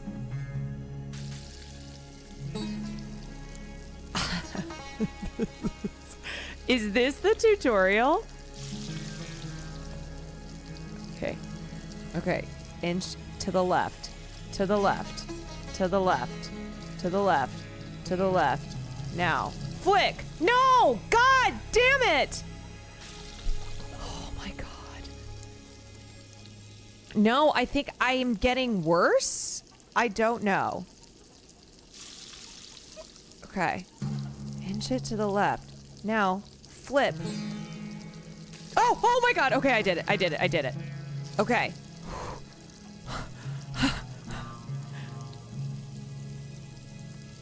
Okay. Okay. I think this line of work suits you much better. No, I think this will kill me. If you want to leave this place properly, you need permission from the Saint of Six Stomachs. So go out into the city. Serve all those who seem hungry. I have to do this over and over again. And you may just gain an audience with him. Oh, God. You don't have a lot left. Don't cut corners this time. I didn't even fucking cut corners. Is... Okay. Here I go. To flip eggs.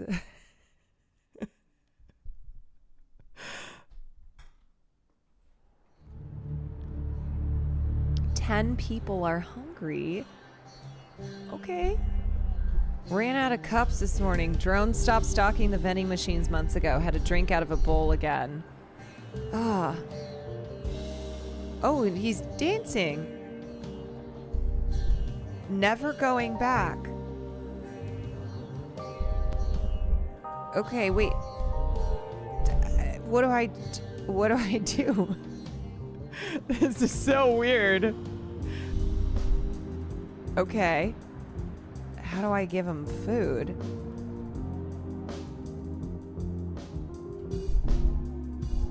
You are the new poultry pepper, right? Last one didn't last long. Yeah, I probably won't either.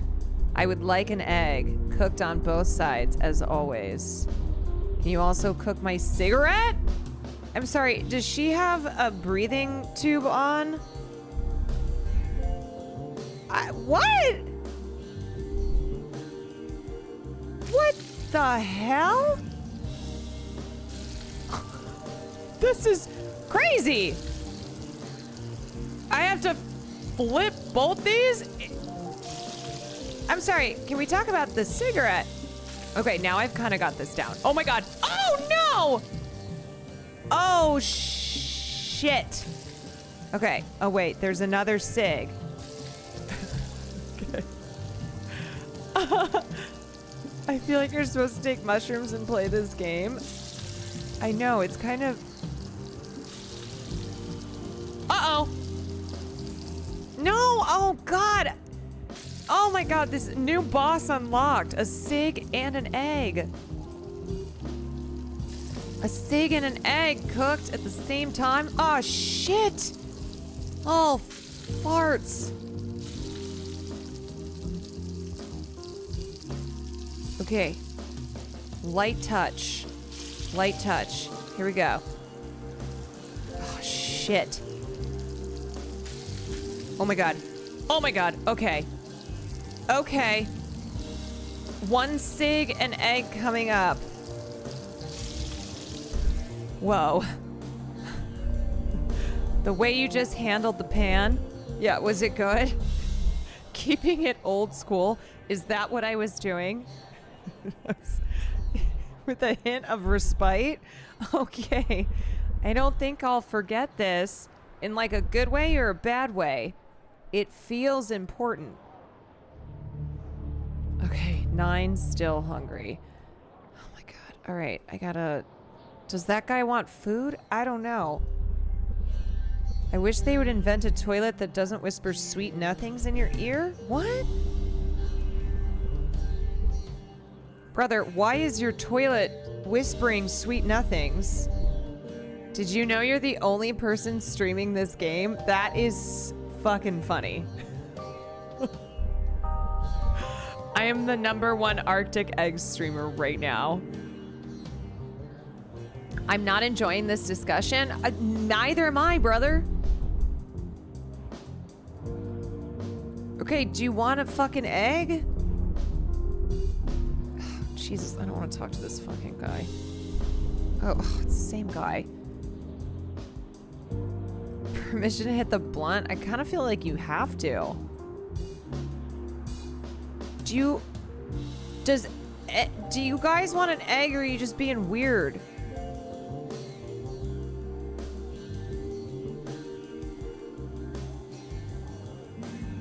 Too high for this? I feel like I'm not. I feel like I need to be high too.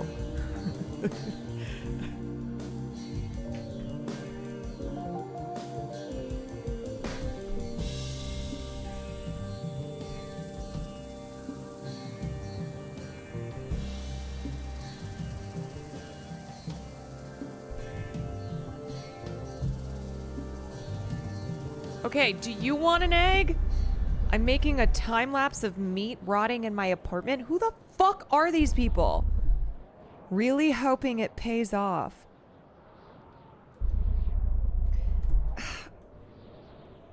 What the hell? Jail. Jail.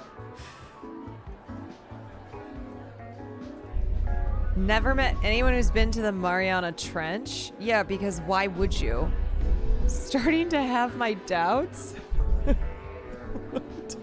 What is this? A guy like me? 2 eggs? Okay, coming right up. Wait, Nandre, did you recommend this to me? Why is this on my list? This must be a Nandre rec.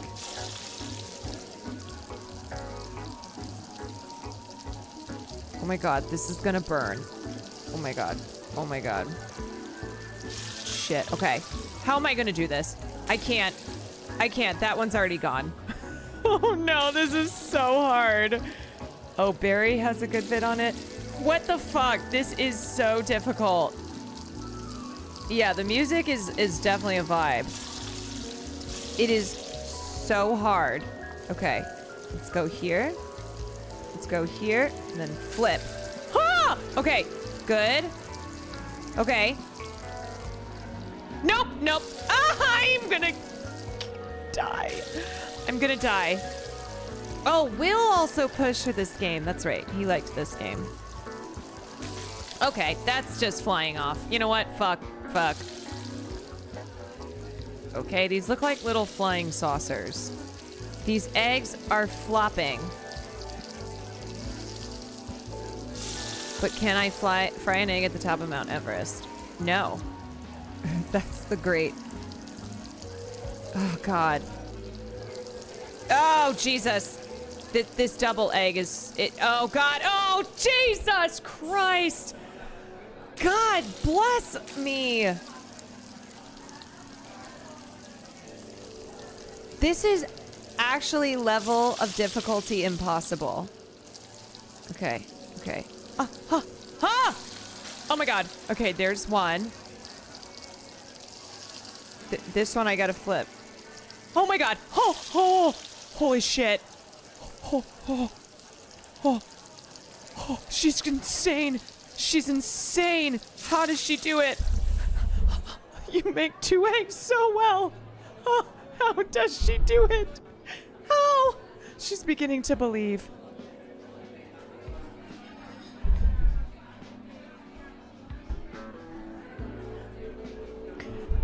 The best 2 eggs I've ever had. Let's go. Oh my god, I still have to feed 8 freaking people. Oh. Okay, now I really want some eggs. Shit sounds so good. That chicken breast you smuggled me had salmonella in it? Well, you know what? Beggars can't be choosers. Hi, Caroline, I'm new. Hi, new. Welcome in.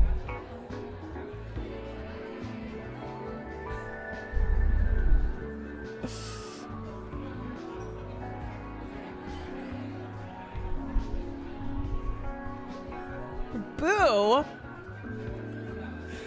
You're booing me for that? Give it a quick Italian pansier, yeah? Nothing fancy for a guy like me.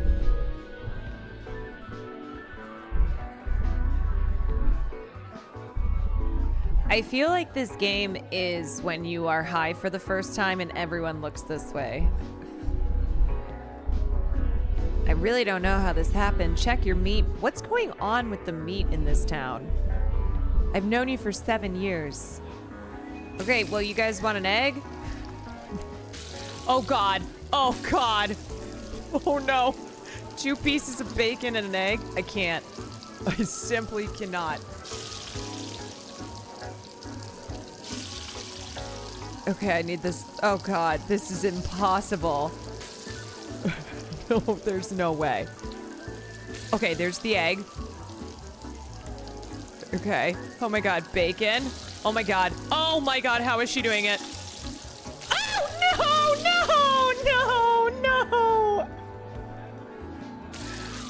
no! No! Fuck. Oh, we almost had it. Oh shit, I already fucked up. Damn it. Damn it. Oh, it falls apart so fast. I know. I don't think I can do this. I think this is difficulty impossible. I know I said that with the other ones. Oh my god, we're flying around. Too crazy. Okay, there's the egg. Oh my god. Okay, we are out of control here. Oh my god! Oh my god. Oh my god, the bacon! No, not the bacon. No, the bacon is flying. Oh no, I can't. I don't think I can. This egg isn't even on the, okay. God, this is, oh no. I'm trying so hard. It's impossible. It's not possible. It's, okay, it's too fast. It's too fast. Oh my god, see, there, Oh, I'm getting carpal tunnel just watching. You guys, I think this is the one that I can't do. I don't think this lady can do it.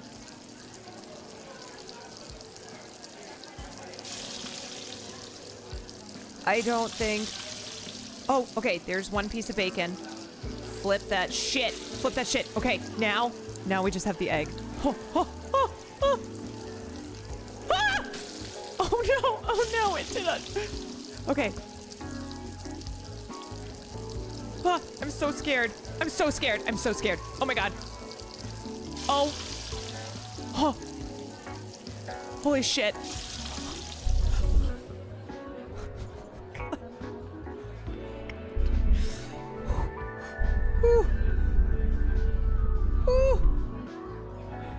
A good meal requires balance. Specifically, an even mix of hot and cold elements, especially when it involves meat. Good to know. If you don't feel like doing the dinner part of Dinner in a Movie, just do this. Yeah, hey guys, for dinner, I'm gonna flip an egg. That's my brother Tony on the grill. Oh, what up, Tony? He doesn't like cooking that much. He's just trying to build up his skill and celebrity so he can impress the Saint of Six Stomachs. Wait, that's who I have to impress. Fuck it up, Tone. I have to impress the Six Saints. Try to do the same. Oh, it's brutal. Oh, this guy's mouth is so scary. I don't need sex. Okay, I wasn't offering. Stole some bacon from downstairs. Okay. Why are you guys cooking your cigs? This is why people in this town are fucked up. People in this city are fucked up because they're all frying their cigarettes. Oh, shit. Ay, ay, ay. Oh, God. You've never had a tasty toasted cig? I can't say that I have. Okay. Yeah, yum. Fried cigs. Oh. No, no! I hate this. Why is it so hard? Remember when I thought flipping one egg was hard? What I would give. What I would give. Okay. Okay, slow. There goes the fucking cig. Are you kidding me? I can't do it. The bacon, the bacon grease makes them so juicy. The cig is too hard.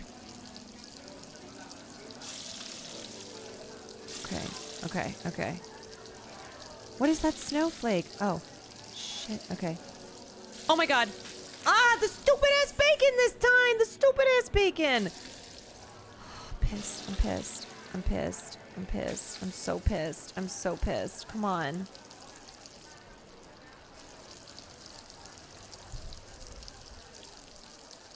Come on. Come on. Come on. Okay. There we go. Egg. Okay. Egg. Now. Bacon. No. Cig. No. No. Not the cig.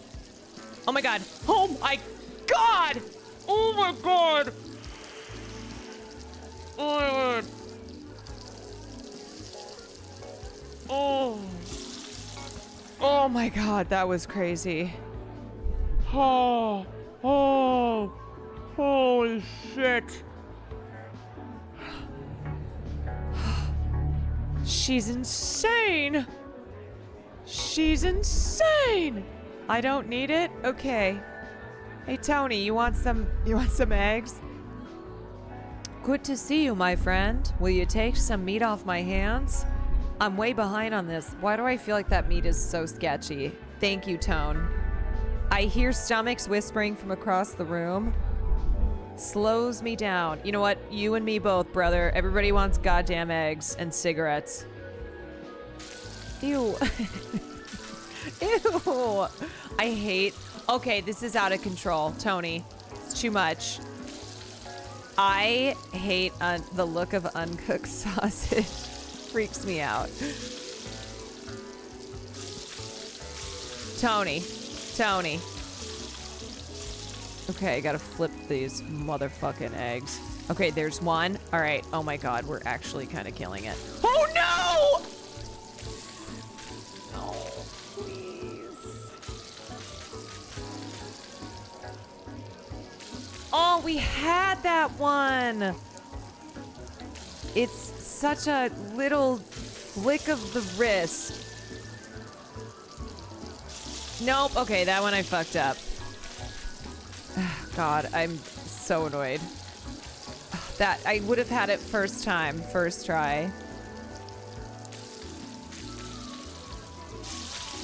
Okay, all right. Let's settle down. Flip it. There we go. Okay. Oh my God, I'm scared. I'm scared. I'm so scared. Oh, okay, okay, okay. We're cooking. We're cooked. We're good. We're good. I just need that second egg. Come on, Tony. There we go. There you go, Tone. Okay, that was impressive. I know. Ain't nobody doing it like me. Ain't nobody doing it like me.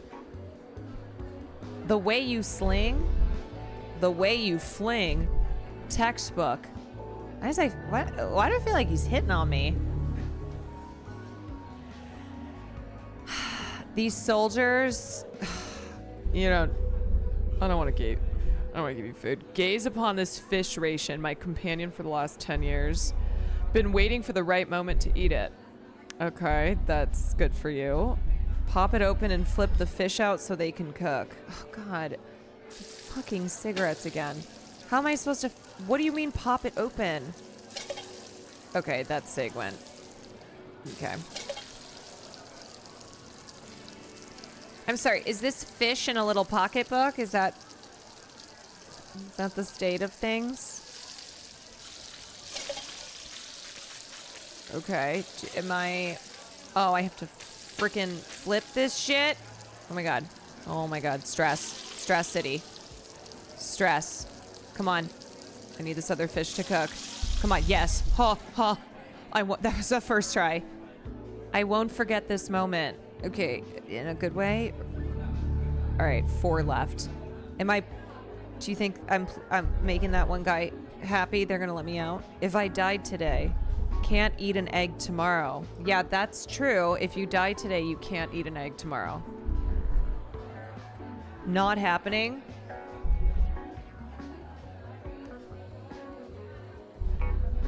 But not hungry right now. I won't die today. All right, brother, you could have just said no. You could have just said no. All of us have a jar of honey in the bathroom. But I digress. I don't think you know what digress means. If anyone ever uses the word ubiquitous in a sentence, it is okay to ignore whatever they are about to say. You know what? So true. And tumultuous. I feel this way about devil's advocate. When someone starts saying devil's advocate, I'm like,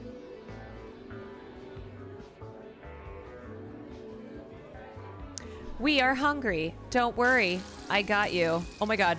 Okay. Chill. That's enough eggs. That's enough.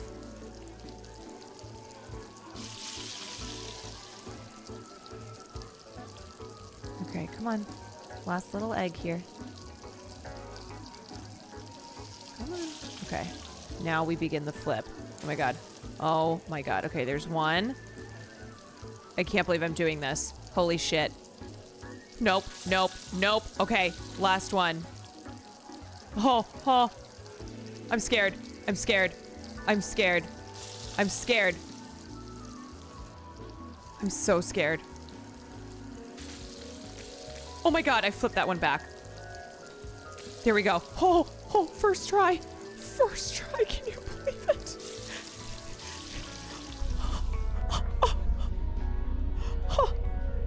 I just flipped 4 eggs first try. Regarding the tumultuous nature of our request, it is surprising to see the uniform ubiquity you managed to consistently deliver. What the hell? Where? Okay, no, I don't have to listen to you. That's what you said.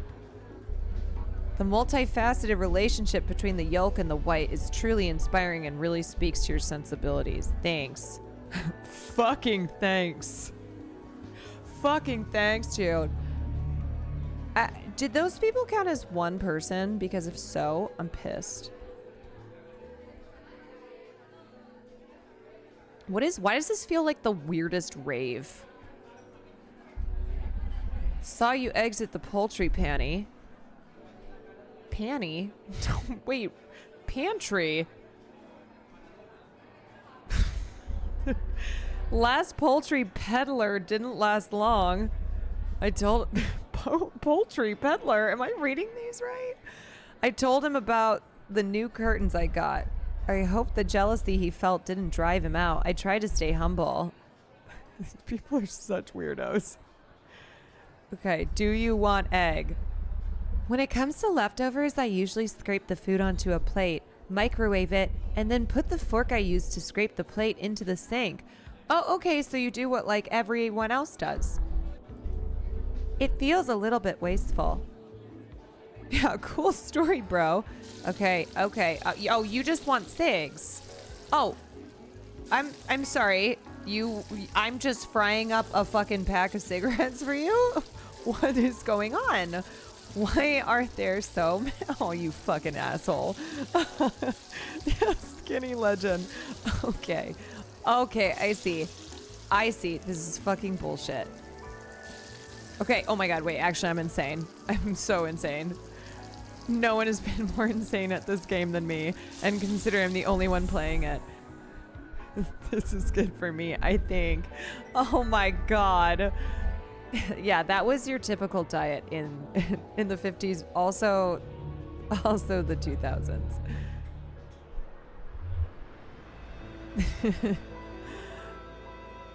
No one is doing it like me.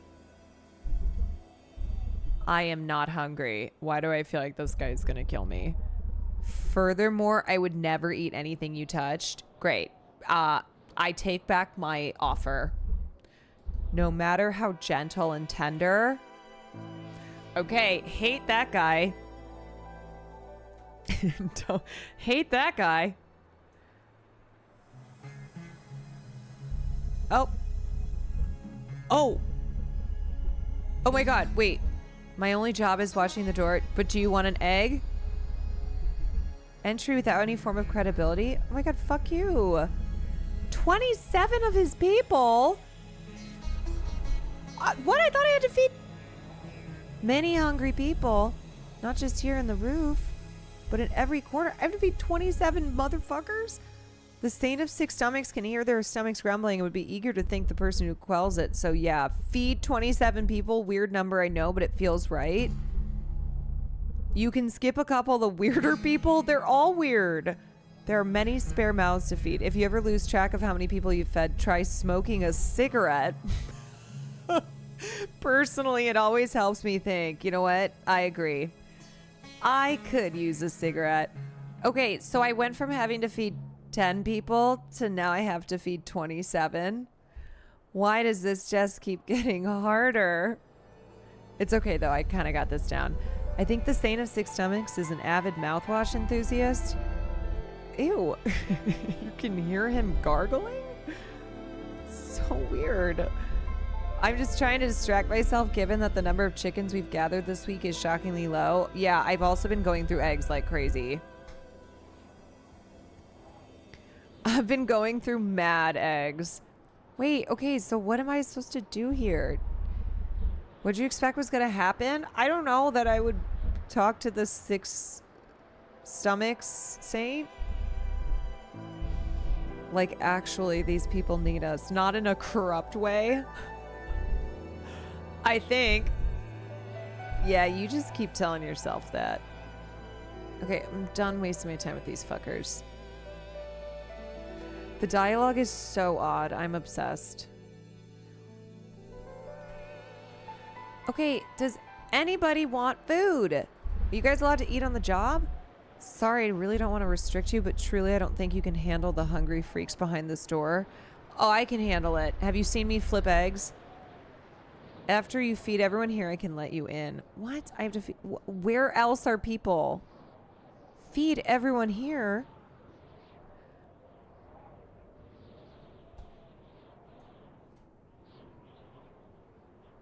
This dialogue is so weird. Okay, I guess I'll go down. Is anybody a person who still needs food? And isn't too weird? Okay, talk to you. Oh wait, I already talked to this person. I don't like this guy. Cigarettes are the most agreeable way of ignoring life. This game is not good for me as somebody who loves to smoke a cigarette. I'm like, you know what? That's so true. Oh, these weirdos don't want food. That's right. Wait, did you want any? Who are you? Who are you? You are the next poultry prepper. Yeah. Yeah, I do. Thanks for helping out, asshole. Why am I an asshole? Find someone else to feed? Okay, forget about it. I guess you don't want my freaking eggs. Although they are the best in town. You don't even know what you're missing out on. Okay, did you guys all get food? You don't need it. That's right. I think I gave you food. Okay. Yeah, some of the people in this town are rude as shit. Why do these people also look like they would live in the Capitol at the Hunger Games? Can't let you through. The people behind this door are incredibly hungry, but in super weird ways. What is anybody talking about? What is anybody talking about? What do you mean they're hungry in super weird ways? After you feed everyone here, I think you will be ready. Well, where the hell else is anybody else? And what do you mean weirder than like wanting cigarettes cooked? People here are so weird. Oh, I'm dead. Wait, what? No.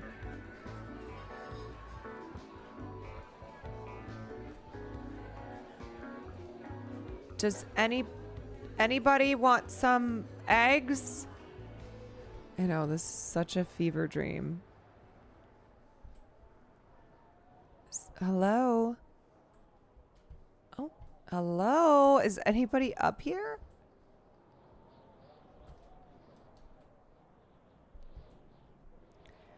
Is anybody up here and needs some eggs? Anyone? Oh! Oh my god, I have a cig. Oh my god, my cig. Wait, how do I smoke this? Hold on. Hello?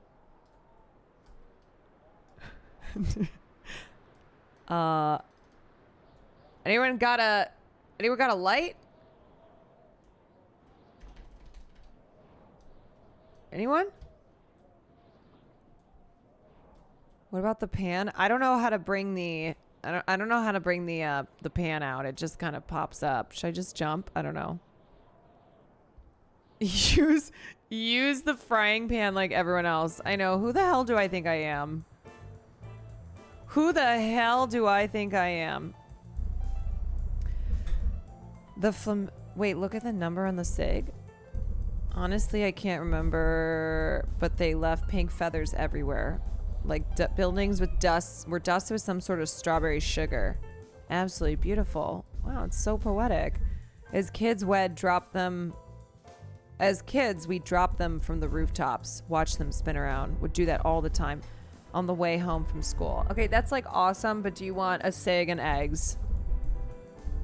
Or why, really? What really sucks is if we wanted to do it again, it's too late. They are gone. This is so depressing. We just really didn't know how good we had it.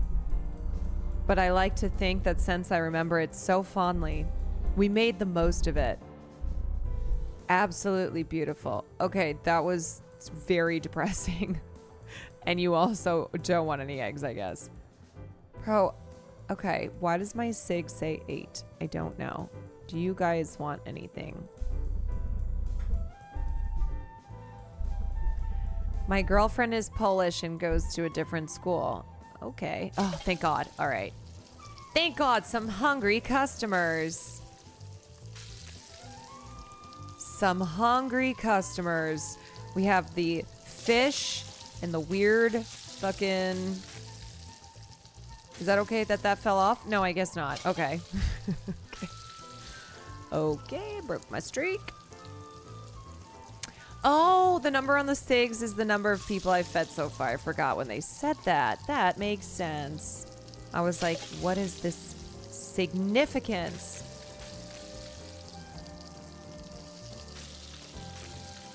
Shit. Oh my god, I've lost my touch. I've lost it. Okay. So I have to keep the stupid ass thing on the stupid ass thing. I know, we're throwing. We were so good before. Okay. All right, let's flip it. Okay. That was a total flip. There we go. Okay, great. Oh my God, we're golden. We're golden. That's what we need. That's what we need. And then fish number 3. Come on, don't be a little jerk. Come on. I swear to God, get off that other fish. Oh my God, things are spinning out of control. Oh, okay, come on, it's gonna burn.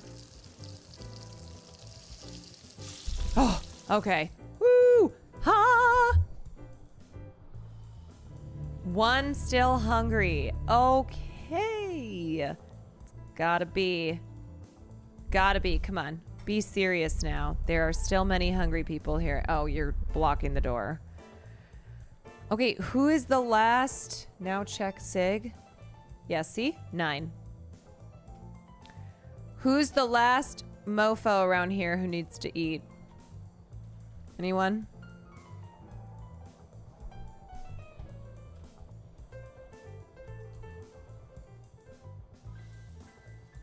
The furthermore guy. Let me go over here. Hello? I am making a... Oh, this guy. This is the time-lapse meat guy. It's really weird. Can I talk to both of yous? Let me see. Oh, yeah. Okay, yeah, you do the weird dance. This is where I started off. Fed you. This is where I began. Okay, this is the weird guy with his toilet. This weird toilet guy. Okay, so I started off here, and then we're going back up.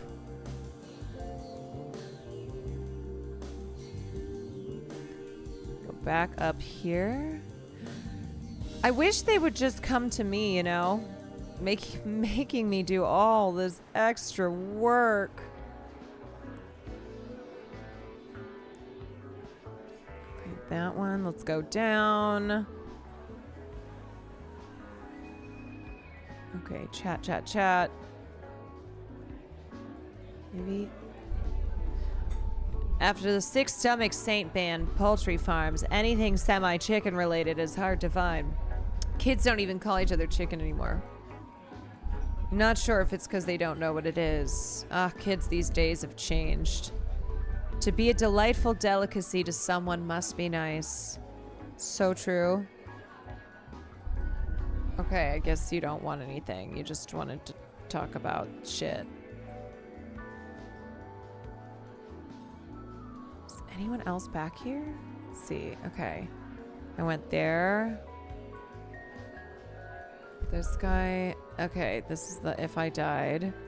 I talked to all these people. I already talked to this soldier too. Let me check though. Yeah. I know there's one hungry hippo out there still. Who are ya? Talk to that guy. Okay. I already talked to the grill guy and I fed him. Anyone around here? Would you like some food? Oh, this guy's a jerk. I forgot about that.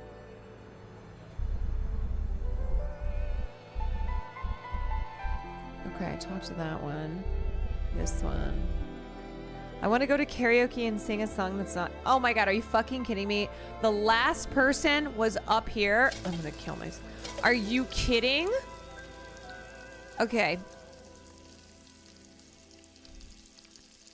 All right, that's chill. It's fine. Whatever.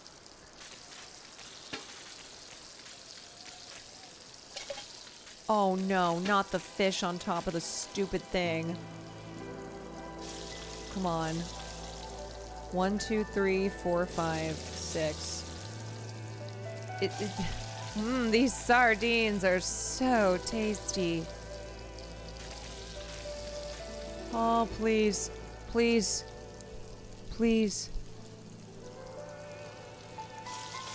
There we go. There we go. Yay, I did it! Okay, now I have figured out that I have to talk to every single person. Yay! Okay, and then I gotta go this way. All the hungry people here are fed, so we keep going. It unlocked this freaky door! Okay, there's gonna be people behind this door who are hungry, but in a freaky weird way. 8 people hungry. So, oh wait, now I'm hungry. I need a snack.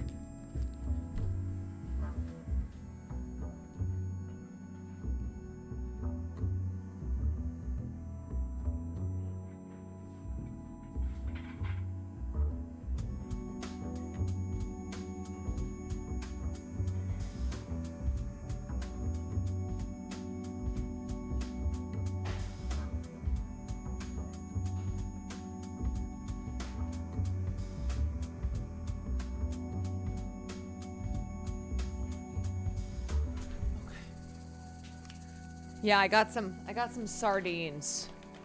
Yum, sardines. Okay.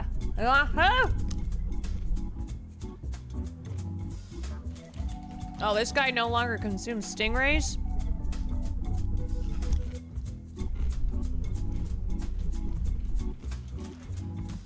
Yeah, can't do that, but I can do, these chips are so strange, but I like them. They're curry-flavored potato chips. You need to soothe your ingredients before they truly begin to cook. Okay, now I know what they mean by this group is weird. Oh no, it's bouncy. Oh my God. You have to soothe your ingredients? Okay, is this soothing? I don't know. Okay, stop bouncing. Hey, should I sing some Barry White? Damn it. Oh my God. Oh my God, there it goes. Okay. And what am I gonna do? Okay, calm down. And there goes the fucking cigarette. Okay, shh.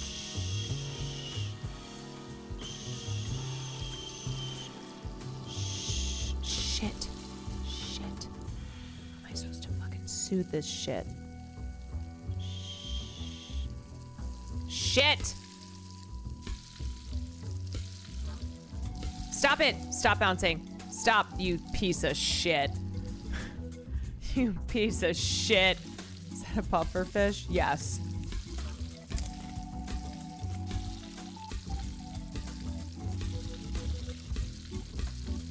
It's very bouncy. Okay. Why does it keep doing that? I'm not even moving it. Is it one of those, like, as soon as it goes, I have to flip it? Shit. Fuck. This is so hard. Oh. Yeah, literally launch that little guy. Okay, how the hell am I supposed to stop bouncing? Do you think the cigarette soothes it? The puffer fish is like, yeah, give me a smoke. God damn it! Oh, frick. Just needs a little bit of nicotine.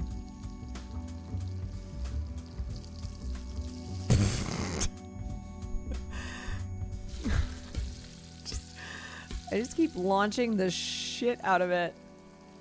Okay, am I supposed to flip it as soon as the spikes go down? No, clearly not. Oh my God. Okay. Okay, I've gone through so many pufferfish. I think I am supposed to hit it with the cig.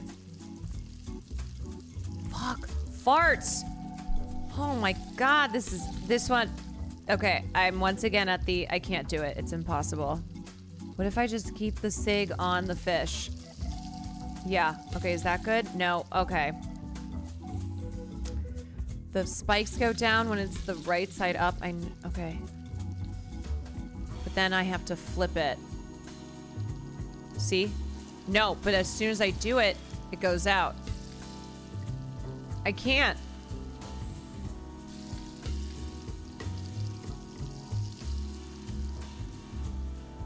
Shit. There goes the SIG. Oh my god. Okay, is this like a do nothing? No, see? Oh, you don't have to flip. Oh, I thought I had to flip it. Okay. Wait, so I just maybe kind of roll it around? Shit. Ah! No, stop, please. Here's your SIG. Here's your SIG. Here's your SIG. Take your SIG. Okay, you knocked it out. Oh, this is so hard. Okay. Very... Oh my god. Oh my god! Oh my god! Why? Why is this the impossible task? I am depleting the pufferfish population. Oh, wait, I got it. Oh, okay, that actually wasn't that hard. I felt suit just watching you handle the pan. I thought I had to flip it. Oh my god. That was honestly stupid. That was stupid. It's good drinking during the day. Get your crying done before it's dark. You know what, brother? True. Is that it? Okay. Okay, we're just crying and drinking. Hey man, how you been? Yeah, I just had a lobotomy. Damn, they really tore you apart, but I'd recognize that nose of yours anywhere. We used to use your nose as a sundial whenever we lost power. Okay, rude. Mainly during the war in Argentina. I'm not hungry right now, but would love to give your stuff a taste at a later time. Okay, well, it's now. It's now or never. This is not, I'm not on call. Do you hipsters want some eggs? Oh, you've been angry lately. Is it because you're punk? Is it because you're Antifa?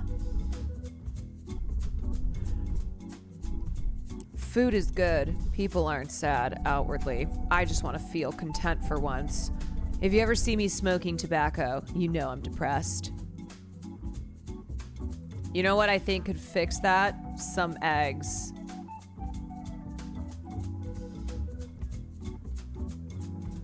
I think some eggs could really fix you. I found a new thing to do with napkins at restaurants. Oh, sick, dude. Wait, where are you going? Wow, is that your trick? Sorry, I thought I could tell you about it, but I just checked. I can't tell you about it. I just checked.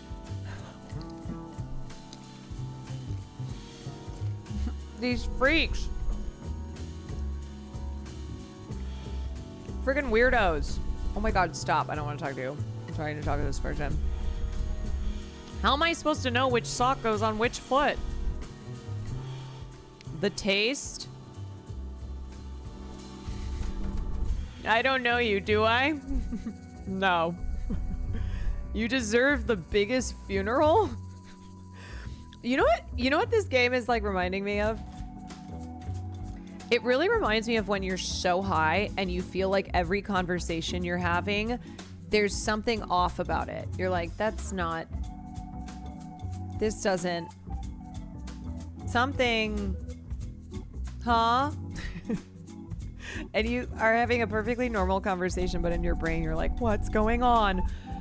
Prison was fine. It just kind of felt like a new experience. I was arrested when I was 12 because I made a got your nose joke against the saint of 6 stomachs. Damn, dude. Still not sure how he heard. And obviously, I didn't think the punishment fit the crime at the time. This game is also the visualization of brain rot. Yeah. As I grew older, I began to understand, grateful for the opportunity regardless. I could have ended up like you, stripped down to... People keep fucking insulting me, but I'm the one who's giving them food. Oh, God almighty. Oh, no. Oh, not two fucking pufferfish. Oh, no. Oh, no. Oh, shit. Okay, here we go. Oh no, that was too much. Holy moly. Holy macamole. Holy macamole. How did that not flip out? Oh, holy shit.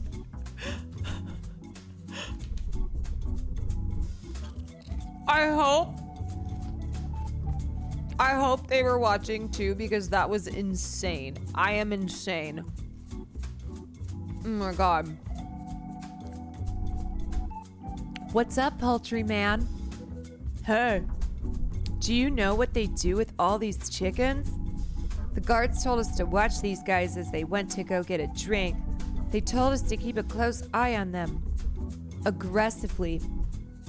Like about to cry. I don't mind raising them, keeps my mind occupied. I just want to know where they go after they take them. Okay, we got a couple PETA activists here.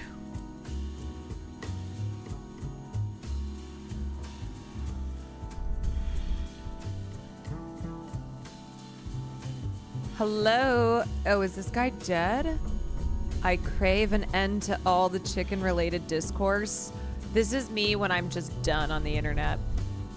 Along with any mention of cooking and stomachs. Why isn't anyone interested in discussing politics with strangers anymore? Everyone's so divided. Okay, well, I guess you don't want an egg. Nobody wants to talk about politics. I never understood why other vegetarians are allowed to eat fish. I did it purely because I like the look. No one cares. Is he watching? He looks upset whenever you eat one of his fish in front of him. I think he has too much attachment. Oh no, oh no. Oh God. Sig and a puffer fish.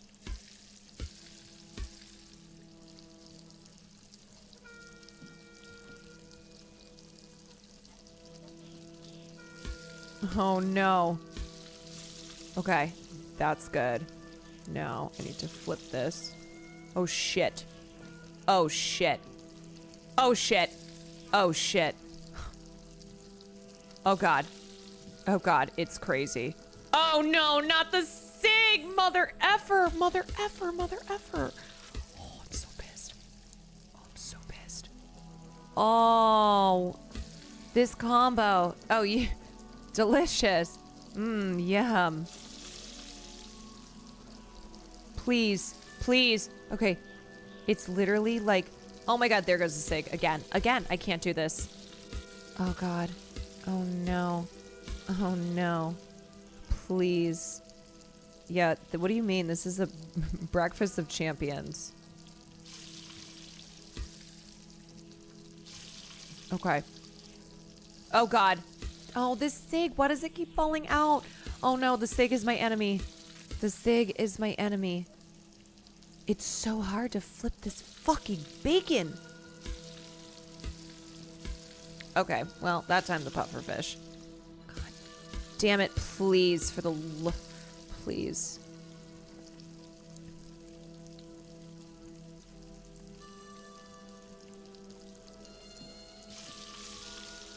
Okay, here we go. This is it. Yes, yes, nope, nope. Okay. Okay. Nope. Oh God. Oh, the freaking SIG again. I can't. Hold on. Please.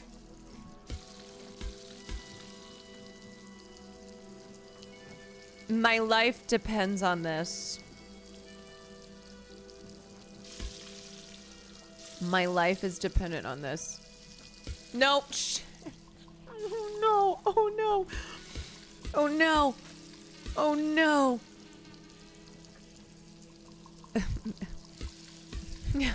This is maybe the funniest thing I can hold up to, like, my arguments for my mother as to why I'm not married with children. I'm like, you don't understand.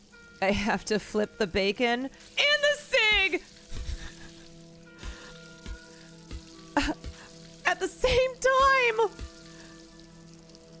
At the same time. You don't get it. I can't raise a child because I have to flip the fucking cigarette. Okay. Oh no, this is actually the hardest one yet. Oh, this is like impossible. Oh. Oh no. It's because the cig and the puffer are both really bouncy. Okay, let me take my time. Surf and turf. Oh, okay. Okay. Let's settle down again. Okay. No. Oh my god, I'm wasting so much food. I'm gonna die. Maybe there's a trick to this, like... I don't know what the fuck that trick would be. I can't be flipping this bacon. Okay. Okay, I gotta go to this side. I gotta go... Oh, are you kidding me? Okay, oh my god. Oh, I have it. I have it. I have it. Oh, oh, oh, oh, oh, oh, oh, oh. Oh, thank God. Thank God. Holy shit. What? Hey, bro. I can't stand people watching eat me. I know. The joy it brings them. Not enough. I know I could do better. Oh. Oh, it's okay, buddy. Just buys me out and leaves. I know. Capitalism. Can you show me what you know? Sure. I got you. Oh, no, I don't. Oh, no, you're in... Oh, I see. Oh. Oh, no. For some reason, it's the opposite ways. Oh, God. Wait. Oh, God almighty. Oh, no. Oh, no. Oh, no, this is so hard. It's inverted. Oh, this is impossible. Oh, it's inverted. Oh no, this is so bad. Should I turn my mouse around? Okay. Okay. Oh, smart. Good trick. Good trick.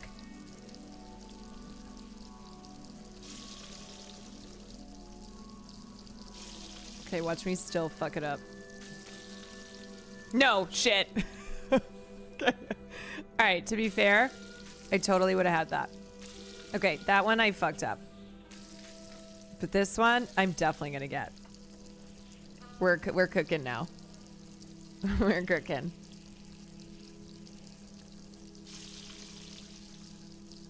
I am teaching him all of my tricks.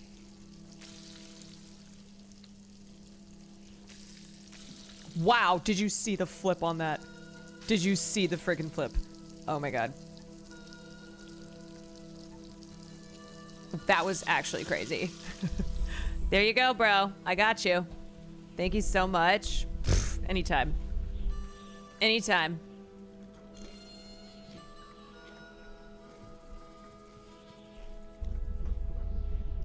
I don't think I could attempt what you are doing. You know, it takes a very special set of skills. Making your way among the people, the love for your work vanished from your gaze long ago. I want to continue to love. Tell that to 6 stomachs for me. All right. I got you. You're so al dente. You flirting with me? So personal, a little intimate maybe. Boiled fish balls and cream. Yum. Like an undulating monument. Soaked from head to toe. While it's easy to rebut the first two accusations, there's not much I can say about the third. Every time I meet a new person, I'm like, you're the weirdest person. You're the weirdest one.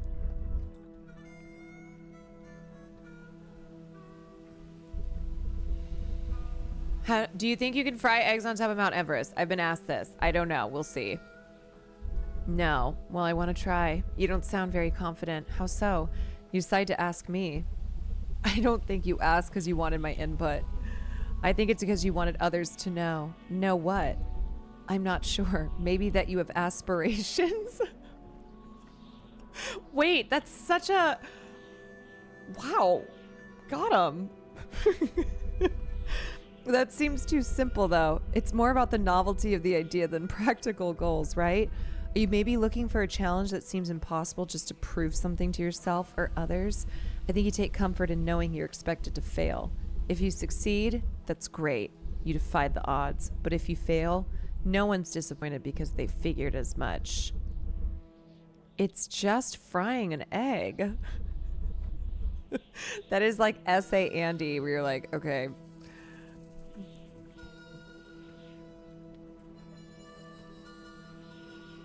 Every night I heard the key turn in the lock was my personal Afghanistan. These fish are a family. I can feel it. I will believe it when I see it. Oh, okay. All right, we got fish. Seems the soldiers really only eat fish. Yeah, I started with a crazy read and then just totally overcooked.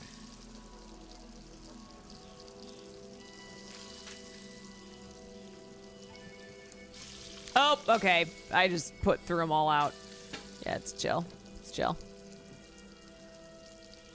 Sometimes the fish are bad, you know?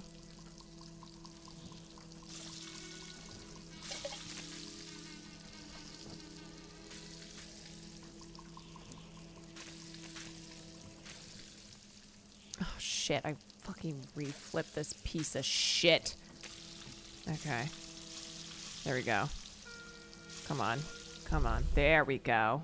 What a reunion. Yeah, you're reuniting these fish in your stomach. Okay, we've got 3 left. Sorry, I only eat in front of cameras. I know what I'm worth. Okay, get the bag, queen, I guess. Honey, Lise, thank you for the 4 months. I feel like I wasted my 20s raising this stingray. What am I to do with it now? You want me to cook it? Big man upstairs changed up the menu. No one to cook. I am lost. Oh my god, I'm actually cooking the stingray. That's kind of fucked. Wait, why is this weird? Oh. That's kind of fucked up. I'm sorry.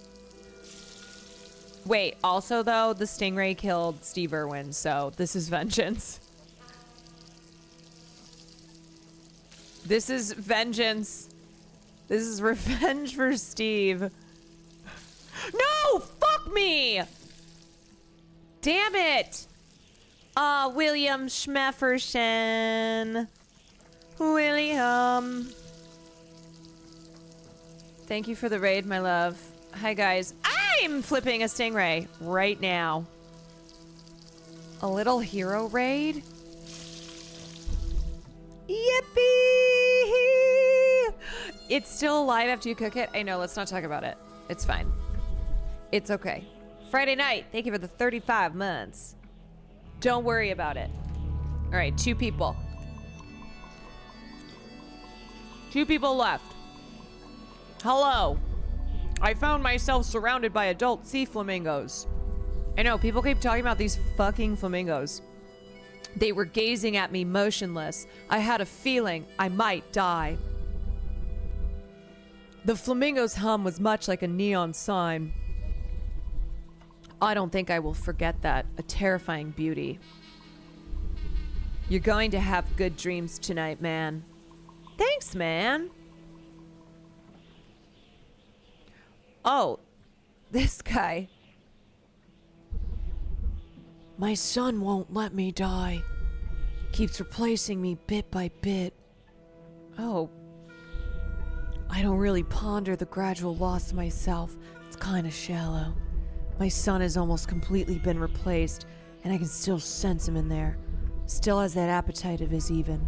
But being near death, I feel a tense unease. Similar moment just before vomiting. Every moment I'm not in the hospital, I'm here fishing.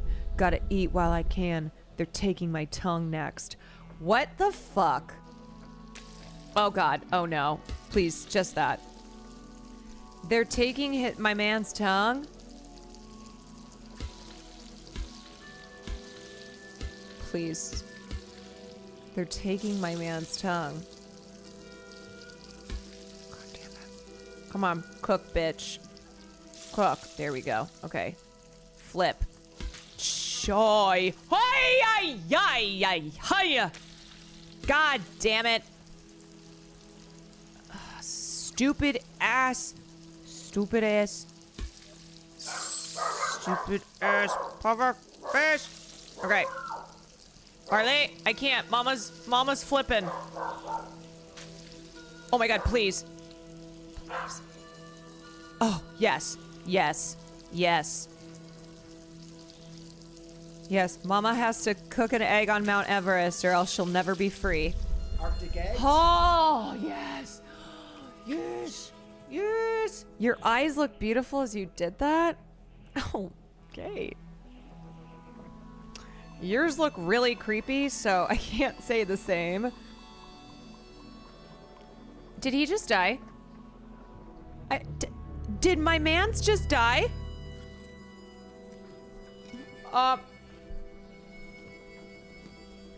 Did I just cook him his last meal?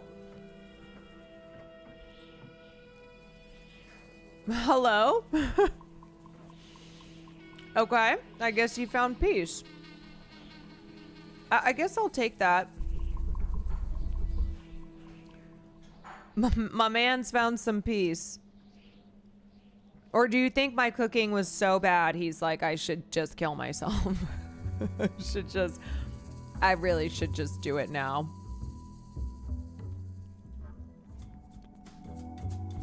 Truly, peace be with him. Who am I forgetting? A lot of veterans like to come here to the underbelly of the city. Not sure why. I think it's the cool air. I find the air a little too salty, but this is where the Saint of Six Stomachs got his start. So naturally, this place became a hub for some interesting chefs looking to make some noise. I like things a bit simpler, though. Oh, just a sag and a fish? Yeah, a simple guy. You know what? I'm a simple guy. I just like a sardine and a Marlboro Red. Okay, here we go. Did you played this whole thing, right, Will? I love it. These people are so kooky. And it's really funny. Oh my god. Oh, please. Please. Please. Please. Please, for the love of God. Please. You're telling me this isn't how they make smoked salmon? No. Yeah. The trick to great smoked salmon is an American spirit. This is girl dinner. I'm sorry, what the hell? Is this fish still alive? What the fuck? Wait, I totally flipped that. Why did it flip back? That was some BS. Wait, I think the fish is still alive. I think that's why it's moving.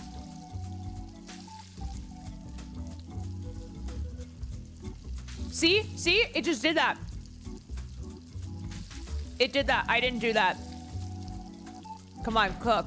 There we go. I told you. That paired elegantly with the fish. Ah, yes. Use my stomach as your bail money? What the hell? All right, where do I go?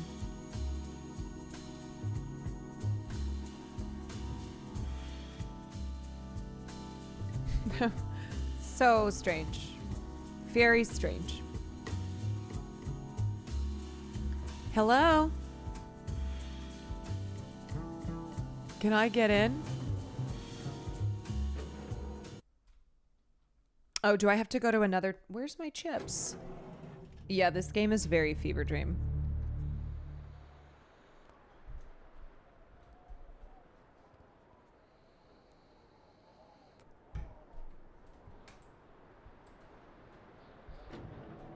Uh-oh. Oh, is this chill? Can I come in? Where did I just land? Where did I go? Am I at the beginning? I'm at the beginning. Oh, that's really funny. Okay.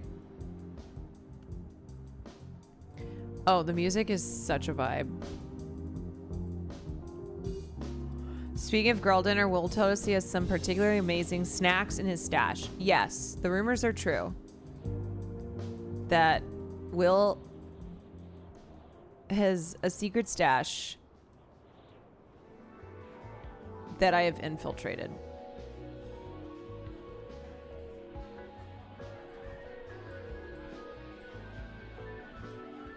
Are you hitting the Benjamin? What? What?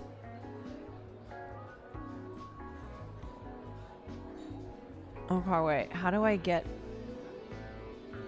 I need to get in to another door and feed weirdos. I have to feed some weirdos. Permission to hit the egg. Should I just try to go in again? Let me see. Oh, usually a door with a light at the top. Didn't I just go through that door? Let me just try to go in again. Be like, hi, it's me. Oh, wait. Hello? Where's the entrance? Yeah, this game is very strange. Hello? It's me again.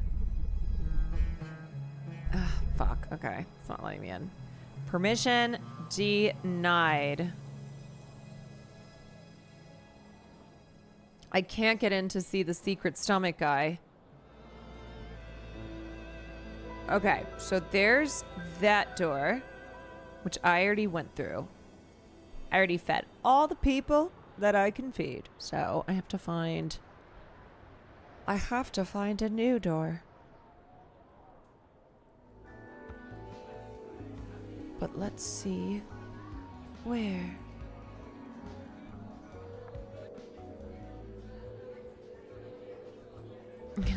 Damn, looking like DC out here. Yeah, actually. Excuse me. How do I get in? There we go. Okay. Whoa. Far out, dude. 8 people hungry. Okay, how many have I fed so far? Let me see. 18. So I have to feed 9 more people? But there's only 8 people in here. What? God, they're always asking this question about frying eggs on Mount Everest. Why not just pre-cook the egg? Yeah, I guess you could do that. Like a meal prep situation. Yeah, why don't you just meal prep it? So then when you go to the top of Mount Everest, you just pull it out and it's done.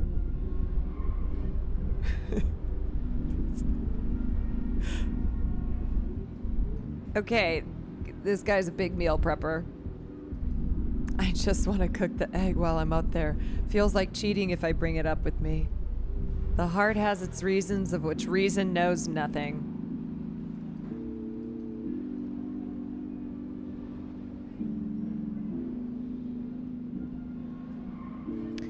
What's the funniest memory you have with Will? I don't know if I can say the funniest, but probably one of the funniest was the incident at our apartment when we realized that Alex Wolf was the guy who had parked in our parking spot, who we were waiting for hours, and had like put Post-its on his car and dragged paint cans. Do you think you can fry eggs on Mount Everest? Fuck off!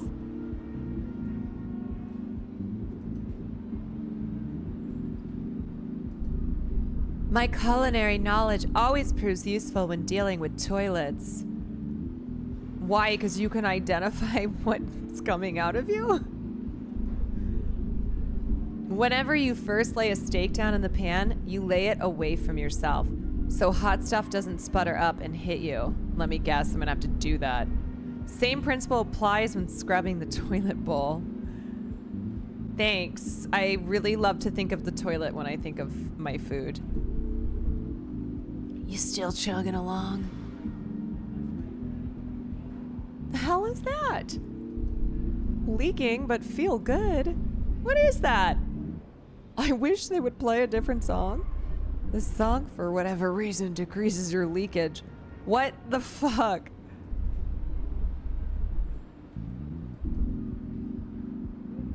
Anyway, I'm ordering you some food and a beverage. Please, yes. Wait, let me make you something. Oh god, oh my god, hot sauce? Okay. Wait, food and a or is that beer? What's going on here? Are you cooking beer now? Wait, why did I get that wrong? No way. Do I have to keep it upright? No way. Oh my god, how am I gonna do this? No way. A whole... Okay, wait, that was close. Do I have to... How the hell am I gonna do this?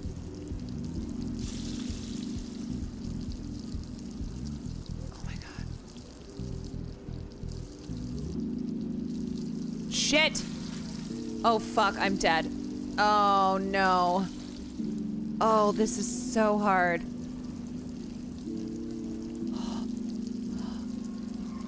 Okay. Oh, farts. Shit. Shit. Oh, okay. I can't.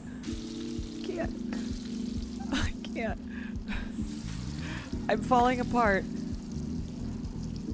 have to flip. How have I... Shit. I keep getting it. I can't. Okay.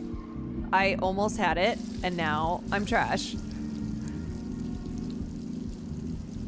What is this game about? It's about this. It's about flipping an egg with a beer. Shit, man. God, fuck me. This is so annoying. I don't even understand if I'm doing this right. Stupid.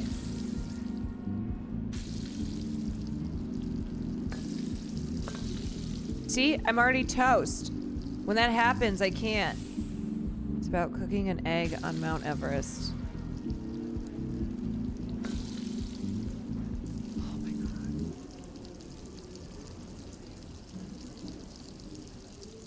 There is no toast, so true. Oh my god.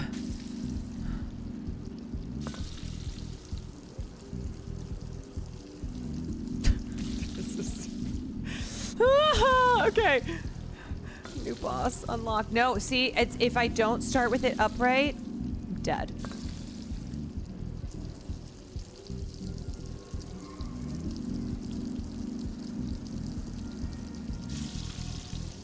Okay. Okay. Oh my god, what do I do? I don't know. I don't understand. I don't understand. Use your intuition, girly. I don't have any.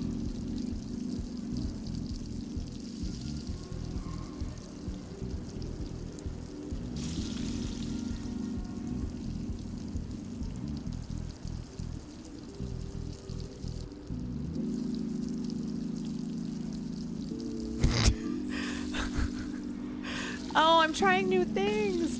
I'm trying new things.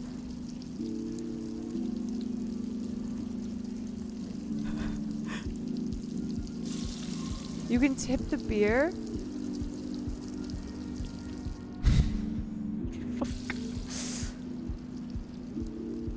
Okay. Now this is worse.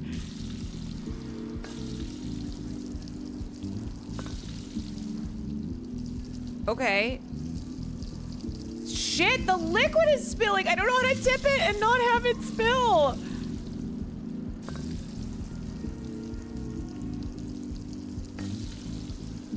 I don't know. I can't. This is the hardest one yet.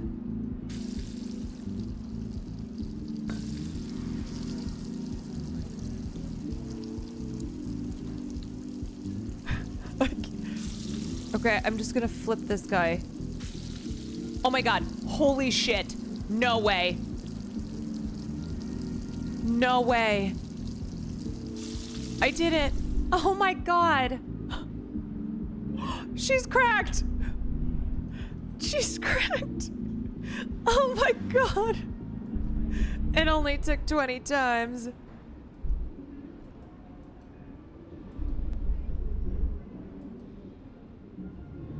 That was one person, by the way. There are 7 people still hungry. That was one freaking person.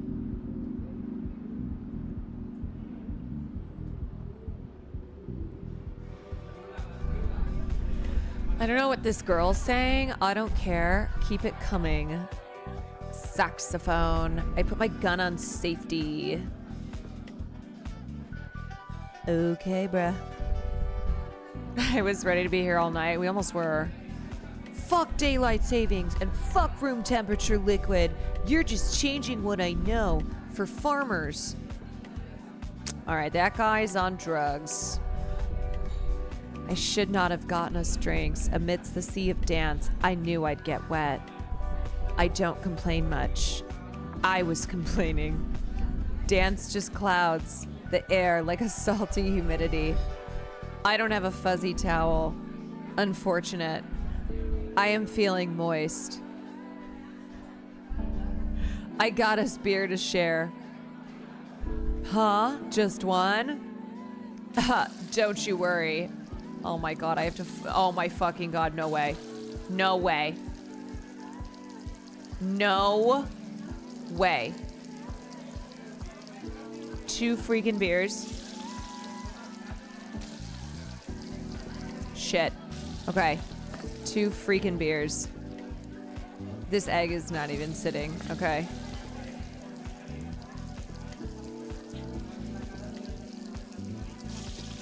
Oh my god, I'm so stressed. Shit. Oh, I see. I see. Okay. Okay. Oh, this is hard. This is really hard. Fuck, I lost it. Oh, shit. This game is the try not to crash out game. True. Okay, so I just can't lose this liquid. That doesn't really almost make it easier though, because how the hell am I supposed to do this? See? Oh my god. I can't.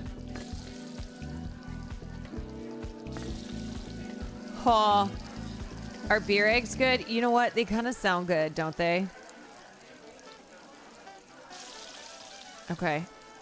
Ready? Shit! Oh, I'm so mad. Oh, it's so hard. If you lose even a drop. Okay, let me try this. Watch this, ready? Watch this trick.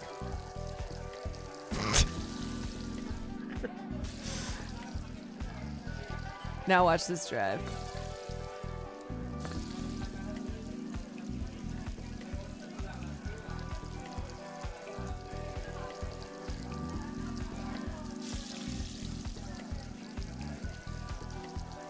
Shit balls. Shit mofo.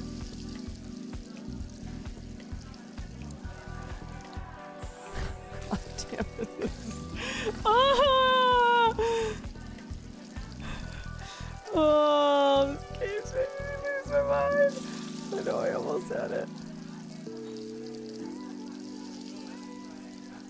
Please, please, yes, yes, yes. Oh, thank God.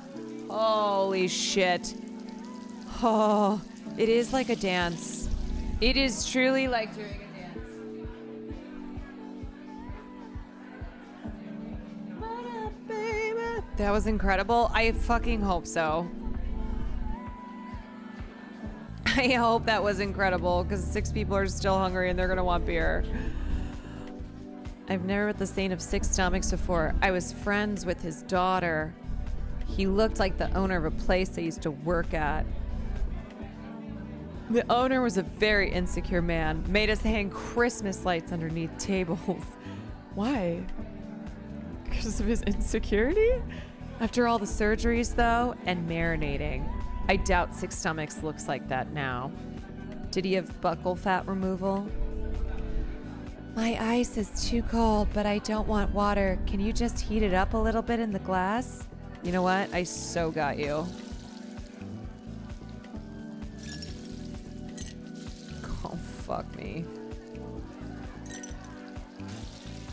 Okay, I thought you just wanted freaking ice. Clearly, you also want eggs. Okay, great.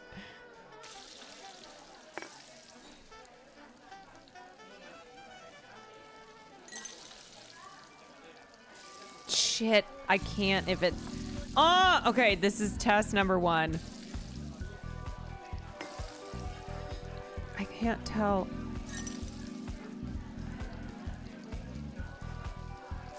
Oh my God. Why can't I see where the ice is? Okay, don't move. God. This game is so fucking evil. Oh, okay, okay. Okay.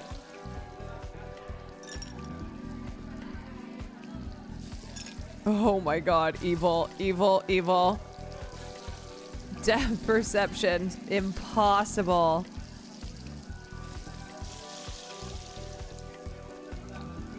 I'm grooving. I know the music is so groovy. Oh my God. Fuck. Does that count?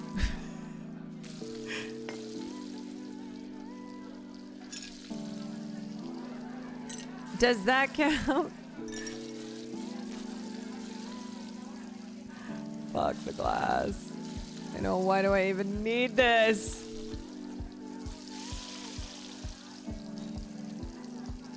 How the hell?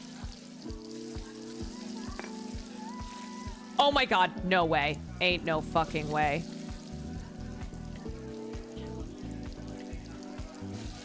No! Oh my God, kill. Kill me.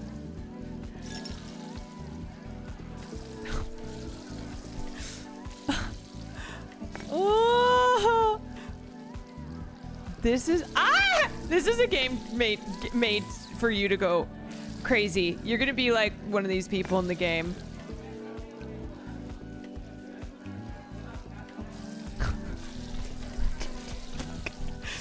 Fucking hell.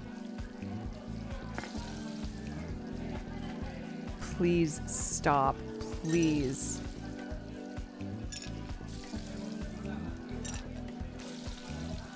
Please.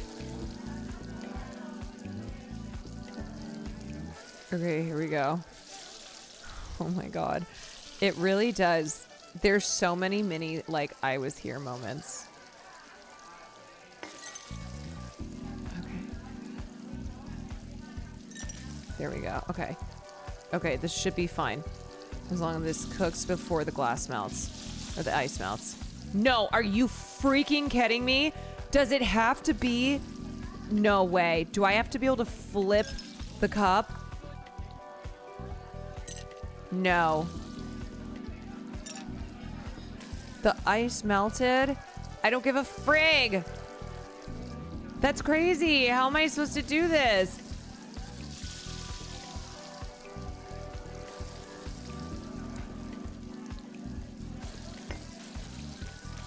Shit. Okay. Okay.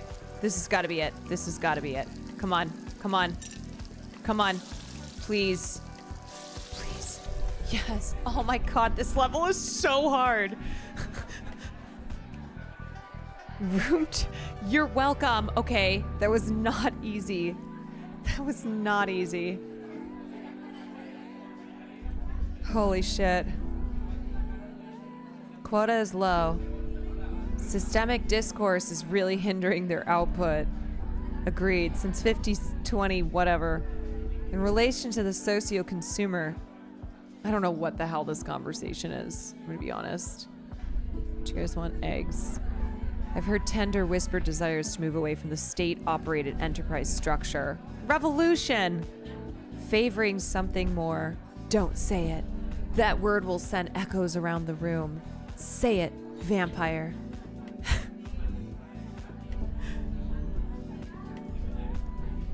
How old are you? It's possible to hide chickens behind toilets. I think. No! 2 in 1 fortnight, we would have our own very anti-disestablishmentarianism movement on our hands. Used to be my favorite word. A little lumpy. Hey, so anything? Go team. Okay, I guess nothing. All right, this guy is groovin'. Used to come here all the time. You and me, man. You were holding me back. My legs have never moved faster. I think it's called drugs. What's the last thing I will do on my phone? Like before I die? I don't know. Look at porn. Oh, fuck. Oh, shit. Oh, no. Oh, this is so hard. Yeah, imagine dancing with a gun like that. Yeah, everybody just dies. Okay. Shoot. Oh my god.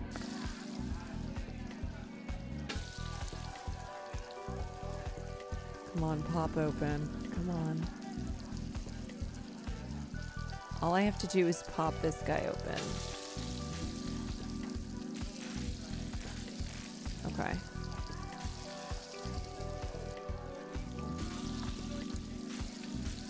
Shit! Oh, I'm pissed.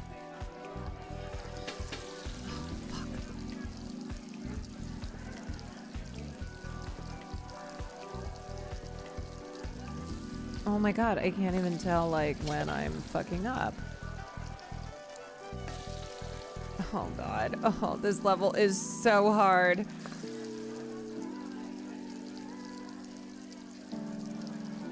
Come on. Why does everybody want warm beer? Okay, let me put this over here. Oh god. Oh, Jesus.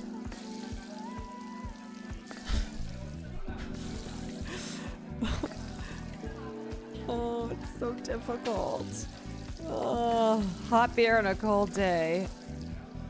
Oh my god, I can't concentrate anymore. No, please. No, please. Every time I think it's the hardest it's been, and then I'm like, no.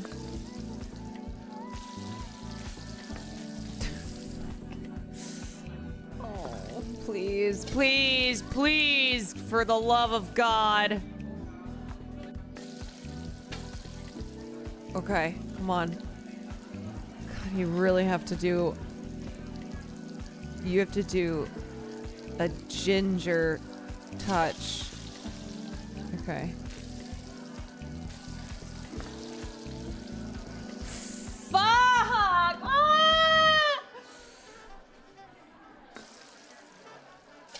Ah!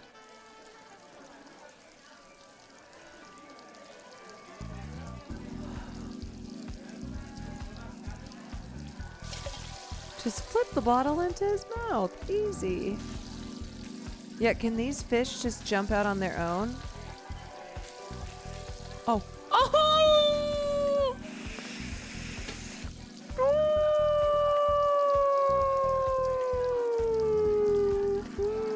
Please, please.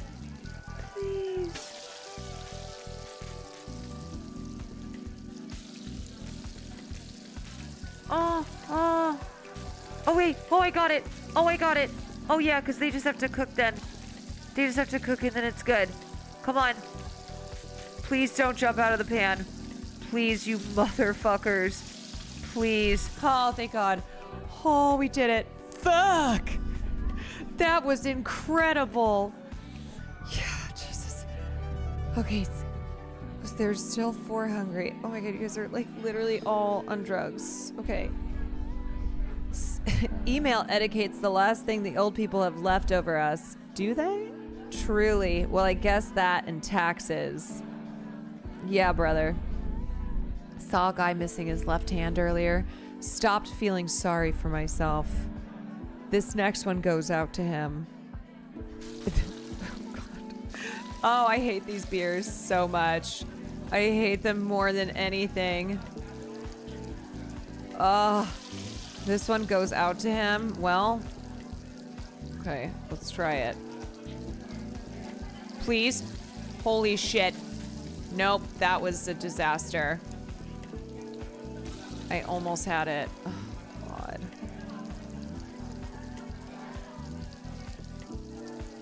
Oh, I can't even. It won't even cook. Yeah, shit, I fucked up. God. Oh my God, please.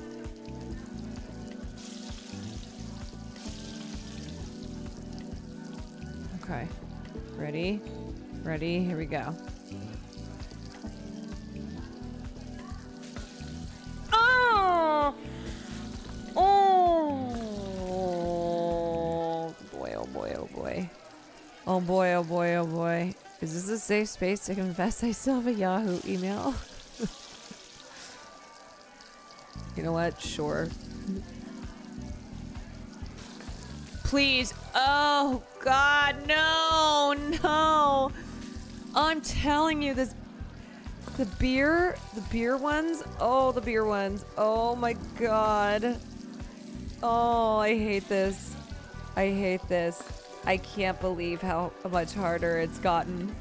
Oh my God. Oh God.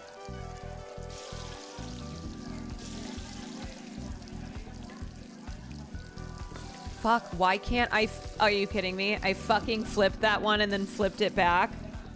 Oh shit, on a stick.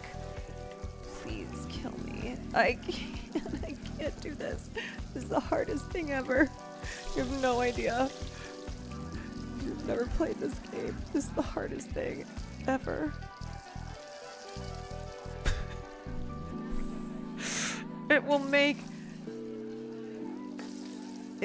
you lose your mind. It will make you lose your mind.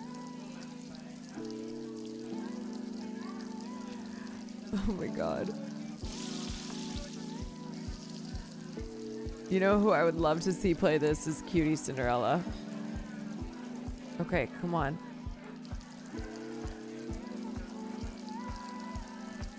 Oh. Oh God. Oh God. Oh God. Okay, I have to flip this one still. Oh no, I'm scared. How do I? Oh no. Oh no. What am I supposed to do? How is this bottle not exploding? Oh no!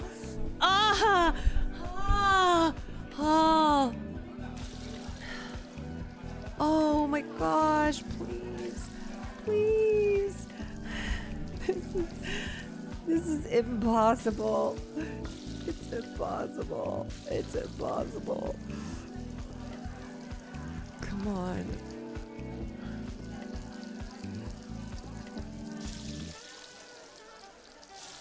Okay. Come on.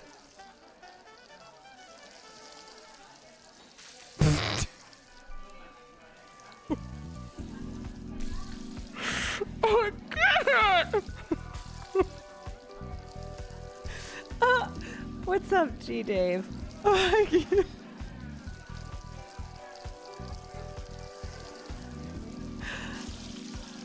Oh my god. Log in, Prodigy. Okay. Alright, here we go. I don't know, you guys. I might be hitting my limit. I might be hitting my... I don't know if I can flip any more eggs. I don't know. Look at these weirdos in the background dancing. They can't. I don't know. I think I'm... I don't know if this soldier can lock in anymore. I'm never gonna be a line cook. Consider this my anti-resume. Okay. I don't know how to do it. This one is I know I keep saying this, but each one is impossible.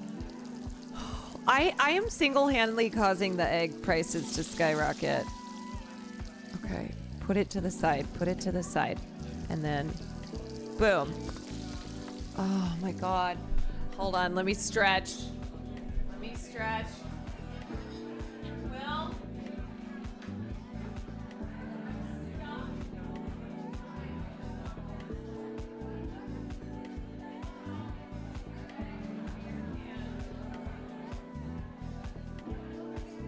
Need help.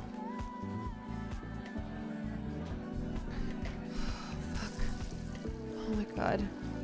Oh my god.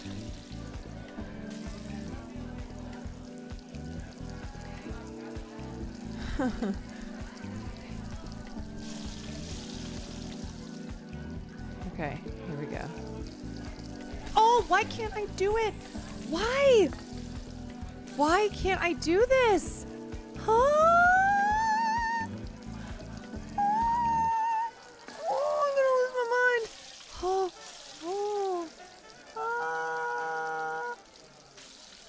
Oh, okay. There goes one flip. Oh, okay. Okay. Oh, okay. Okay, just need to get a little bit more. Okay. Okay. Oh my god. Oh my goodness.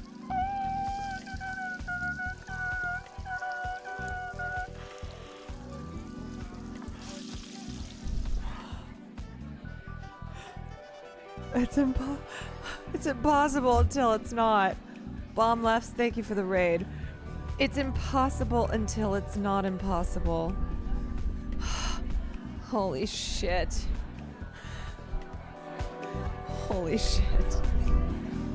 Sometimes you gotta get up and stretch, it's true. You fucking sink. What the hell? Acid makes people weird. What about you, sir? Thought this would be the job that would get me my ticket out of here. Since bar food is easy to make and there are rarely any complaints. Yeah. Hardly any of these people eat. It's because they're on site. It's because they're on a lot of drugs. Okay, we got a cig. Oh, we have 2 glasses. Oh boy. Oh boy. Okay. Okay. This is... Why does everybody want melted ice? Okay, and we have a fucking egg. Can that please be it? Please. 2 cups. 2 cups, 1 cig. Okay, can we first try this? Oh my god. Oh, kill, kill, kill, kill, kill. Oh, kill. Oh, I hate these motherfuckers. Oh, it's so annoying. They're so annoying. The ice is so stupid. So stupid. Okay. Come on. Fry this fucking egg. Death, death, death, death. Okay, it's time to flip. It's time to flip. Okay, you just gotta get...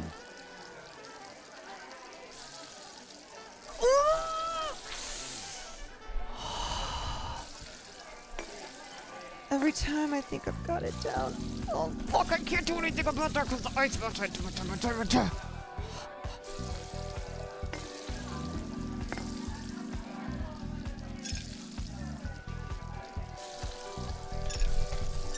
Stupid. Stupid.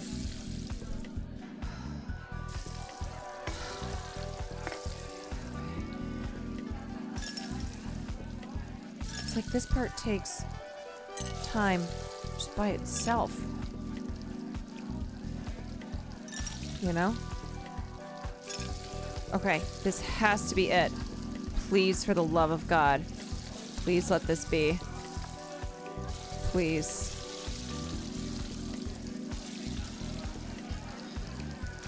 Are you freaking kidding me? Are you freaking kidding me? Are you freaking kidding me? Are you freaking kidding me?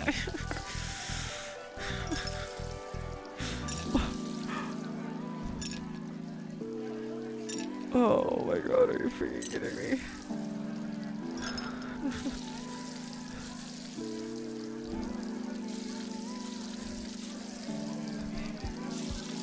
Okay, please.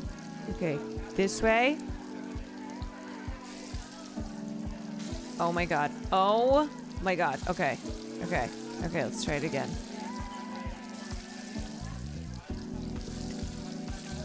Jesus. Jesus. Jesus. Jesus. Jesus.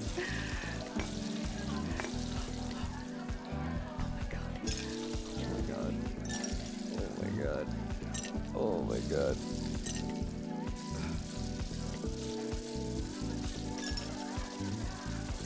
Oh my god. It didn't even make it on. It didn't make it on. Oh, I'm losing my mind. Oh, I'm losing my mind. The egg didn't even make it on. The egg didn't even make it on. How is that possible? Okay. Okay. Okay.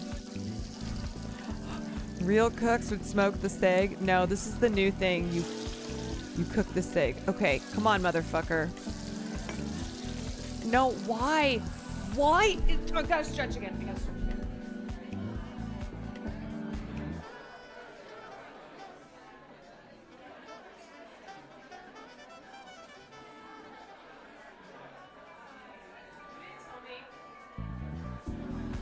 You don't tell me how crazy this could make me. Okay. Okay. Okay, lock in. Lock in. Lock in. Music is still a vibe. This is true. Please let this be. For the love of God. Wait, what the hell? The steak fell off? I didn't even get a flip it, motherfucker! Piece of shit!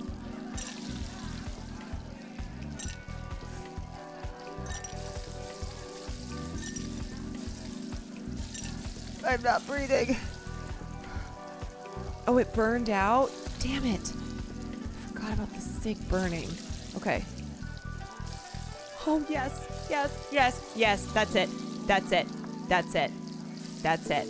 That's it. Come on, don't let it burn out. Please. Please, yes. Oh my god. Oh my god, we did it. Oh my god. Oh my god, okay. There's still 2 people left. Jesus. Jesus. Okay. Stretching kind of OP, I know. Listen, man bun. You would not believe what I dropped in here. Could you jump in and grab it for me? I don't think I shall. I feel like that's my death.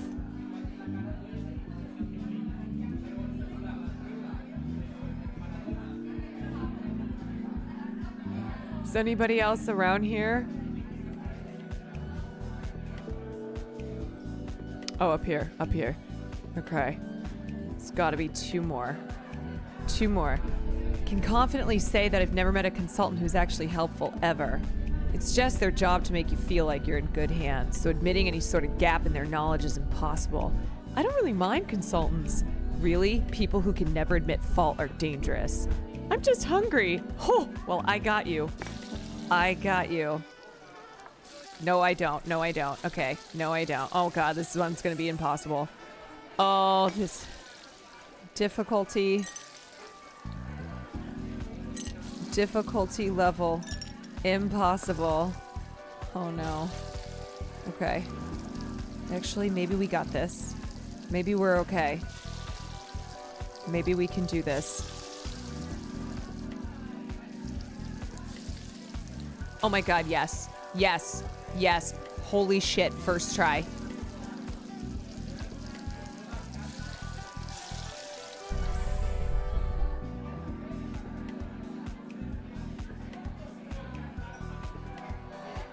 First try.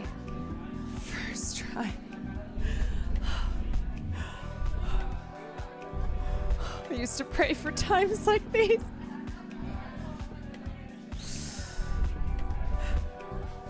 Okay.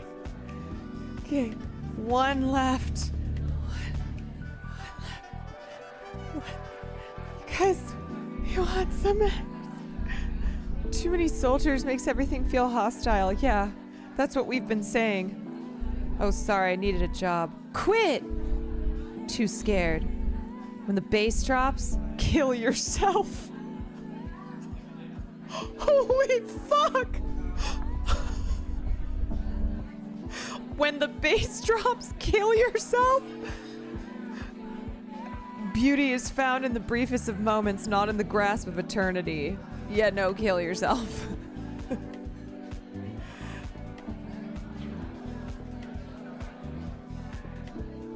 Okay, you... What is that? I don't need sex. Well, doesn't look like you're getting any. Oh, government fucks me every day. I see. That's my new catchphrase. Me too. When the bass drops, kill yourself. I'm a little uncomfortable. Oh, are you? Okay, I'm missing one person. Who am I missing? Last person who needs food.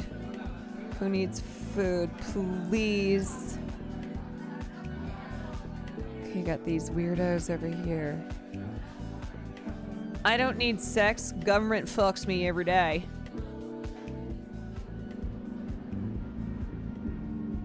Okay, talk to that guy. Who am I forgetting? Talk to this one. Talk to that one. Wait, is there one in the bathroom? Where's the bathroom? Wait, where's the toilet? Oh, wait. The toilet.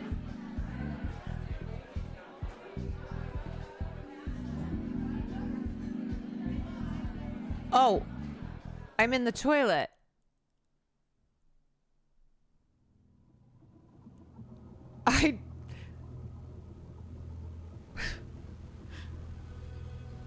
Hello? I'm literally in the shitter. What the hell? Is this what the toilet's like?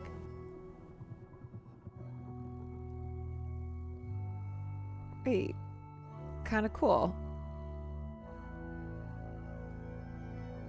Is it whispering you sweet nothings? Not yet. I appreciate how big it is, this big toilet. Because the food in this city makes you, I think you'll just be shitting all the time. Can you fry eggs on top of Mount Everest? I don't know yet. This whale looks hungry. Place an egg in his mouth. Oh, coming right up. Oh, I get to feed a whale that's in a toilet. Hell yeah. Oh yeah. I get to feed an egg to a whale that's in a toilet.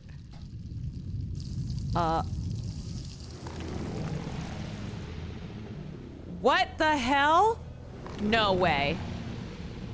No way. Oh, I knew this was too easy. I knew this was too easy.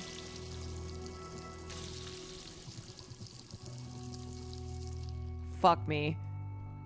God damn it. Okay, I gotta figure out how I'm gonna...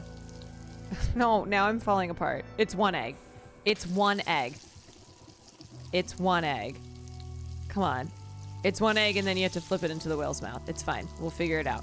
We'll figure it out. Come on. Okay. I'm gonna go full on this way.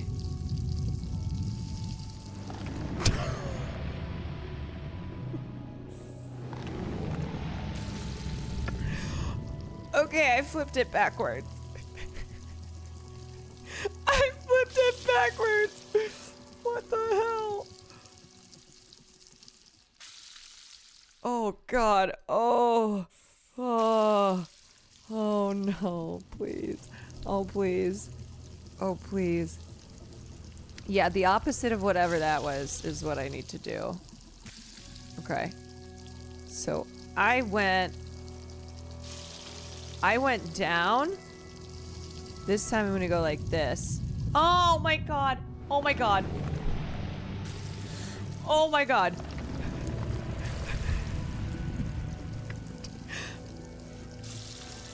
Okay, so also not whatever that was. Okay, new plan. We're gonna go this way. Watch this, ready? And then I can't do it. I honestly I don't know what to do. Let me just practice. If I go down that way, okay, let me just practice it for when the whale comes up. How? Okay, so if I go this way, what happens if I go? Does that work? Just let it slide? No, I think I have to flip it. I think it must be flipped, the technique. See? Okay, that was bad.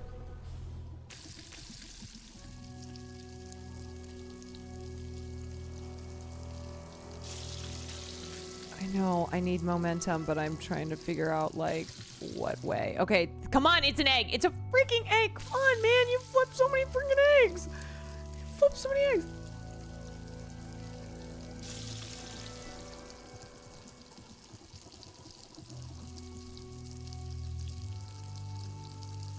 Okay, buddy. Okay, come on.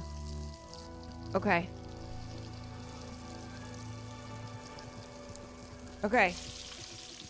So, now, physics. Watch this. Oh!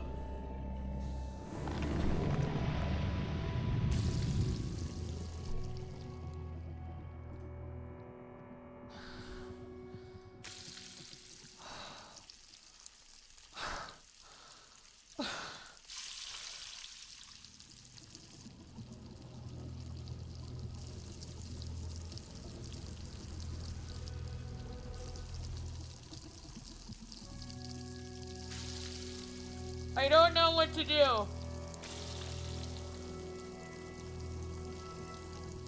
Flip it up like when cooking an egg, but I'm trying to.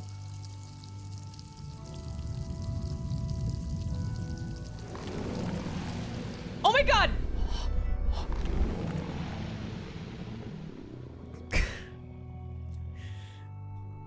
Oh, we did it. Okay, I have to do it again. Okay, what does this dolphin want? Okay, wait, is that it? Okay, how many am I at? I'm at 26. I need one more. How do I get out of this toilet?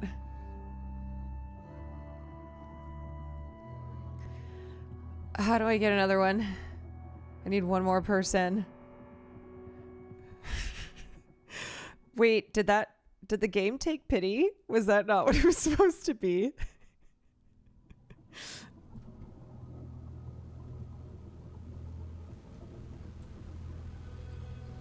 Whole ass level for one dolphin.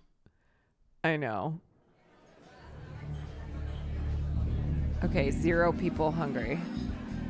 You know what? It fucking worked. That's all that matters. Who cares? Who cares?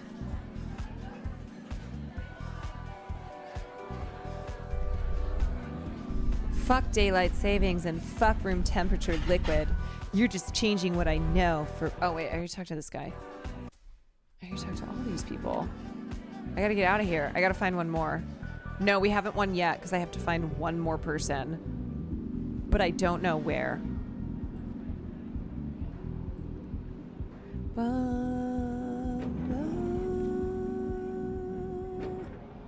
Are there any more doors?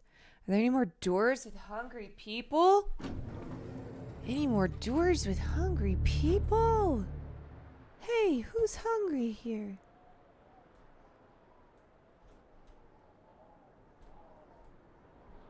Anyone else? I swear to God, if I go back over there and they're like, yeah, you need to feed even more people, I think I'm just gonna kill everyone in town.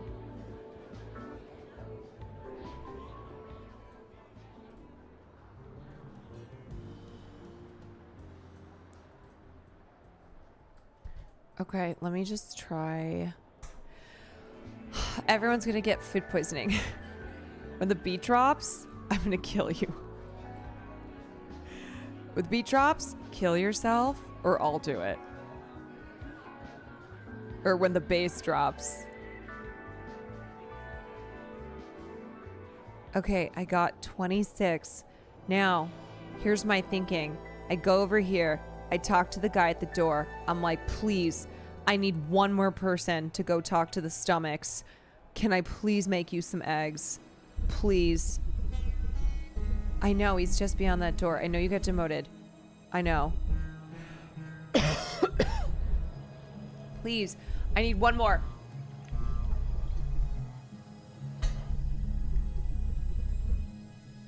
Each one yearning for new flavors and experiences. Oh, fuck.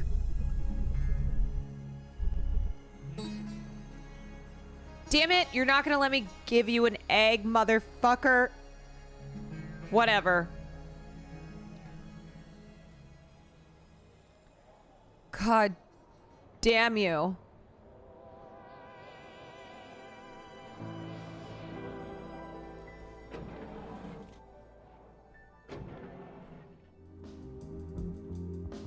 Do you think there's one more in the club?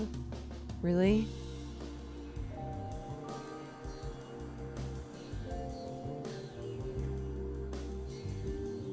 Or do I have to just find a totally new door?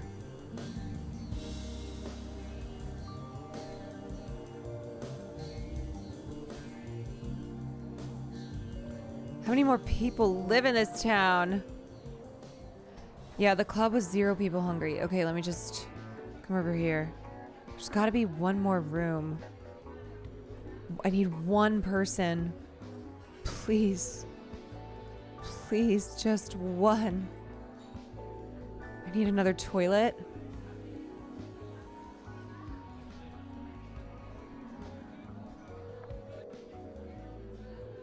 I know, I need a massive toilet.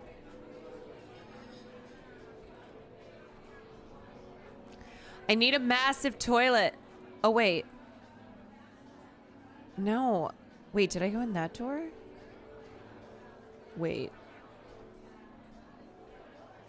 Wait. Hold on. How did I skip that? Oh, wait, that's the start. Am I being stupid? Wait.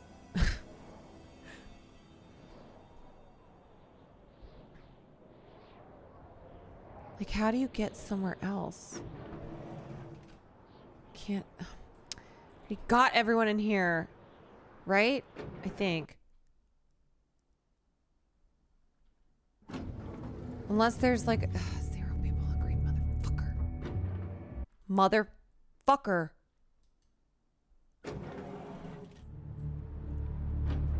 Okay, so... Here's the start. What am I missing? Okay, if you go down...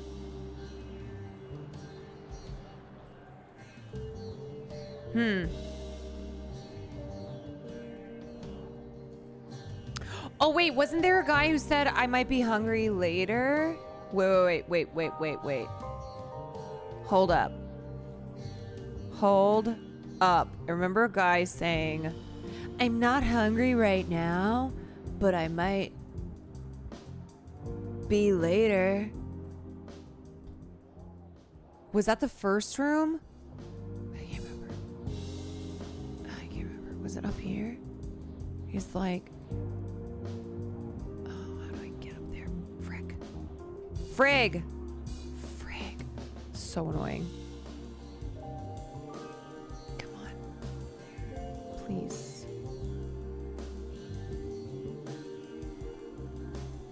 Can I jump? No. I think that's what's up.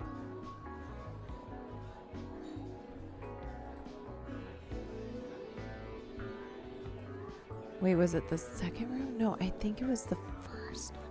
I can't remember.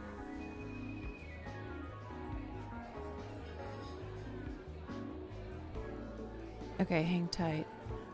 I think it's this one. I gotta go back up. This place is a lot smaller than I thought it was. Before I was like, it's huge. Now I'm like, oh, I'm just doing the same lap over and over again.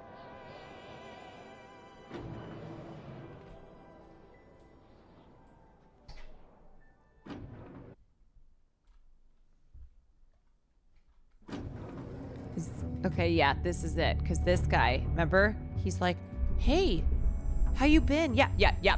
Damn, they really tore you apart, but I'd recognize that nose of yours anywhere.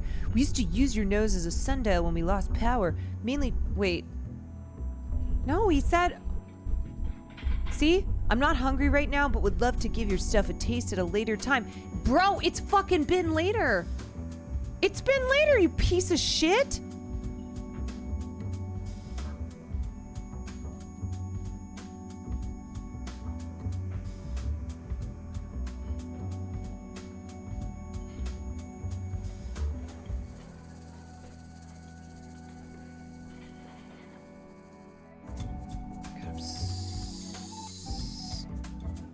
You think it's the other one? God. Oh my god, I'm so annoyed. So. Oh, okay. Hell.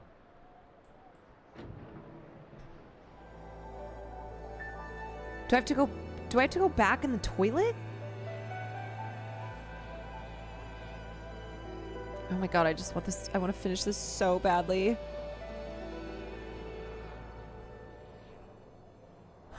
Please. I just need one more. I just need one more.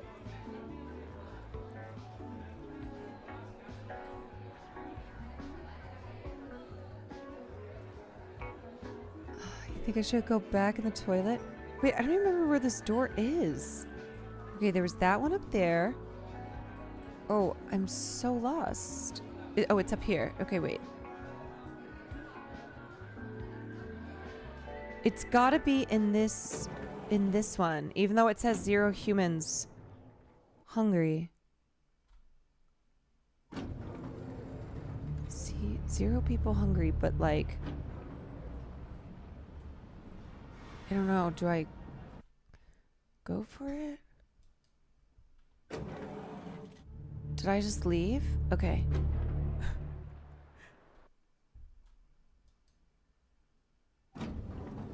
What is going on? Oh.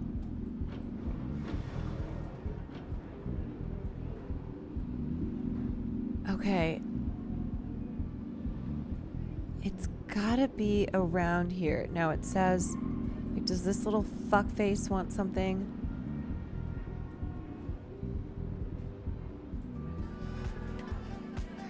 Okay.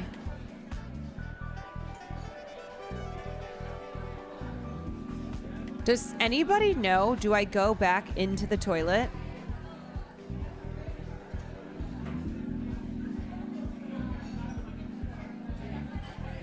Okay, or I go in one of these. I don't know.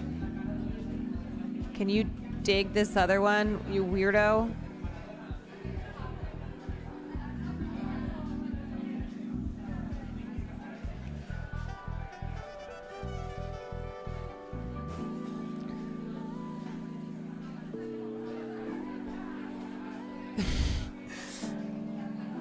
Maybe try asking the person who told you to jump. What about one of these chickens?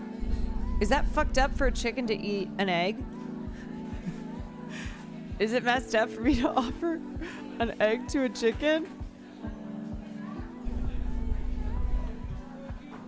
Gotta drop what he dropped into toilet. Wait, who dropped something in a toilet?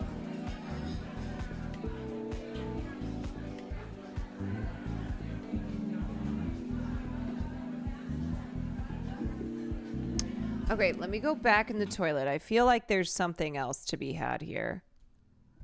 There's gotta be.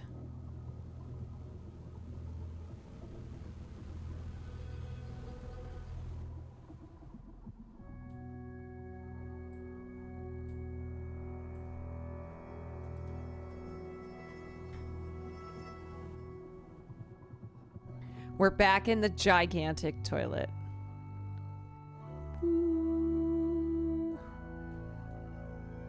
Hello? What the hell? Should I light up? I don't know. There's nothing to...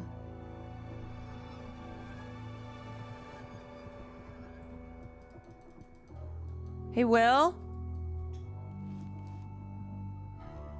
Will? Perfect place to smoke a cig. Inside a toilet. William!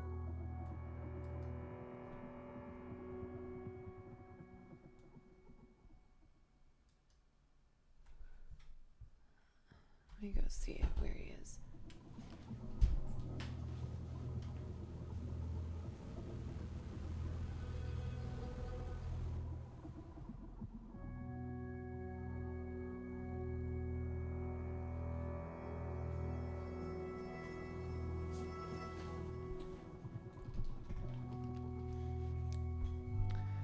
Where is he?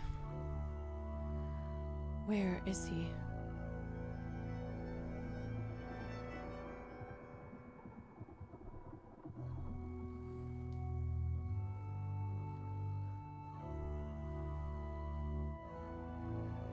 God damn it.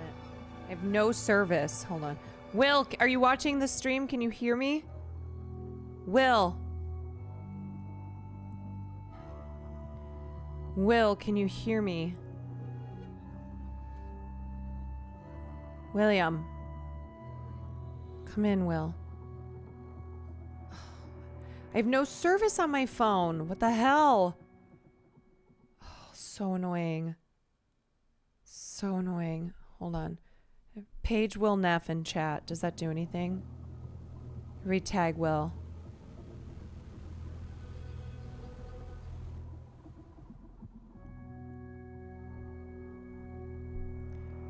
He's with BBW. Yeah, we have bad service. Sometimes it just drops. In French Polynesia. Okay, wait, I have one bar. Let me see if this works. Nope. Okay, maybe now. I have two. Okay.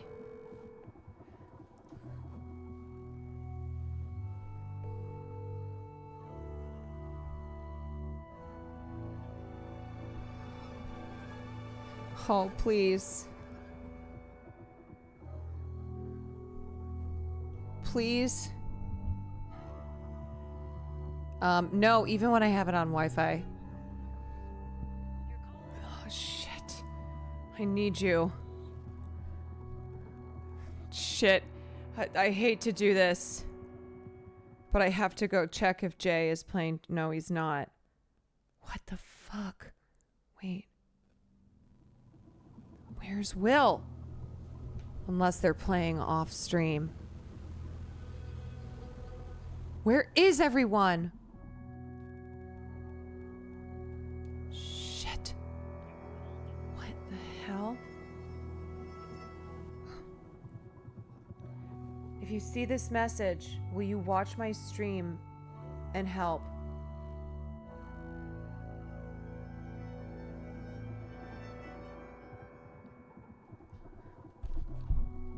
It is like I'm trapped in a horror movie.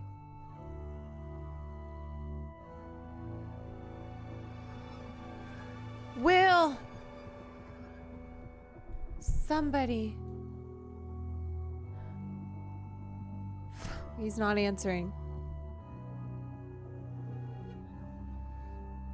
I genuinely don't know. We're all alone. We're all alone. Okay, so how do I get... Will you just give me a clue at least? Is it in this place? Is it here?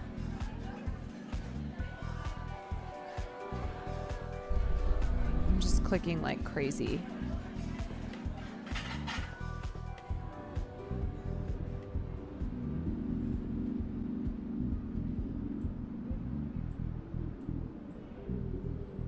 Oh, Will! I'm stuck.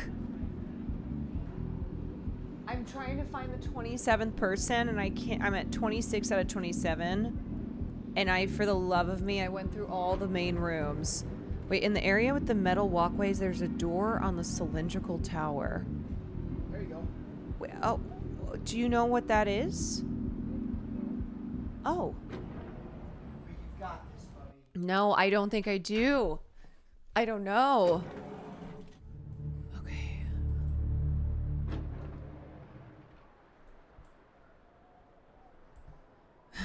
Help, I'm stuck. Yeah, he did that classic walking away. Oh, no, please. Please. Okay, how do I get to... Wait, I don't get it. Wait, what do you mean there's a cylindrical door? Will, please.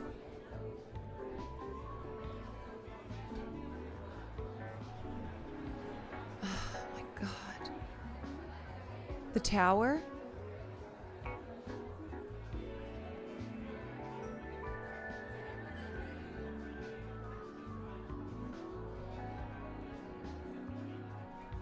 You looked at it. Wait, there's a door on the cylindrical? Okay, so I gotta go over there.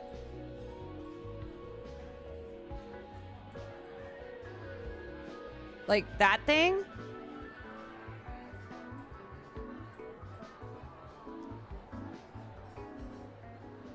There's a door.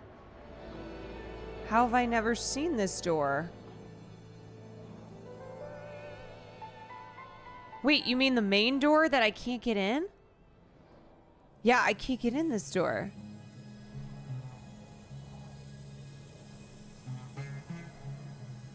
They won't let me in.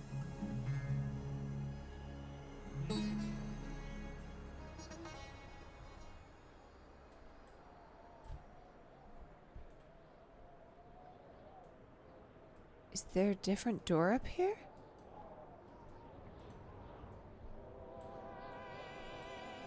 Hello? What are we... Will!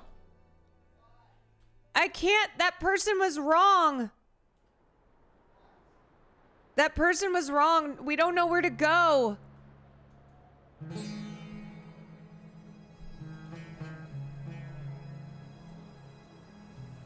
What?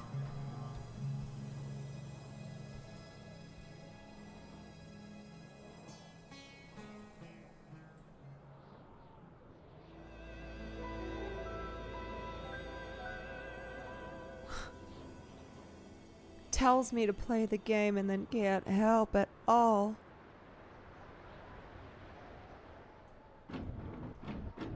Okay, I already went this way. I feel like half of this game has just been me wandering around saying, the door with the light. Wait, what? What? Will, I'm gonna kill when the bass drops, I'm gonna kill myself. Okay.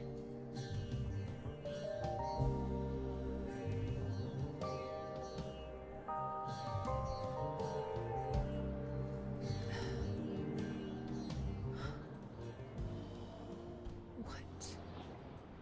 This one?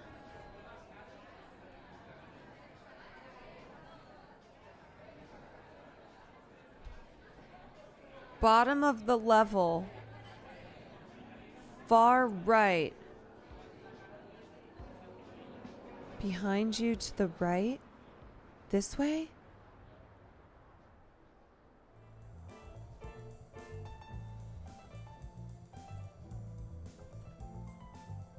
Here. Oh! Oh my god, I forgot about this.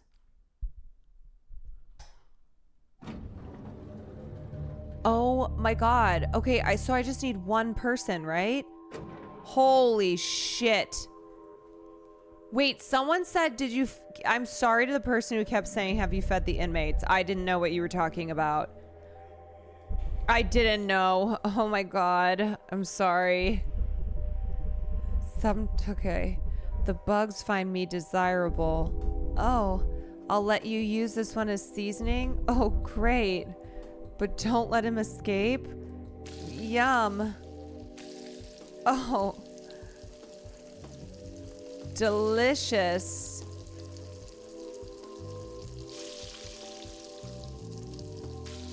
Delicious, don't you dare.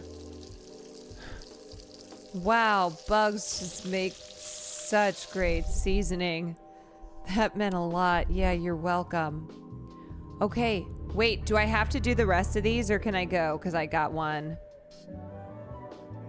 Yeah, is there an achievement for feeding all 8? Even though... I just want to see before I end stream. I want to see what happens.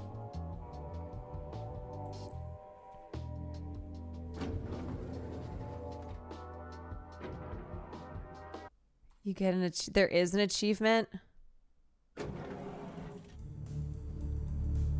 Okay, I just really want to see. Is that the whole game though? Or maybe I don't know. Yeah, sorry. One inmate gets food. One inmate gets food and that's it. Okay, let me just remember how to get here. Okay, so I go that way. So I go across the bridge.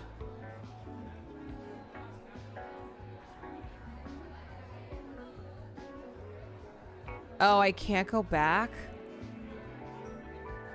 Okay, should I just do it then? I don't know.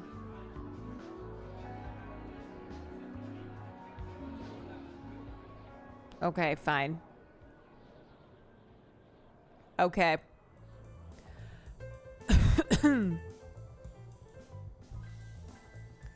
My eyes are like the eggs now.